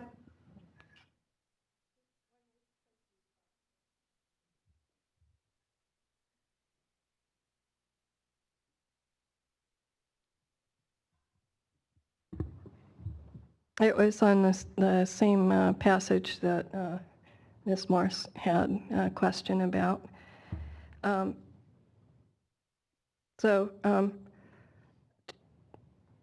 the question is? Dr. Shankar, in writing this summary, is this the kind of summary that you are used to writing as a professional in preparing reports? And as far as the level of detail? I really do not know if I have a professional style to me. I do not know. I mean, I have to think about it. Okay. That's all. Thank you. Mr. O'Brien, does that conclude your case in chief? That concludes our case in chief. All right. And at this time, do you wish to move your exhibits into the record? I do. And I will take them under submission because I believe there are outstanding objections to them. So we will consider the objections, and issue our ruling within the next few weeks or so. Very good. I would move to admit NDWA 1 through NDWA 274 inclusive, and also the erratas that we have submitted. Thank you. Thank you, Mr. O'Brien, and thank you to all the witnesses in this panel. That was most interesting. Thank you very much. All right, we're finally up to group number 10. Well, the portion that is not inclusive of the city of Brentwood. As they're coming up, everyone stand and stretch for a little bit. And can I do a quick time estimate? This does not need to be on the record. Just, Mr. Elajim, time for direct. Any cross? Estimated time for cross?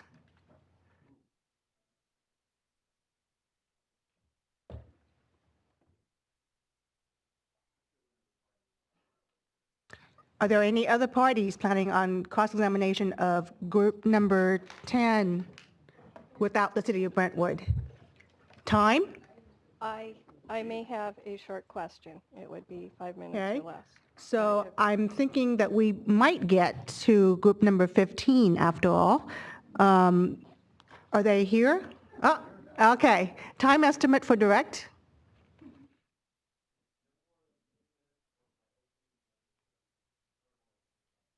Okay, and cross? For 15, I'm sorry, for this group?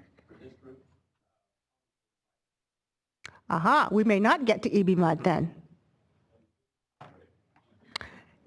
You know what, EB Mud, thank you for joining us today. We will see you next Thursday, unless you want to stay, but given Mr. Elajim estimates and then Mr. Berliner's estimate, we're looking at least 4:30 before we might get to you, and the room shuts down at 5. That makes sense. Do we have any clarity in terms of next Thursday, November 3rd? I know parties have been shifted around in terms of when we would You know go what? then. We will go with you whatever time you would like. Would you How like to go about first? 9 o'clock. First would be excellent. All right, we will take you first. Thank you very much for the clarity. Thank you for your patience and for accommodating our challenges in Well, scheduling. We're juggling a lot of things. Okay. Thank you. All right. With that, we will resume with Mr. Elajim.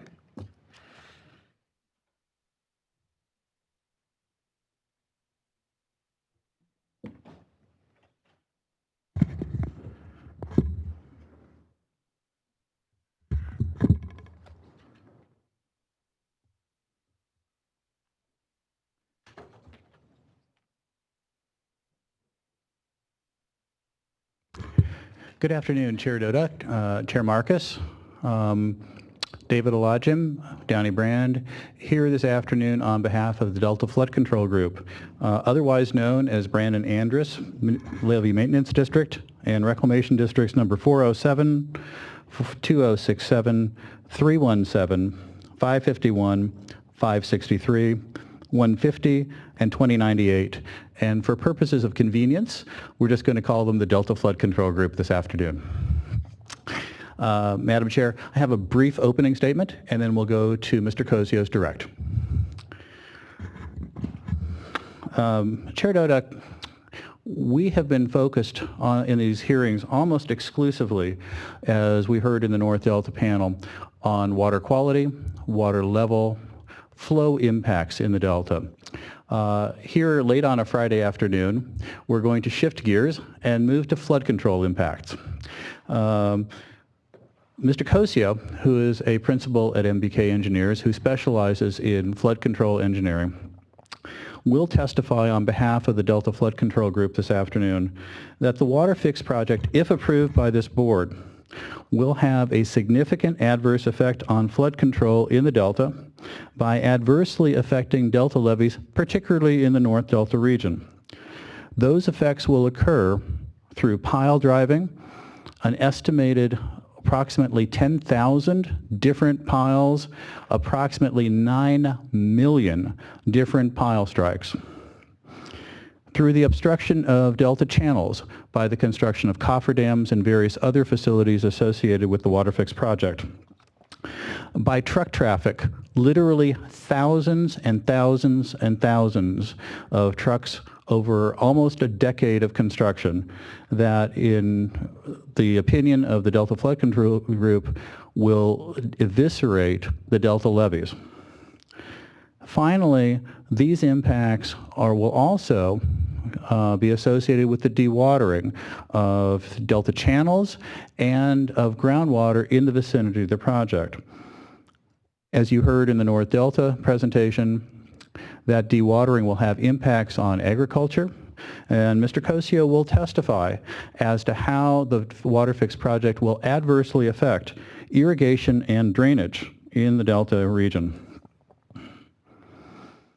Turning from the direct effects of the project, the Delta Flood Control Group wishes to inform the board of a more general and a more troubling deficiency in the materials that have been presented to this board.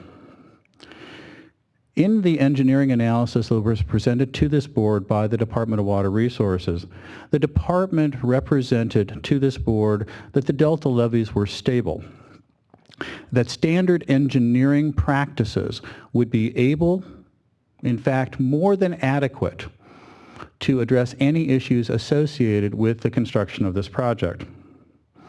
Mr. Cosio, on behalf of the Delta Flood Control Group, will testify that the delta levees are, in fact, in a state of dynamic equilibrium, that the substantial changes contemplated by the WaterFix project through the construction process have the potential and, in fact, are likely to destabilize those levees.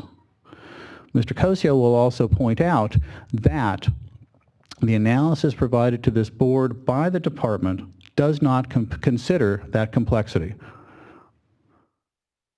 Finally, for all of these reasons, the Delta Flood Control Group believes that the WaterFix project will have a very significant adverse effect on levees and flood control in the Delta, notwithstanding the fact that part one of these hearings is focused on legal injury to water.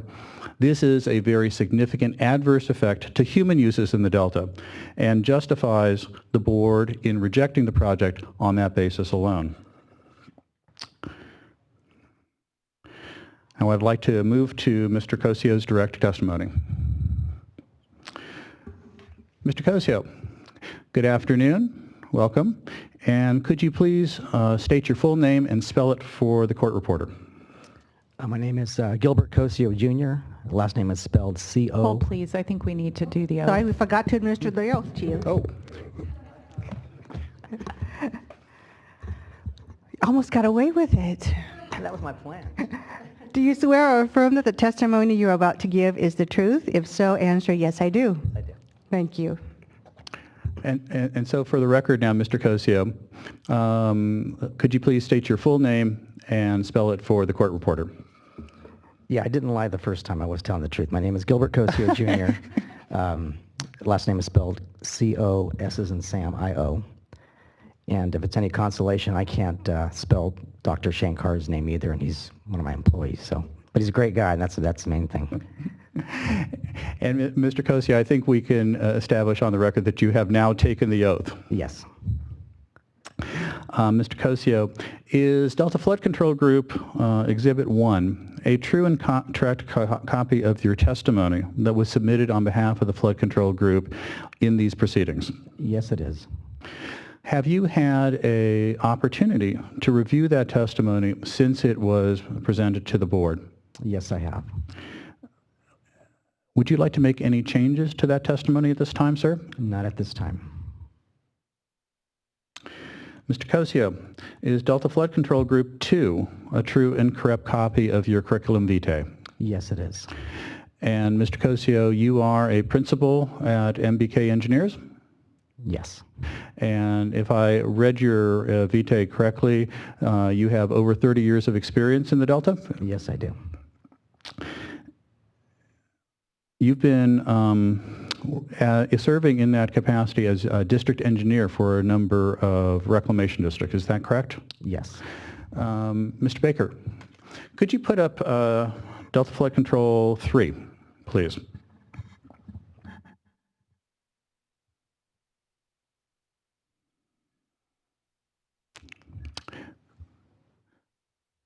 And Mr. Cosio, if we could scroll down a little bit.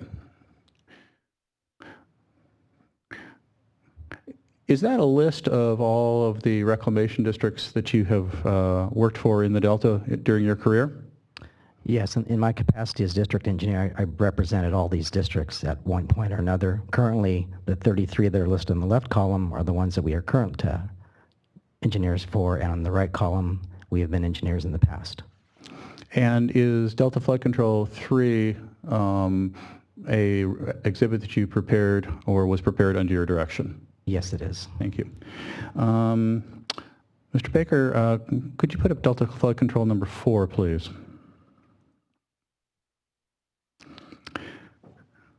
And Mr. Cosio, is Delta Flood Control 4 a true and correct copy of this exhibit that you submitted to the board? Yes, it is. And does this map showing the Delta represent accurately, sir, the flood control districts that were identified in Delta Flood Control 3? Yes, it does.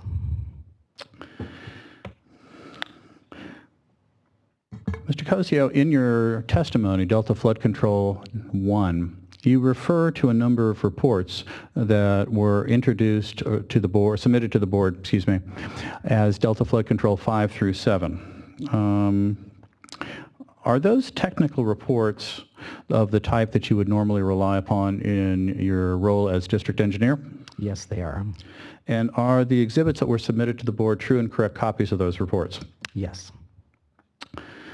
Mr. Cosio, Delta Flood Control exhibits 8 through 10 are photographs of cracks on the slope of the levee at Grand Island, Reclamation District 3. Did you observe those cracks in person? Yes, I did. And are those photographs accurate depictions of the cracking that occurred on that levee? Yes, they are. Mr. Cosio, Delta Flood Control 11 is a report on that levee cracking at Grand Island, Reclamation District number 3. Was that report prepared by the Department of Water Resources? Yes, it was. And did you receive a copy of that report in your role as district engineer for RD3? Yes, that's why I received a copy. And is that report the type of report you would normally rely upon in your activities as district engineer for RD3? Yes, it is. And finally, sir, is the copy of that report that was submitted to the Water Board a true and correct copy of the report as you received it from the department? Yes, it is.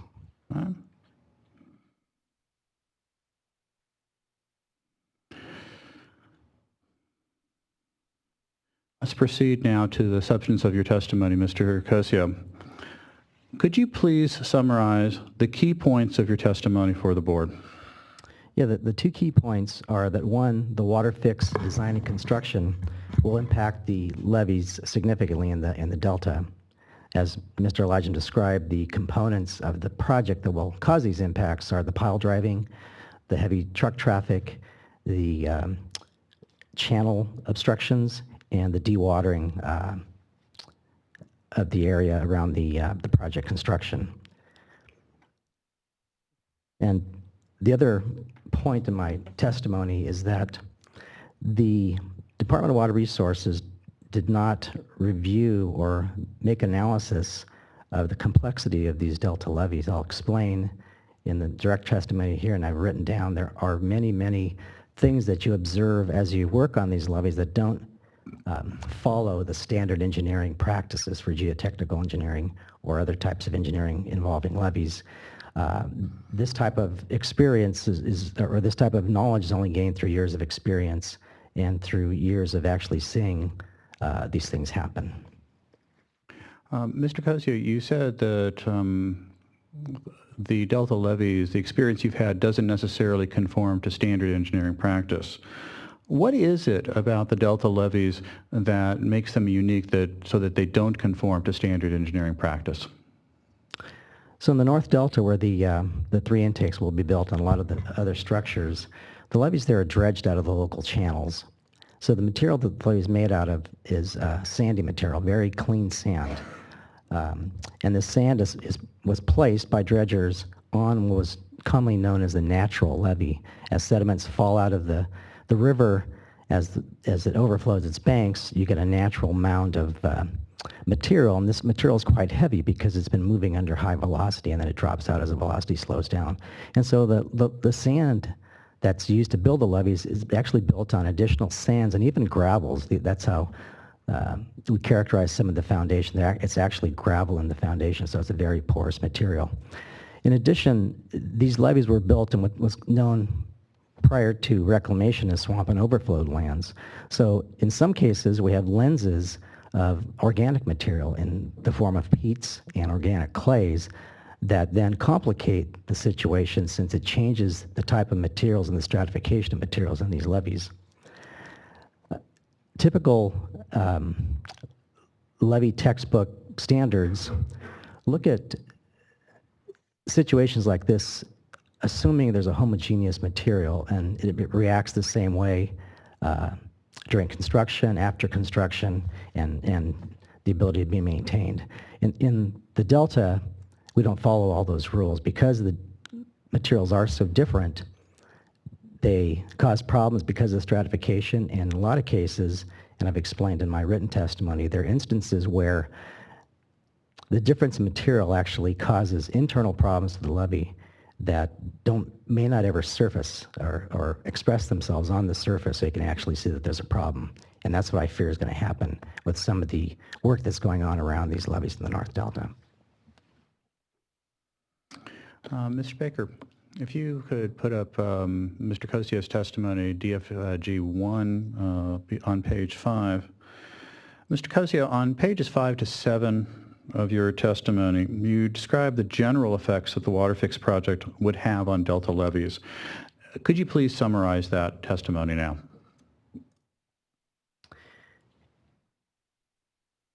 Yeah, in this part of my testimony, I describe what Mr. Elijah has described as a state of equilibrium. So the petitioner's expert, Mr. Bednarski, had stated that these levees have been stable for decades. And although they've never failed in most cases, they are not stable. They're very dynamic. If you look at what they look like now compared to what they were built to in the 50s after the Corps of Engineers rebuilt them, they're not the same levee section. They're constantly changing because of all the different forces and then all the different maintenance activities that go on here. And so the way I like to characterize it, they've reached a state of equilibrium. It's just like a block, this game Jenga, where you pile these blocks up. It's a very stable structure, and you can pull pieces out, but that one piece that you pull out that topples it over, that's kind of what happens to these levees. We have to maintain them. Pieces fall out, we fix them, but periodically that piece falls out that just topples the whole thing, and that's our fear as district engineers. We got to watch these things because we got to hopefully anticipate where that piece is. If not, we're going to lose these levees. And in this case, I find that the activities due to the California WaterFix will enhance erosion, affect seepage and how these levees react, because for the most part, water is part of the levee section, and by changing the elevation of that water, you change the strength of the levee. And then as you construct features of the WaterFix around these levees using the piles that create little earthquakes, essentially, and the truck traffic and the obstructions in the flow, they're going to increase the probability that we're going to cause more levee stability problems and more, definitely more maintenance issues.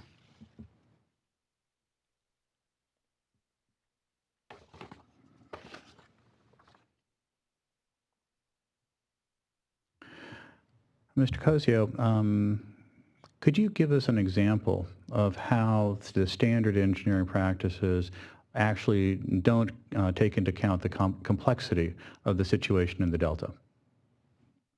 So in my written testimony, I cited several examples. One in particular happened fairly recently. We work for a reclamation district in the central Delta. The city of Stockton was proposing to build a pumping plant on the reclamation district levee in order to pump water out of the San Joaquin River and feed the North Delta area. In order to build this pumping plant on top of our levee, they had to build us a new levee immediately behind the old levee. So they hired a reputable national firm to manage the project and design this new levee. This is a geotechnical firm that has offices all over the country and that does a lot of work here in the valley. We alerted them to some problems they were going to have during construction, and if you look at the actual engineering analysis, they didn't agree with this. They felt that this was going to be a very strong levee, and we didn't disagree. At some point, it would be a strong levee, but what they didn't understand is that getting to that point may or may not happen the way they had envisioned. And so after about 2 years of dealing with this, we came to a conditions of approval that we would let them build that levee, but we'd have to monitor what would happen as they went into construction. So we, instead of building it in one lift, we asked them to build it in 3 lifts. When they built the first lift, one of their monitoring points, which essentially was a stake in the ground next to where they were working, started moving. And within a week, it moved about 13.5 feet. So essentially, it was squishing that levee out from underneath itself and pushing it sideways. And we've seen that phenomenon happen. That's what we were worried about, because if you do that too fast, it'll start flowing and it'll just keep going. In this case, because we were monitoring it, we stopped them, and they realized after that point that things don't happen out here the way the textbooks say they were going to happen. Thank you, Mr. Cosio. Mr. Baker, if you could move to page 9. And Mr. Cosio, at pages 9 to 11 of your testimony, you described the potential effects of the WaterFix project pile driving on delta levees. Could you summarize that testimony, sir? Yes, as I stated previously, this pile driving will essentially create millions of pile strikes that act as little earthquakes. They vibrate as for quite a distance from where the pile is being driven. The type of material these levees are made out of, the sands, is very uniformly graded. That means all the particles are about the same size. And so when you shake this type of soil, it starts to densify. These particles start moving together, trying to fill the voids.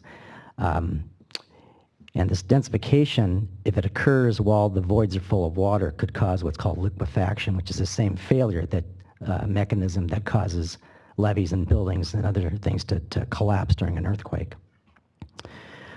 Again, what our biggest fear is that even though you might repair the damage you can see, if the densification causes the levee crown to drop or cracks appear or the levee starts to slip, you can see that and repair it, there's no doubt. But in our experience, we've seen many cases where internally we've got problems and we don't know that until we have a big problem like water's running through the levee. And that's what I fear here. There's going to be, because of the stratification of these soils, there will be instances where the sand will separate from the soils, create voids in that levee we don't see. Thank you, Mr. Cosio. At pages 11 through 14 of your testimony, you describe the potential impacts of floodway obstructions associated with the WaterFix project on delta levees. Could you please summarize that testimony?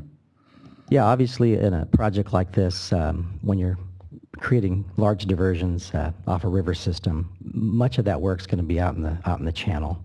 And so you've got 3 diversion structures that are going to extend 100 feet into the channel, which in most cases, that's at least 20% of the width of the channel. And then you're going to have a cofferdam in front of that, which goes even further out in the channel to protect that area as you construct it. In addition, there are going to be floating barges and piles, or floating barge, what did they call them? Barge loading facilities, that's right. Barge loading facilities out in the channel. Now, the petitioners analyzed the effects of the flood control impacts by using DSM-2, the model you guys just beat to death here for the last day. But that's a one-dimensional model. And one of the concerns we have is that we don't disagree that we aren't going to have huge impacts on the amount of water surface elevation change due to the flood. But our concern is that all these piles and other obstructions are going to change the velocity, the velocity and the direction of that velocity, which does cause problems. And we've run into this problem a lot with little boat docks and other things you wouldn't think are major structures, but they change that two-dimensional flow of the water just enough. Again, these things are in equilibrium, and slip out that one Jenga block and it starts coming down. And that's our concern with the in-channel obstructions. Mr. Cosio, let's move along a little bit to the question of groundwater seepage and drainage and irrigation systems. You discussed those on pages 15 to 17 and 18 to 19 of your testimony. And would you summarize that testimony for the board? Yeah, the WaterFix improvements, the conceptual engineering document, describe the dewatering that has to take place in order to construct the WaterFix features. The dewatering is described as lowering the water table 5 to 10 feet for a considerable distance from where the structures are actually being constructed.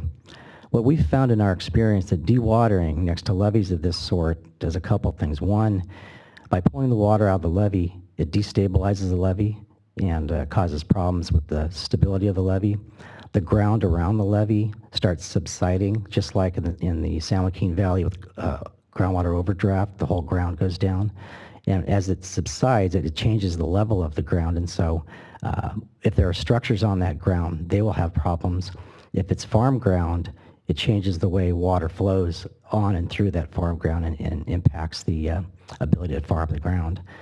In addition, as you dewater the area, you impact the ability to farm in the area because the way the delta is farmed is not like any other area. They farm utilizing the ability to manage the groundwater level. When they want to irrigate, a lot of the irrigation is done under what's called sub-irrigation. They actually let the groundwater level come up, irrigate the crop, and then when they're done irrigating, they pull it down.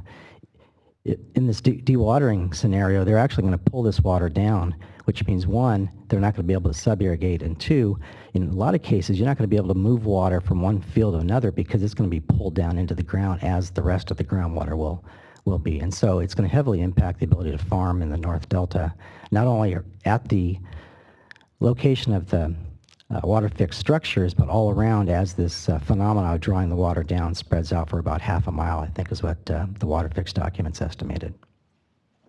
Mr.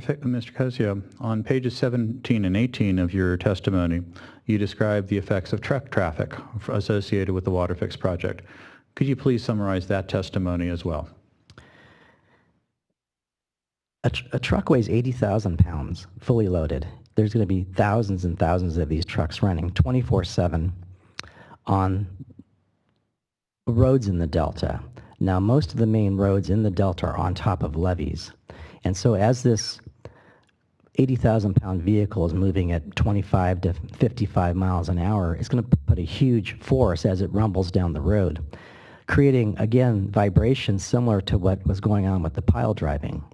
And so these vibrations are going to, again, densify the sands. And during the winter, when the water comes up and saturates those sands, you take a chance of liquefying that material as you shake this thing. And the big difference between the truck shaking and the pile driving is that the pile driving will dissipate, the vibrations will dissipate as you get further away from the pile.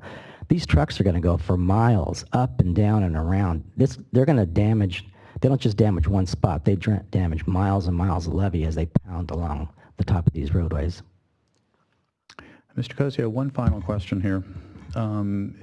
If you were summarizing your effects, your view of the effects of the WaterFix project on delta levees, how would you do that, sir?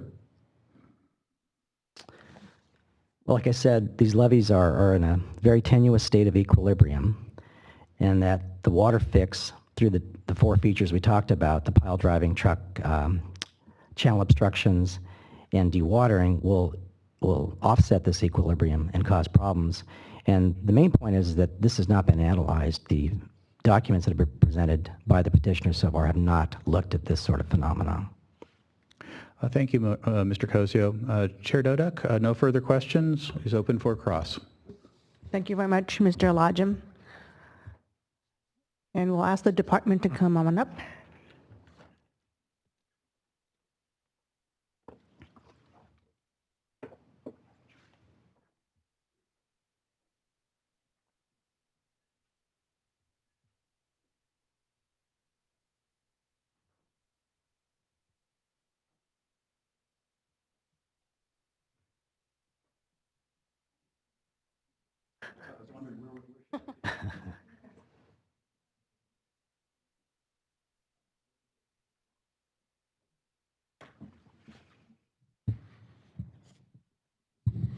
hard stop at 5?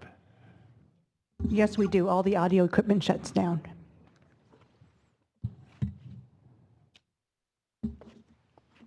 Afternoon, Tom Berliner on behalf of the Department of Water Resources. I'll be assisted this afternoon by Ms. Jolianne Ainsley. I think you need to pull the microphone closer, Sorry. Mr. Berliner. Did you get all that? Good afternoon, Mr. Cozio. Good afternoon.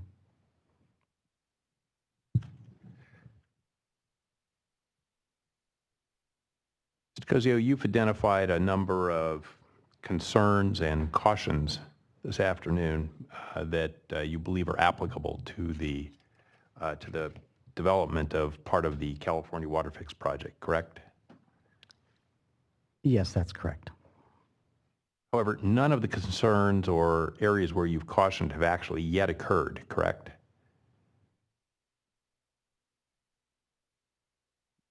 Could you clarify yet occurred under what conditions?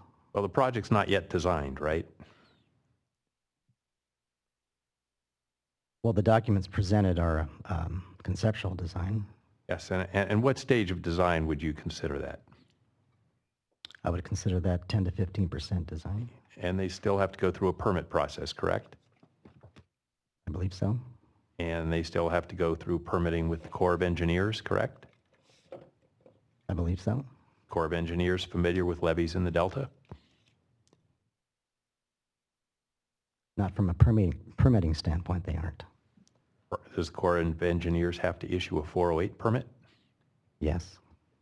What factors will the Corps be considering in their 408 permit? From our experience, they're going to look at, again, the textbook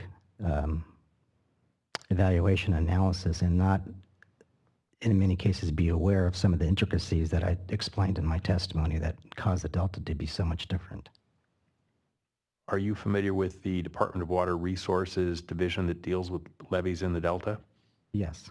Are they aware of the condition of the levees in the Delta? Not everybody is, no. Are some people? Objection vague. Just responding to his answer, not everybody. Yep. So that implies some are. Well, I don't know Okay. who may be. You're not aware that there may be people at DWR in their Delta levee program who might be familiar with the condition of levees in the Delta? To a certain extent, they're familiar, but I think what I tried to explain is that it's the day-to-day observations that you have to make that change the way you think about levees. When you see some of these oddball things happen that don't happen when you're just doing a normal levee project. What's your background in geotechnical engineering? I'm a licensed civil engineer, and I have taken soils and classes of that sort, but I'm not a licensed geotech engineer. And I've been working on levees for nearly 33 years. But you're not a licensed geotechnical engineer, correct? No, I am not. And is MBK routinely hired to do geotechnical work in the Delta? We're hired to do that kind of work, but we sub it out to a consultant that's been working with us for about 30 years. And who is that? It's Kevin Tillis from Hultgren Tillis Engineers. And they're geotechnical engineers, right? Yes, they are. And when MBK itself is not qualified to do work, is it routine that you sub that work to somebody who is qualified?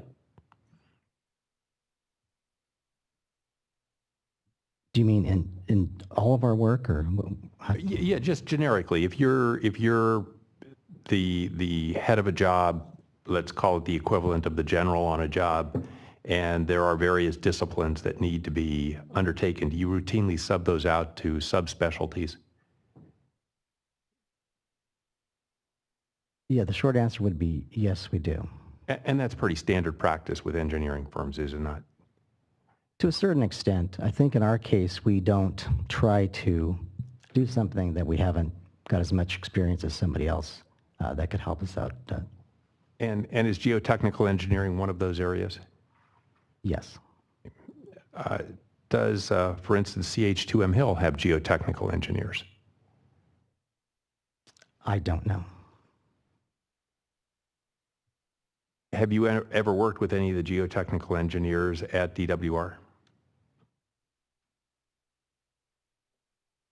It's been a long time. I've never worked with them on a levee. I've worked with them on committees like CalFed and that sort of thing. Well, let's narrow it to levies.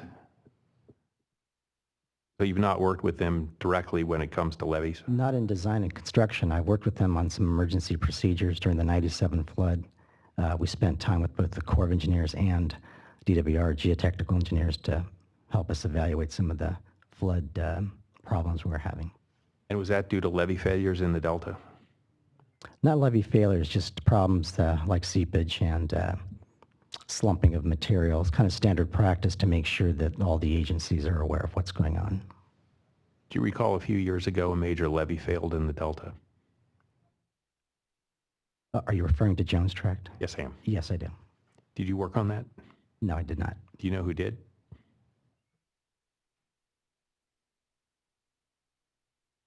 On the actual failure? Yes. Well, I know who the engineer is for the district, and I know that they hired out some of their post-disaster recovery work to another engineering firm, And do you know who that was? KSN.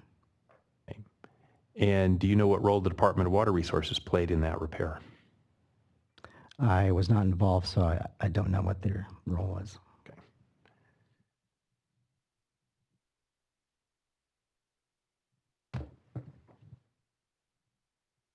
Are you familiar with the Freeport project? The Freeport The water diversion project in the Delta? Yes. And are you familiar with the recently constructed new intake by the Contra Costa Water District at Old River? I'm familiar with it, but I was not involved in it. My understanding is that you are a district engineer for, I believe it's District 307? I have been with 307, but we are not currently their district engineer. Were you the district engineer when the Freeport project was constructed? No. And just for clarification, 307 is just across the river from the Freeport project, right? Yes. Located about 800, the edge of 308 is about 800 feet from Freeport. Does that sound about right? I don't know. Are you aware of how many pile strikes there were in the construction of the Freeport project? No, I'm not. Would you expect that there were a substantial number of pile strikes? You know, I didn't observe that construction at all, so I don't even know what kind of techniques they used. Are you aware of levee problems as a result of the construction of the Freeport project? No. Are you aware of any? All right, that's fine.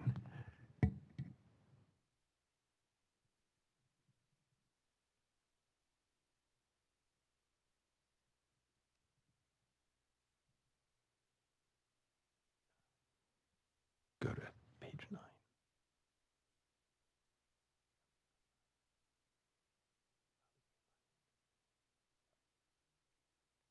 You mentioned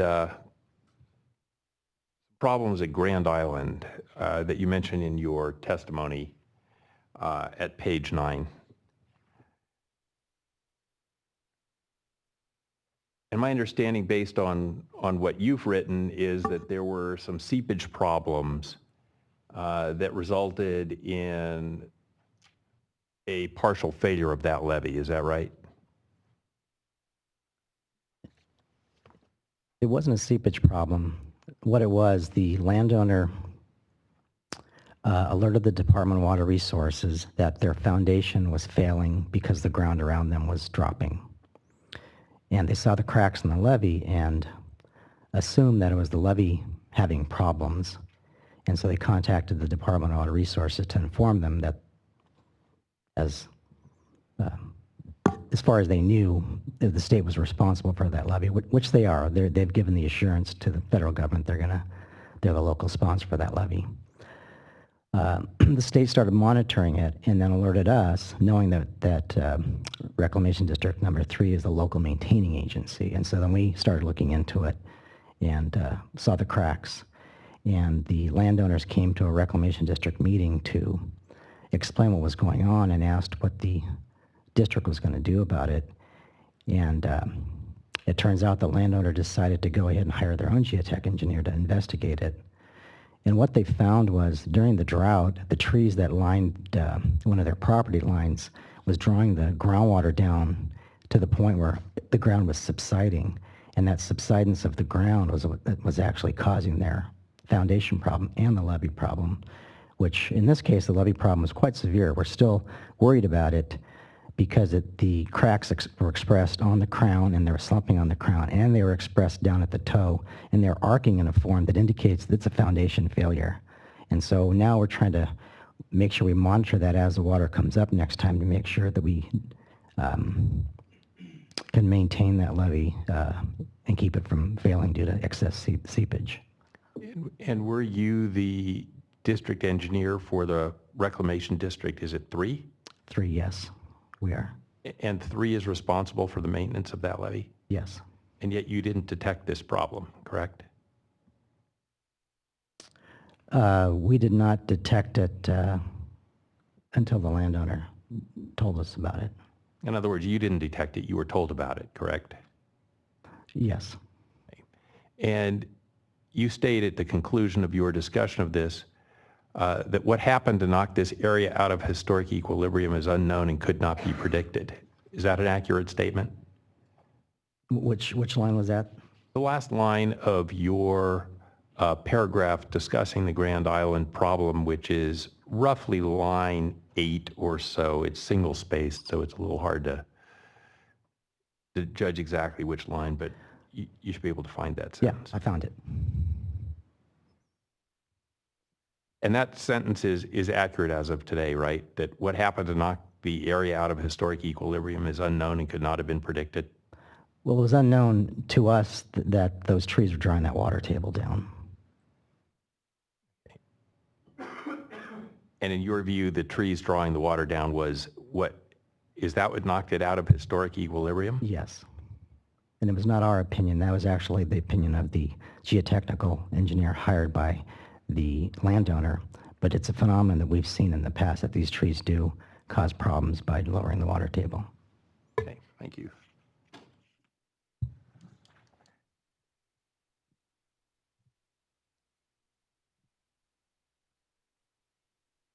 Have you reviewed the department's conceptual engineering report of July 2015? Yes. And have you reviewed the recirculated draft EIR EIS? Yes, the documents that I reviewed are listed in my written testimony. I take it you reviewed Mr. Bednarski's testimony as well? Yes.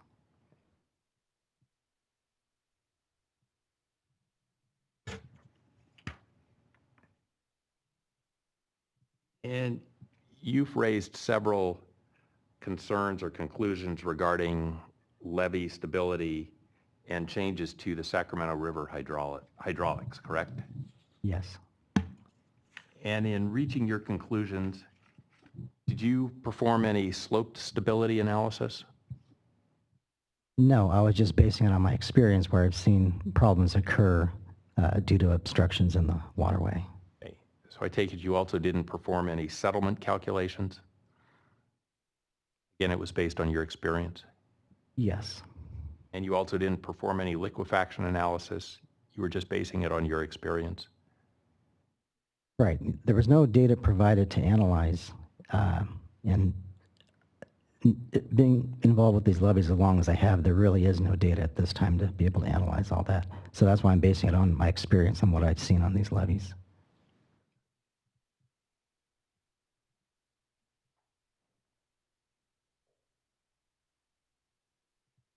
And have you performed any geotechnical analysis to arrive at a conclusion that ground motion impacts from pile driving would affect the stability of levees? No, again, that's based on my experience where we've had levee slumps and slips when pile driving has been taking place. And yet you're not aware of any levee failures associated with the Freeport project, right? No, but in one of my examples I gave in my written testimony involved a levee quite a distance from a development in Contra Costa County where the vibrations cracked that levee, and the slumping caused foundation problems for a house on top of the levee. So let's take a look at that. That is on PDF page 9 of your testimony, starting at about line 9, which is up on the screen. What condition was the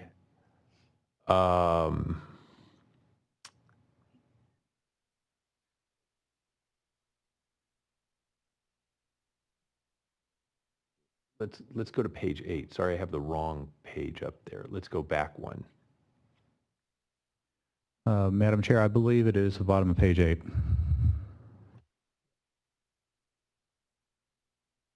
Here we go.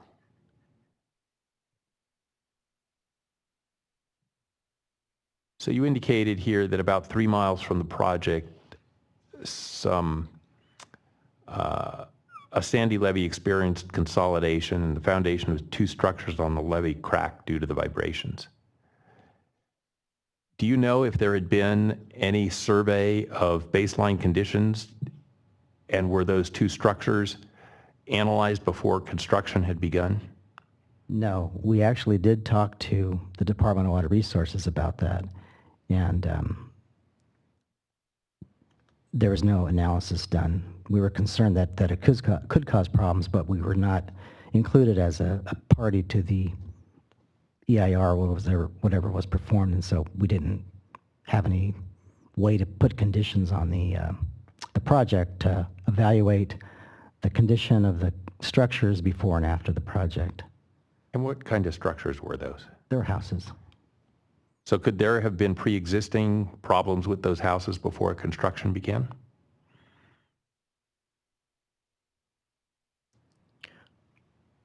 Well, there was damage to the houses, but there was also damage to the levees.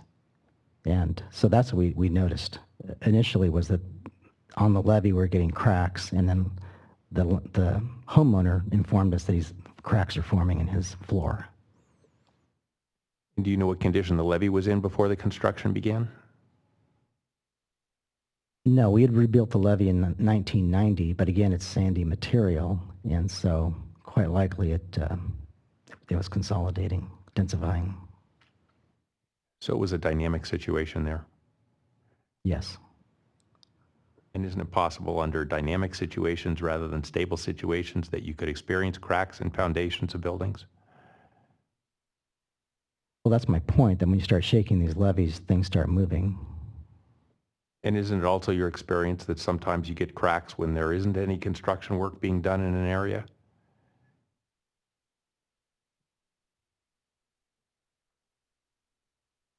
Not that I'm aware of on these levees. We've never been alerted of such.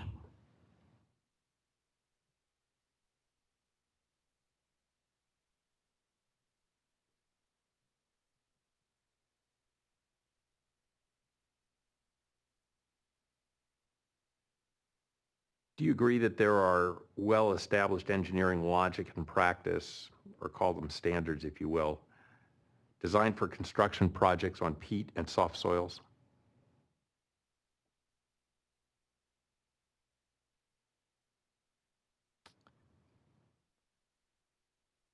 Can you clarify? I mean, are you talking just in general or specific? I'm talking in general. If you're constructing on peat or soft soils, whether in the Delta or vague elsewhere. and ambiguous. Under what structures, what part of the country, where are we?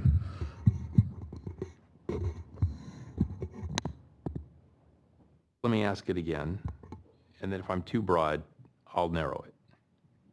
My question is whether there are engineering logic and practice designed for construction projects on peat and soft soils.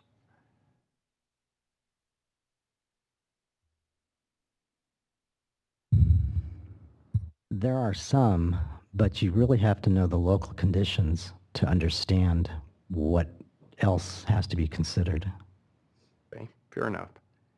And are those standards different substantially from engineering logic and practice that you would apply to construction on non-peat soils or on non-soft soils? Yeah, you can acquire a certain amount of data that would alter how you construct on soft soils.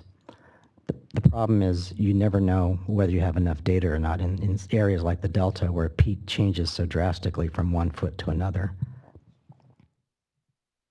And so that requires some soil testing and analysis prior to start of construction, correct?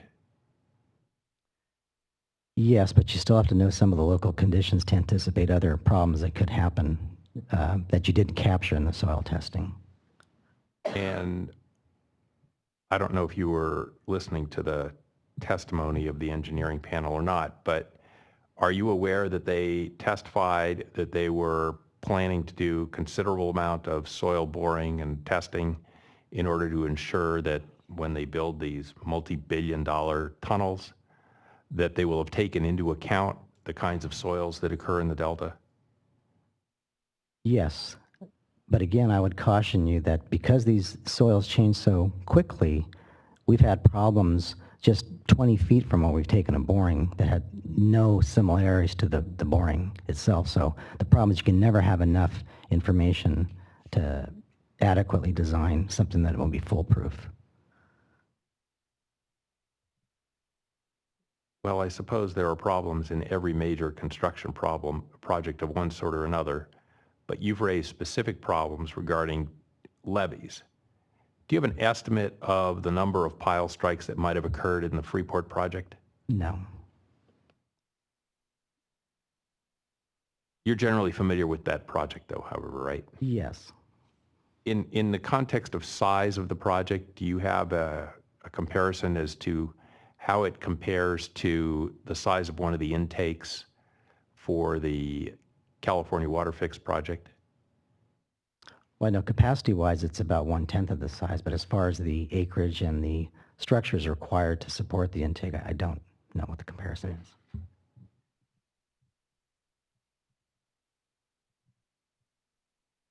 You stated in your testimony at page 5 that any change in the forces acting on a levee will cause the levee to be out of equilibrium and likely result in levee damage, correct? Yes. Okay. And you also indicated on page 10 that water surface elevations in the Delta can increase substantially, often by about 20 feet in winter months. Is that right? Yes. In your opinion, so is it your opinion that a change in river water surface elevations could result in levee damage? Objection misstates the testimony. No, I'm asking his opinion, not his testimony in this regard. I'll repeat the question. Is it your opinion that a change in river water surface elevations could result in levee damage? Yes, that's the main purpose of a levee, is to hold back the water surface, and in cases like the Delta, it does change quite a bit from the lower elevations to the flood elevations. And yet, despite changes of 20 feet, generally speaking, the levees are doing quite well, aren't they? Well, like I said, they haven't failed, but we have a lot of problems that are out there now that we're monitoring, and in most cases, they get worse. They don't get better. And I'll give you an example. We have one area on Grand Island, again, that we've had problems in the 86 and 97 floods, which were the biggest floods on record in that part of the Delta. We did a couple of repairs as recommended by the Corps of Engineers, but the area continued to seep when the river came up, and so we monitored it. And for some reason, every time the river would go down, the area would dry up, the farmer could farm it, and everything was fine. So we just kept monitoring it. It was wet. It was not a levee that FEMA would certify because it does have an exit gradient that exceeds what's allowed, and so that's what the seepage was coming from. And then in 2006, when the water came up, it was not a very big flood. I think it was estimated about a 10-year flood. We started getting an artesian flow where the water was shooting up about a foot above the ground. And we don't know what changed in that levee to cause it to not show this kind of stress during the much larger floods of 97 and 86. Yet it happened in 2006, and then it never stopped. Even after the water went down, it never stopped leaking, so they could not farm it anymore. And we ended up having to control that seepage with a structure called a seepage berm so that we could keep the levee material in place and the levee stable while controlling the water coming through. And it cost the levee district about $1.5 million to do that. So while you have this example, these 20-foot changes in water elevation occur in large areas of the delta, right? No, not large areas. This is the North Delta, and we still have a lot of influence of the channel itself, and so the water surface does raise quite a bit. But when you get down towards the lower end of Grand Island and into the Central Delta, it doesn't change a whole lot because the flood elevations are controlled more by the tides than they are the flow coming down the rivers. Do you know about how many miles of levees there are in the North Delta area that you're referring to?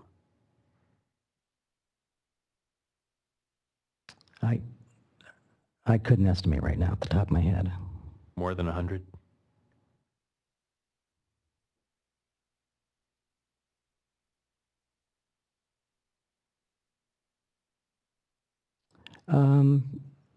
Yeah, 100's not a bad number. 100 to 150, I would say. And yet with these changes in 20 feet of elevation of water, this 100 to 150 miles of levees, aside from the example you gave and perhaps other localized problems, they're holding, right? They're holding, but they suffer severe damage during floods. And you might recall that under Governor Schwarzenegger, they spent about $350 million just repairing erosion damage on these levees. Understood.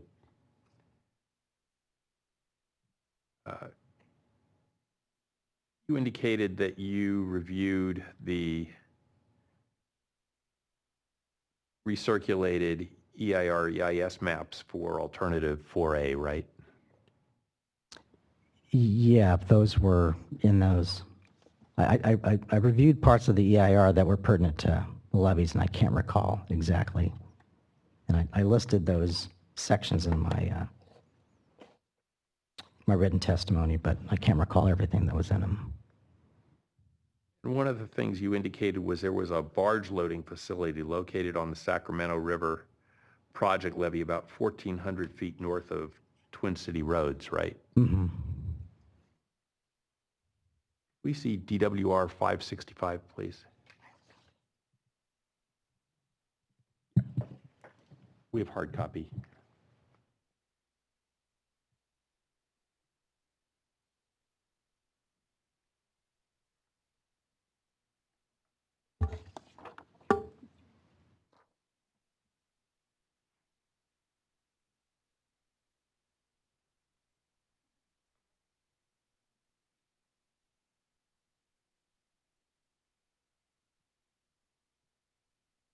Is this the facility you were referring to? No, it is not.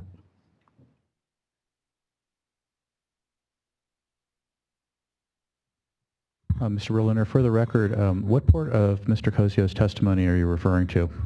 I'm referring to page 5, line 23.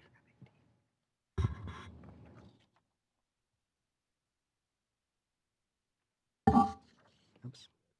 Line 20. I think that's actually incorrect.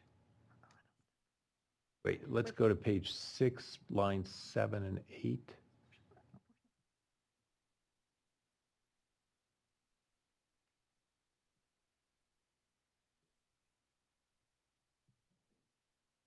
So is the map that I put up what you were referring to in your testimony in paragraph 19 on page 6, lines roughly 7 and 8?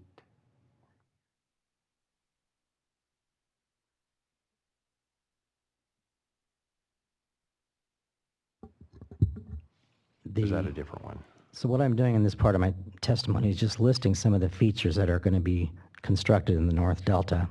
And so I think you're kind of confusing the barge loading facility in the Sacramento River, 1,400 feet north of Twin Cities Road, but that's over in the Sacramento River.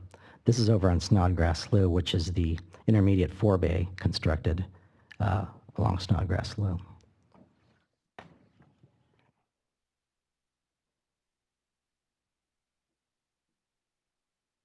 All right, then let me skip that.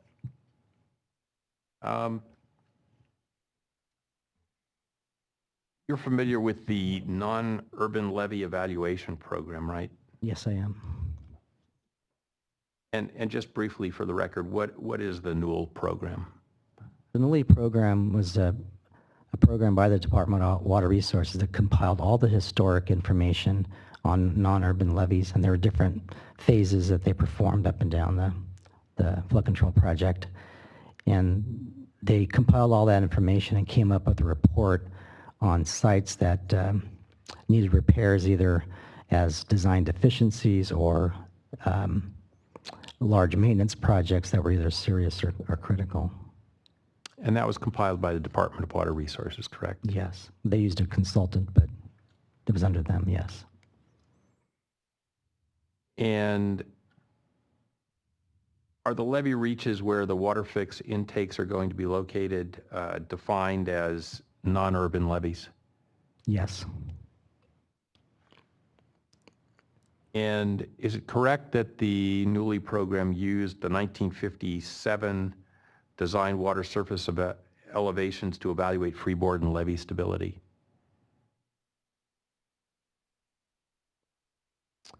I believe they did because that's what the Corps used when they first built the project. I don't think they changed to the 100-year flood. And is it correct that the design requires about 3 feet of freeboard? The general design geometry of the original Sacramento River project, that was the minimum, 3 feet above the 57 design level. And just for the record, could you explain what freeboard is? Freeboard is the height of the levee above the flood plain. So if the flood water surface elevation is elevation 10 and the top of your levee is elevation 15, you've got 5 feet of freeboard. Thank you. And is it correct that the NULI requirements require that a levee elevation be sufficient to withstand approximately a 100-year flood?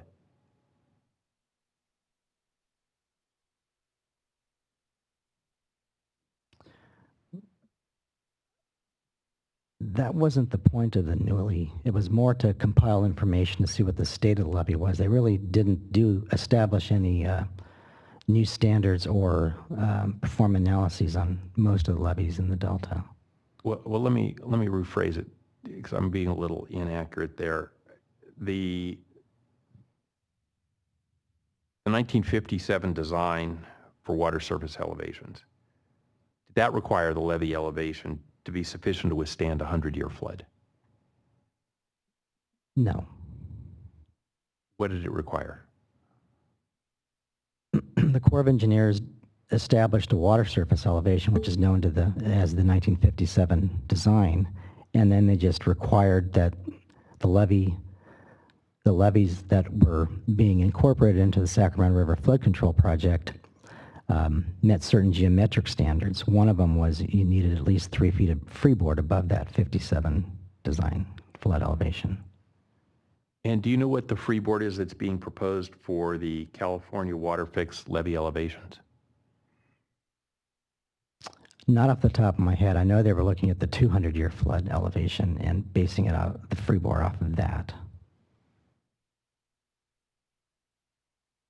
Would it surprise you that it would be 5 feet? It would not surprise me, but what's interesting is that most of the levees out there have more freeboard than the minimum 3 feet, yet they still have a lot of the structural problems. So it's not the size of the levee, it's more what's inside the levee, what it's made of.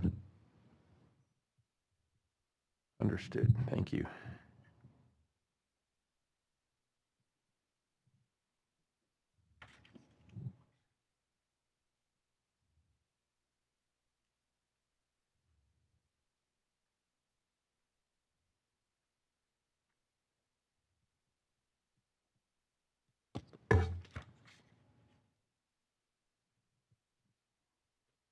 Now, you had cited a number of examples of projects where there have been problems with some aspect of levee construction or other related activity. As far as you know, Isn't it correct that the engineers that are working on the California WaterFix project are not engineers that worked on those projects?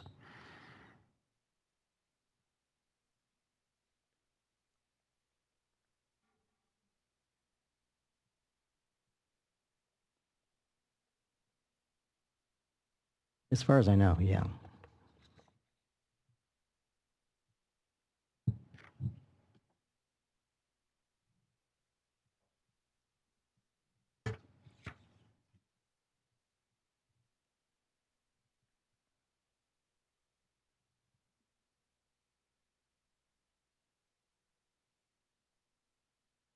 I wanted to return to the construction project that you mentioned in Contra Costa County, where there was the And failure. for the record, is that the project described on page 8 of his testimony? Correct.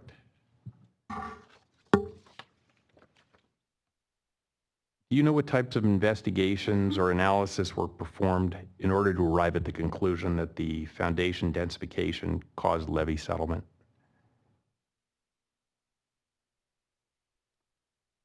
No, it was just the timing of the levee cracking and the damage to the houses coincided with the construction project.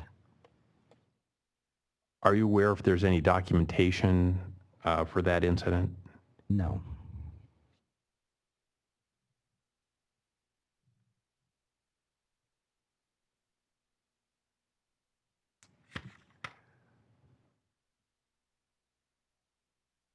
Now, you've expressed concern regarding pile driving, correct? Yes. And did you review the recirculated draft EIR where construction techniques were discussed? Yes.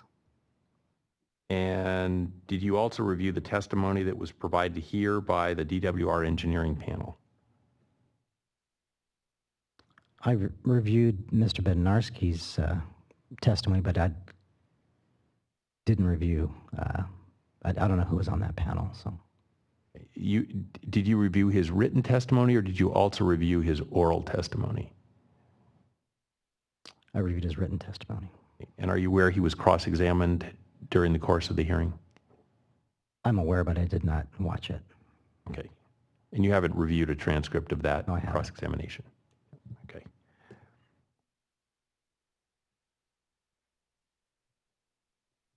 Are you aware that the engineering experts that testified indicated that pile driving was going to be minimized? Yeah, I did notice that they did say that in the recirculated documents. Are you familiar with cast-in drilled hole piles? Yes. That doesn't use pile driving, correct? No, but you have to do a lot of analysis to figure out how to design those. And are you aware that at this point the WaterFix intends to use that technique rather than impact pile driving for the intake foundations? I don't know all the details on how they've changed from the number of original piles to what they have now. I know they still are going to use driven piles, but I don't know what the trade-off was between driven versus the in-place concrete. Are you aware that the sedimentation basins will not require pile driving? Yeah, I did notice that they changed the design on that.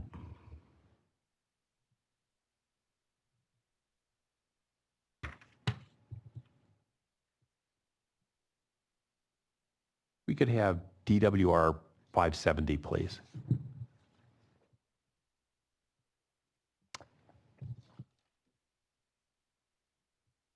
And we will finish by 5 o'clock.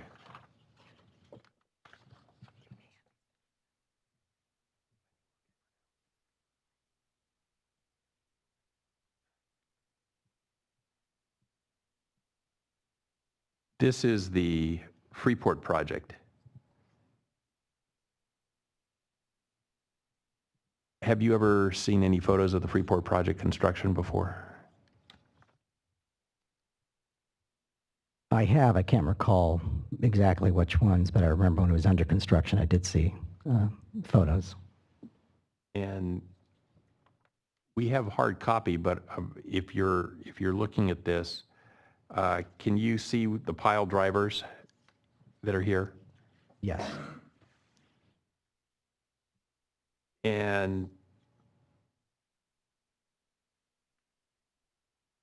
looking at that picture, would it appear evident to you that there must have been several hundred sheet piles and foundation piles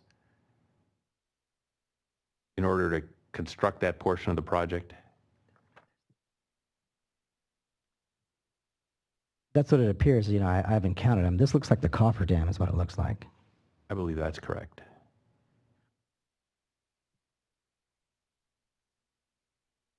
And just for reference, because you can see it in the photo, that's RD 307 across the water, right? Yes.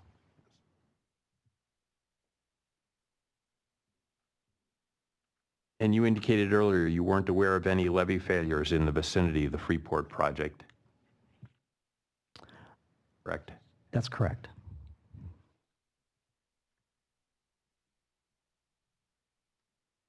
Just for your information, we did speak with the geotech engineer for that project who confirmed there were no levee problems with that project.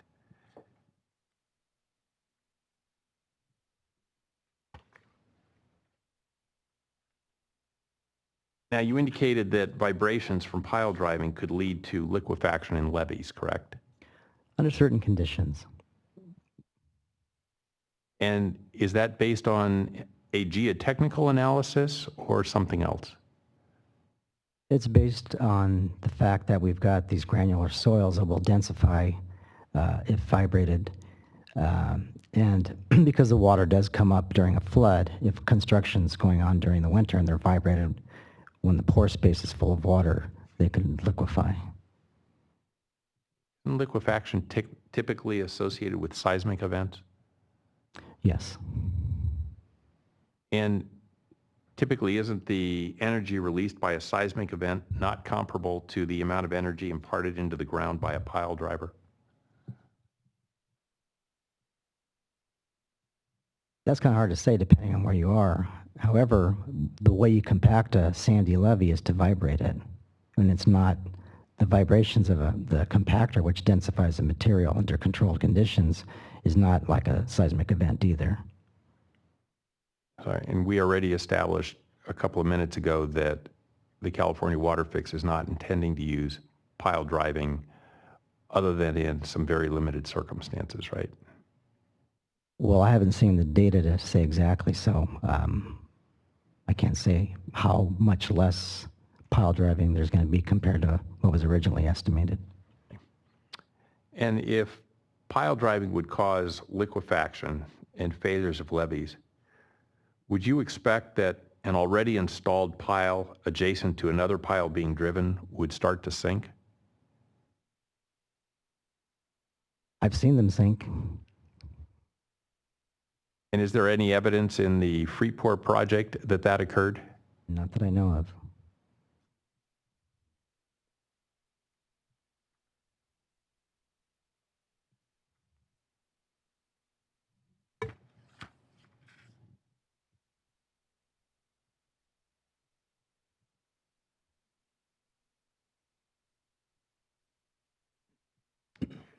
To your knowledge, are the proposed intake sites, sorry, strike that. To your knowledge, at the levee reaches at the proposed intake sites for the WaterFix project, federal flood control project levees? Yes, they are. And are you familiar with 408 permits? Yes. In order to obtain the 408 permit for the California WaterFix, won't the applicant have to prove that the proposed levee alteration and modifications will not impair the usefulness of the project levees?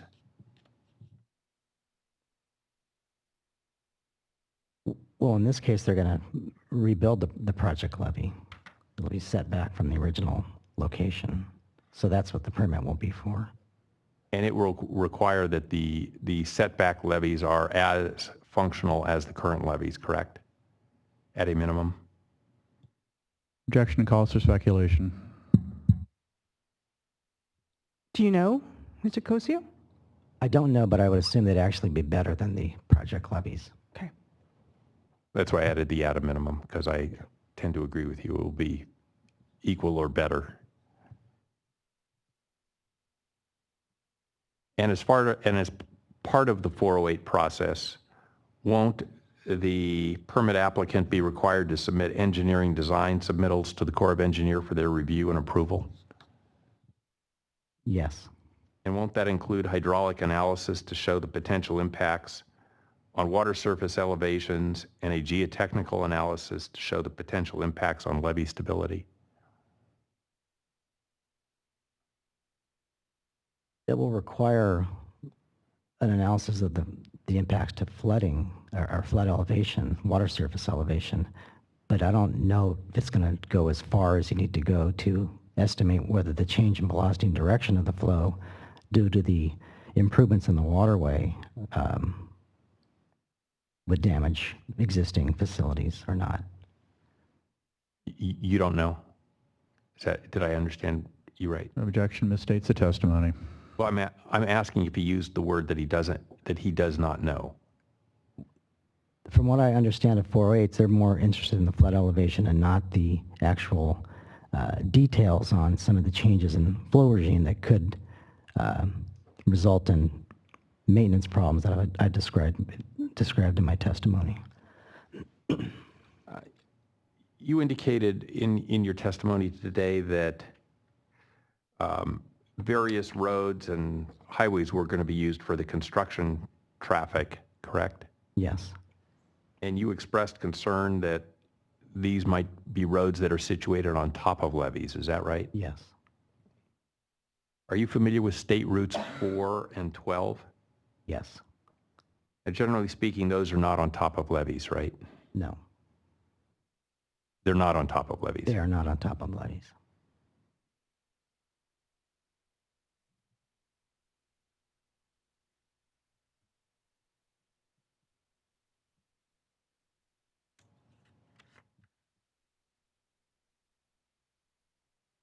And are you familiar with State Route 160?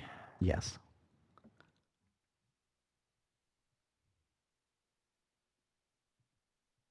You indicated in your testimony that the construction truck traffic for the WaterFix will be in excess of both the volume and weight of trucks ever seen in the Delta. Is that right? Yes.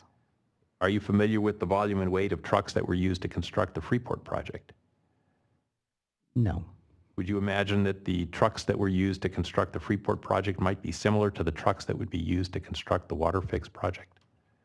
They'll be similar in weight, but there'll be a lot more of them for the WaterFix. But the weight will be about the same, is that right? Yes, but it's the number and the repetitive pounding that they're going to have over a series of years that would cause the problems.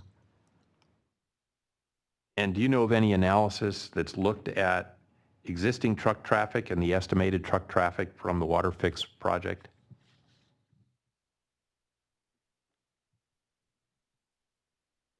What kind of analysis are you referring to? I'm just asking if you've seen any analysis that compares existing traffic with what truck traffic is expected with the WaterFix project.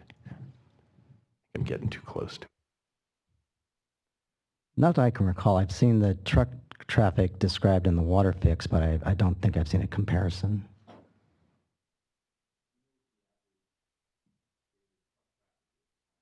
Do you know what the average daily truck traffic is on Route 160?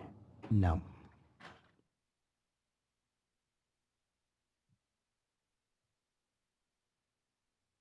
Could I have DWR 573, please?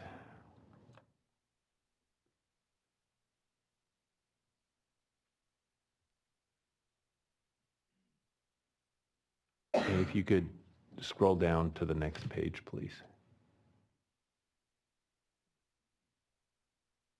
You see the area highlighted in red that indicates the Hood-Franklin Road area? Yes. I'm referring to page 2 of this exhibit for the record. And it indicates that that's on Route 160, correct? If you look over on the left. It intersects 160, but it is not 160.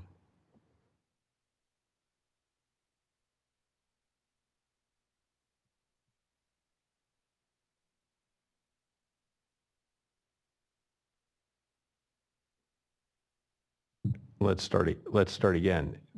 On the left, it indicates it's for Route 160, correct? I don't know what that column means. You're not familiar with it? No. Okay. Skip it.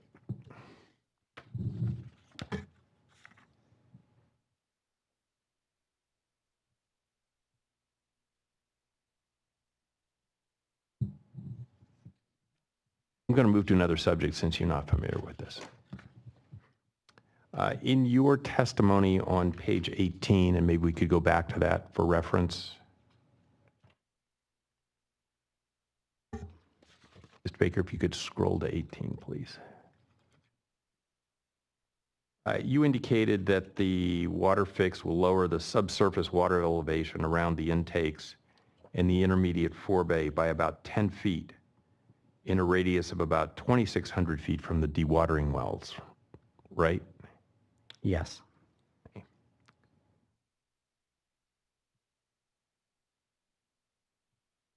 I'm not sure if you've looked at this document, but Mr. Bednarski's testimony, his written testimony referenced DWR Exhibit 218, which is the updated engineering procedures that includes deep slurry cutoff walls.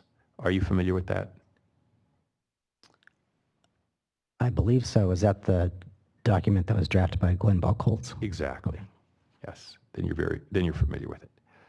Would you agree that the deep slurry cutoff walls will largely prevent a drop in groundwater elevations?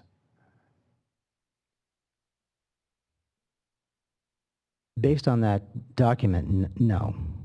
The document is very general, and it just, there isn't enough data acquired yet to actually document that. That's why I submitted as part of the exhibits with my testimony, Bulletin 125, which shows, which is a study performed by Department of Water Resources. The report was published in 1967 to show how much extensive seepage is in this area when the water comes up. And the reason I attached that was because the source of seepage water in these areas is not directly, it doesn't necessarily come directly from the closest point in the river. It comes from all around. And so although the cutoff walls will slow the seepage down in front of the construction area, there'll still be water seeping from other areas. So your conclusion is different than DWR's, correct? I don't think they've done the analysis to figure out what, and that's why they still have relief wells in the plan.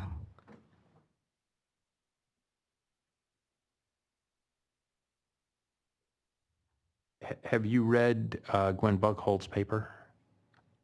The one we were just talking about? Yes, the DWR 218. Yeah. Yes. Yes.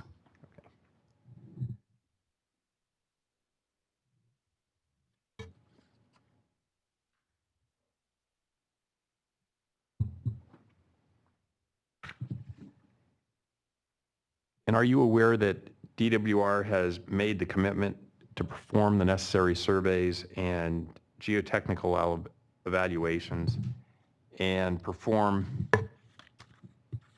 needed improvements to segments of existing levee roads in order to avoid the kinds of impacts that you've identified? To a certain extent, I've seen verbiage to that effect in different documents, but I don't know what the commitment was or if they understood all the impacts that I would be describing in my testimony. And that's a generalized concern that you have rather than specific to any particular engineers, is that right? Yeah, because of the lack of analysis, you know, you really can't do a detailed estimate of what's going to happen. But based on my experience, I've seen a lot of things happen that don't appear to be addressed in the documents I reviewed. And so your argument at this point basically is that additional analysis and mitigation needs to be contemplated. Is that right? That's part of it, but that's not the whole thing. Like I said, there are a lot of problems that express themselves on the surface, but one of the concerns I have is I've seen problems not express themselves on the surface, and later we find out that there was an impact we had no idea was occurring. And that's where I'm concerned that you can't gather enough geotechnical information to figure out where all those problems are going to be. And how would you be able to collect enough information? I don't know if you can. I can give you an example. Well, I'm sure there's always an example of a project where something went wrong. But at some point, in order to build something, don't you have to convince yourself you've done about as much as you can and have to move forward? If that means probably overcompensating and rebuilding a levee because you don't know what's going to happen, I guess that's what you would do. Okay. I have no further questions. Thank you, Mr. Berliner. I believe the other person who has cross-examination is Ms. Desjardins.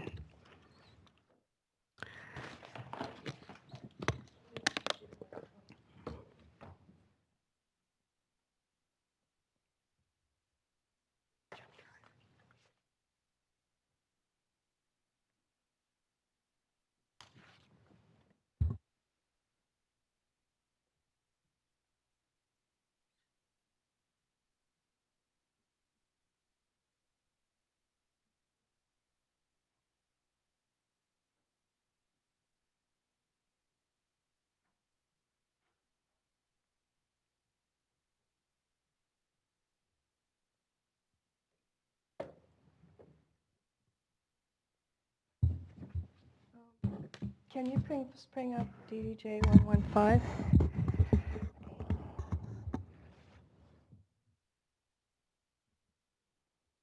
Thank you. Mr. Cosio, this is a map of the location of the Freeport Regional Water Facility, and it shows its location in the Delta. I provide it for your reference. Where would you have expected to see impacts if they were going to occur from construction of this project? You know, and I'm looking at if is there any localization of impacts?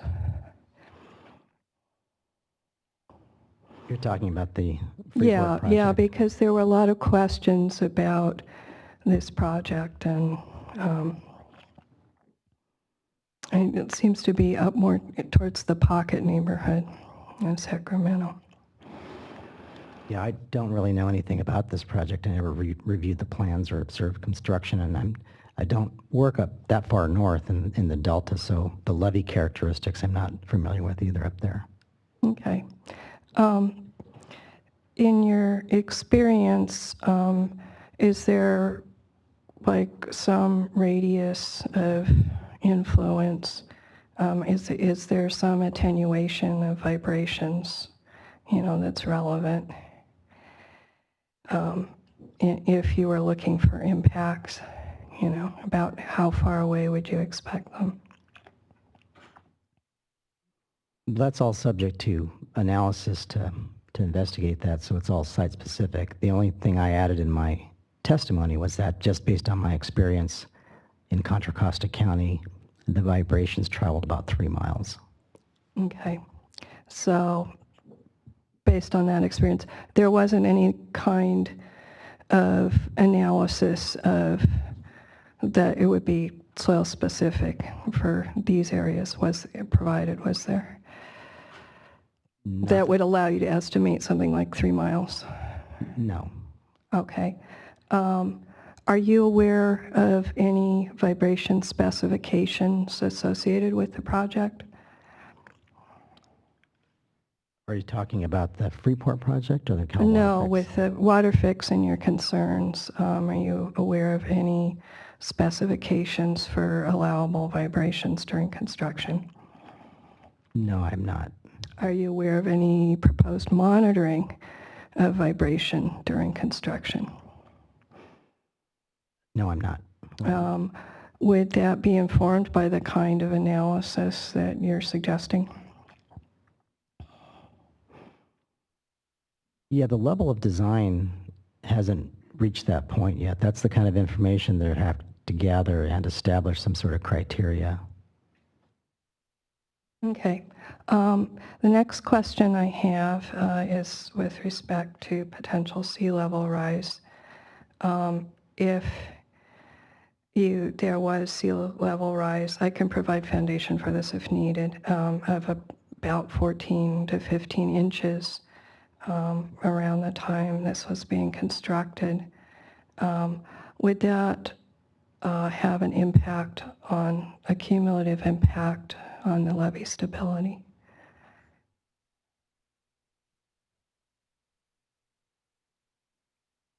If the combination of sea level rise and the vibrations. I think it's estimated at 6 inches, but it could be higher. Object on the grounds of vagueness as to where the sea level rise is occurring. Are we talking at the Golden Gate or somewhere else? Thank you. Mr. Berliner, I can go to the sea level rise calculator slide that I provided. No, Mr. I'm Cozier, just asking for the location that hold you're on. referring to. Mr. Cozier, do you feel that you have enough expertise to address questions or to respond to questions regarding sea level rise? No, and we're talking about, the construction period, so I'm not sure where the sea level rise component comes in. It would be, I do have calculations, it could be that high, according to the Army Corps of Engineer calculator, by around 2035, under the highest estimates. And there's some concern, so that's question. I have a question. There are incomplete specifications. And now go back to Mr. Cozier. Yeah. Assuming any sort of level of sea level rise, as Ms. Desjardins postulates, do you have the expertise to offer an expert opinion on what impact that sea level rise might have? No, and I don't think the data exists right now. As part of our responsibility as district engineers for these districts, we monitor sea level rise estimates and consult with our districts on their levee work. But as far as this project, I wouldn't have any. Thank you. Please move on, Ms. Desjardins. So, yes, my next question was with regard to page 17 of the CalFed record of decision, if we could go back to my slides. So I have the CalFed record of decision here. It's DDJ 116. Do you recognize this, Mr. Cosio? Yes. Okay. There are specifications in it with regard to levee integrity. So let's close that and go to the excerpt, which is DDJ 117. And just want to roll down here. So there are a number of commitments made the last time this project came before the board in the joint point of diversion, the CalFed record of decision. And this is a list. One of them was to improve and maintain Delta levee system stability to meet Army Corps of Engineers PL 8499 standard. So a number of other ones. I'm wondering what progress has been made on that with Objection your experience. relevance. Okay. Mr. Cozier, do you have the expertise to answer a question about this program? Yeah, I was heavily involved in this. I Okay. was on several CalFed committees looking at levees. And can you provide a short answer? Well, the short answer is the state is no longer implementing the CalFed plan. All right. Thank you. Okay. That's all my questions. And you redirect Mr. Olajim. I will try to be very quick. Yes, you have 2 minutes. Mr. Cosio, Mr. Berliner and you had a long discussion about the Freeport project. Do you recall that? Yes. Do you know, sir, how far away the Freeport project is from the location of the intakes?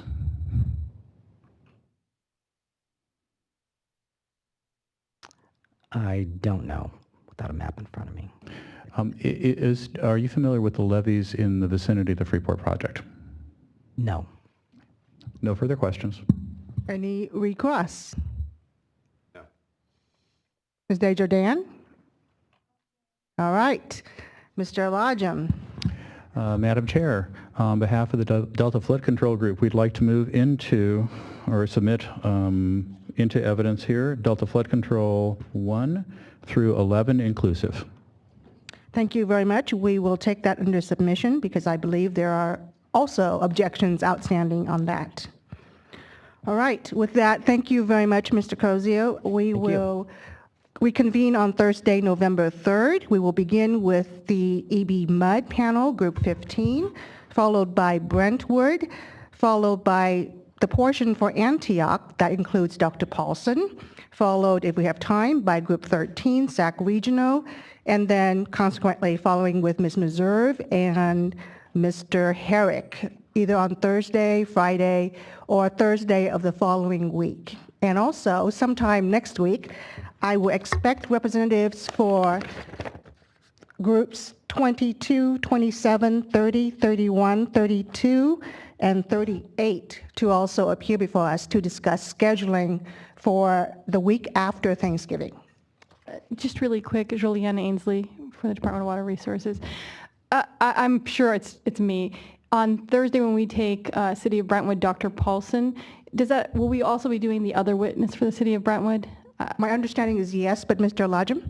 Yes. Oh, okay, thank you, sorry. All right, thank you everyone, have a good weekend.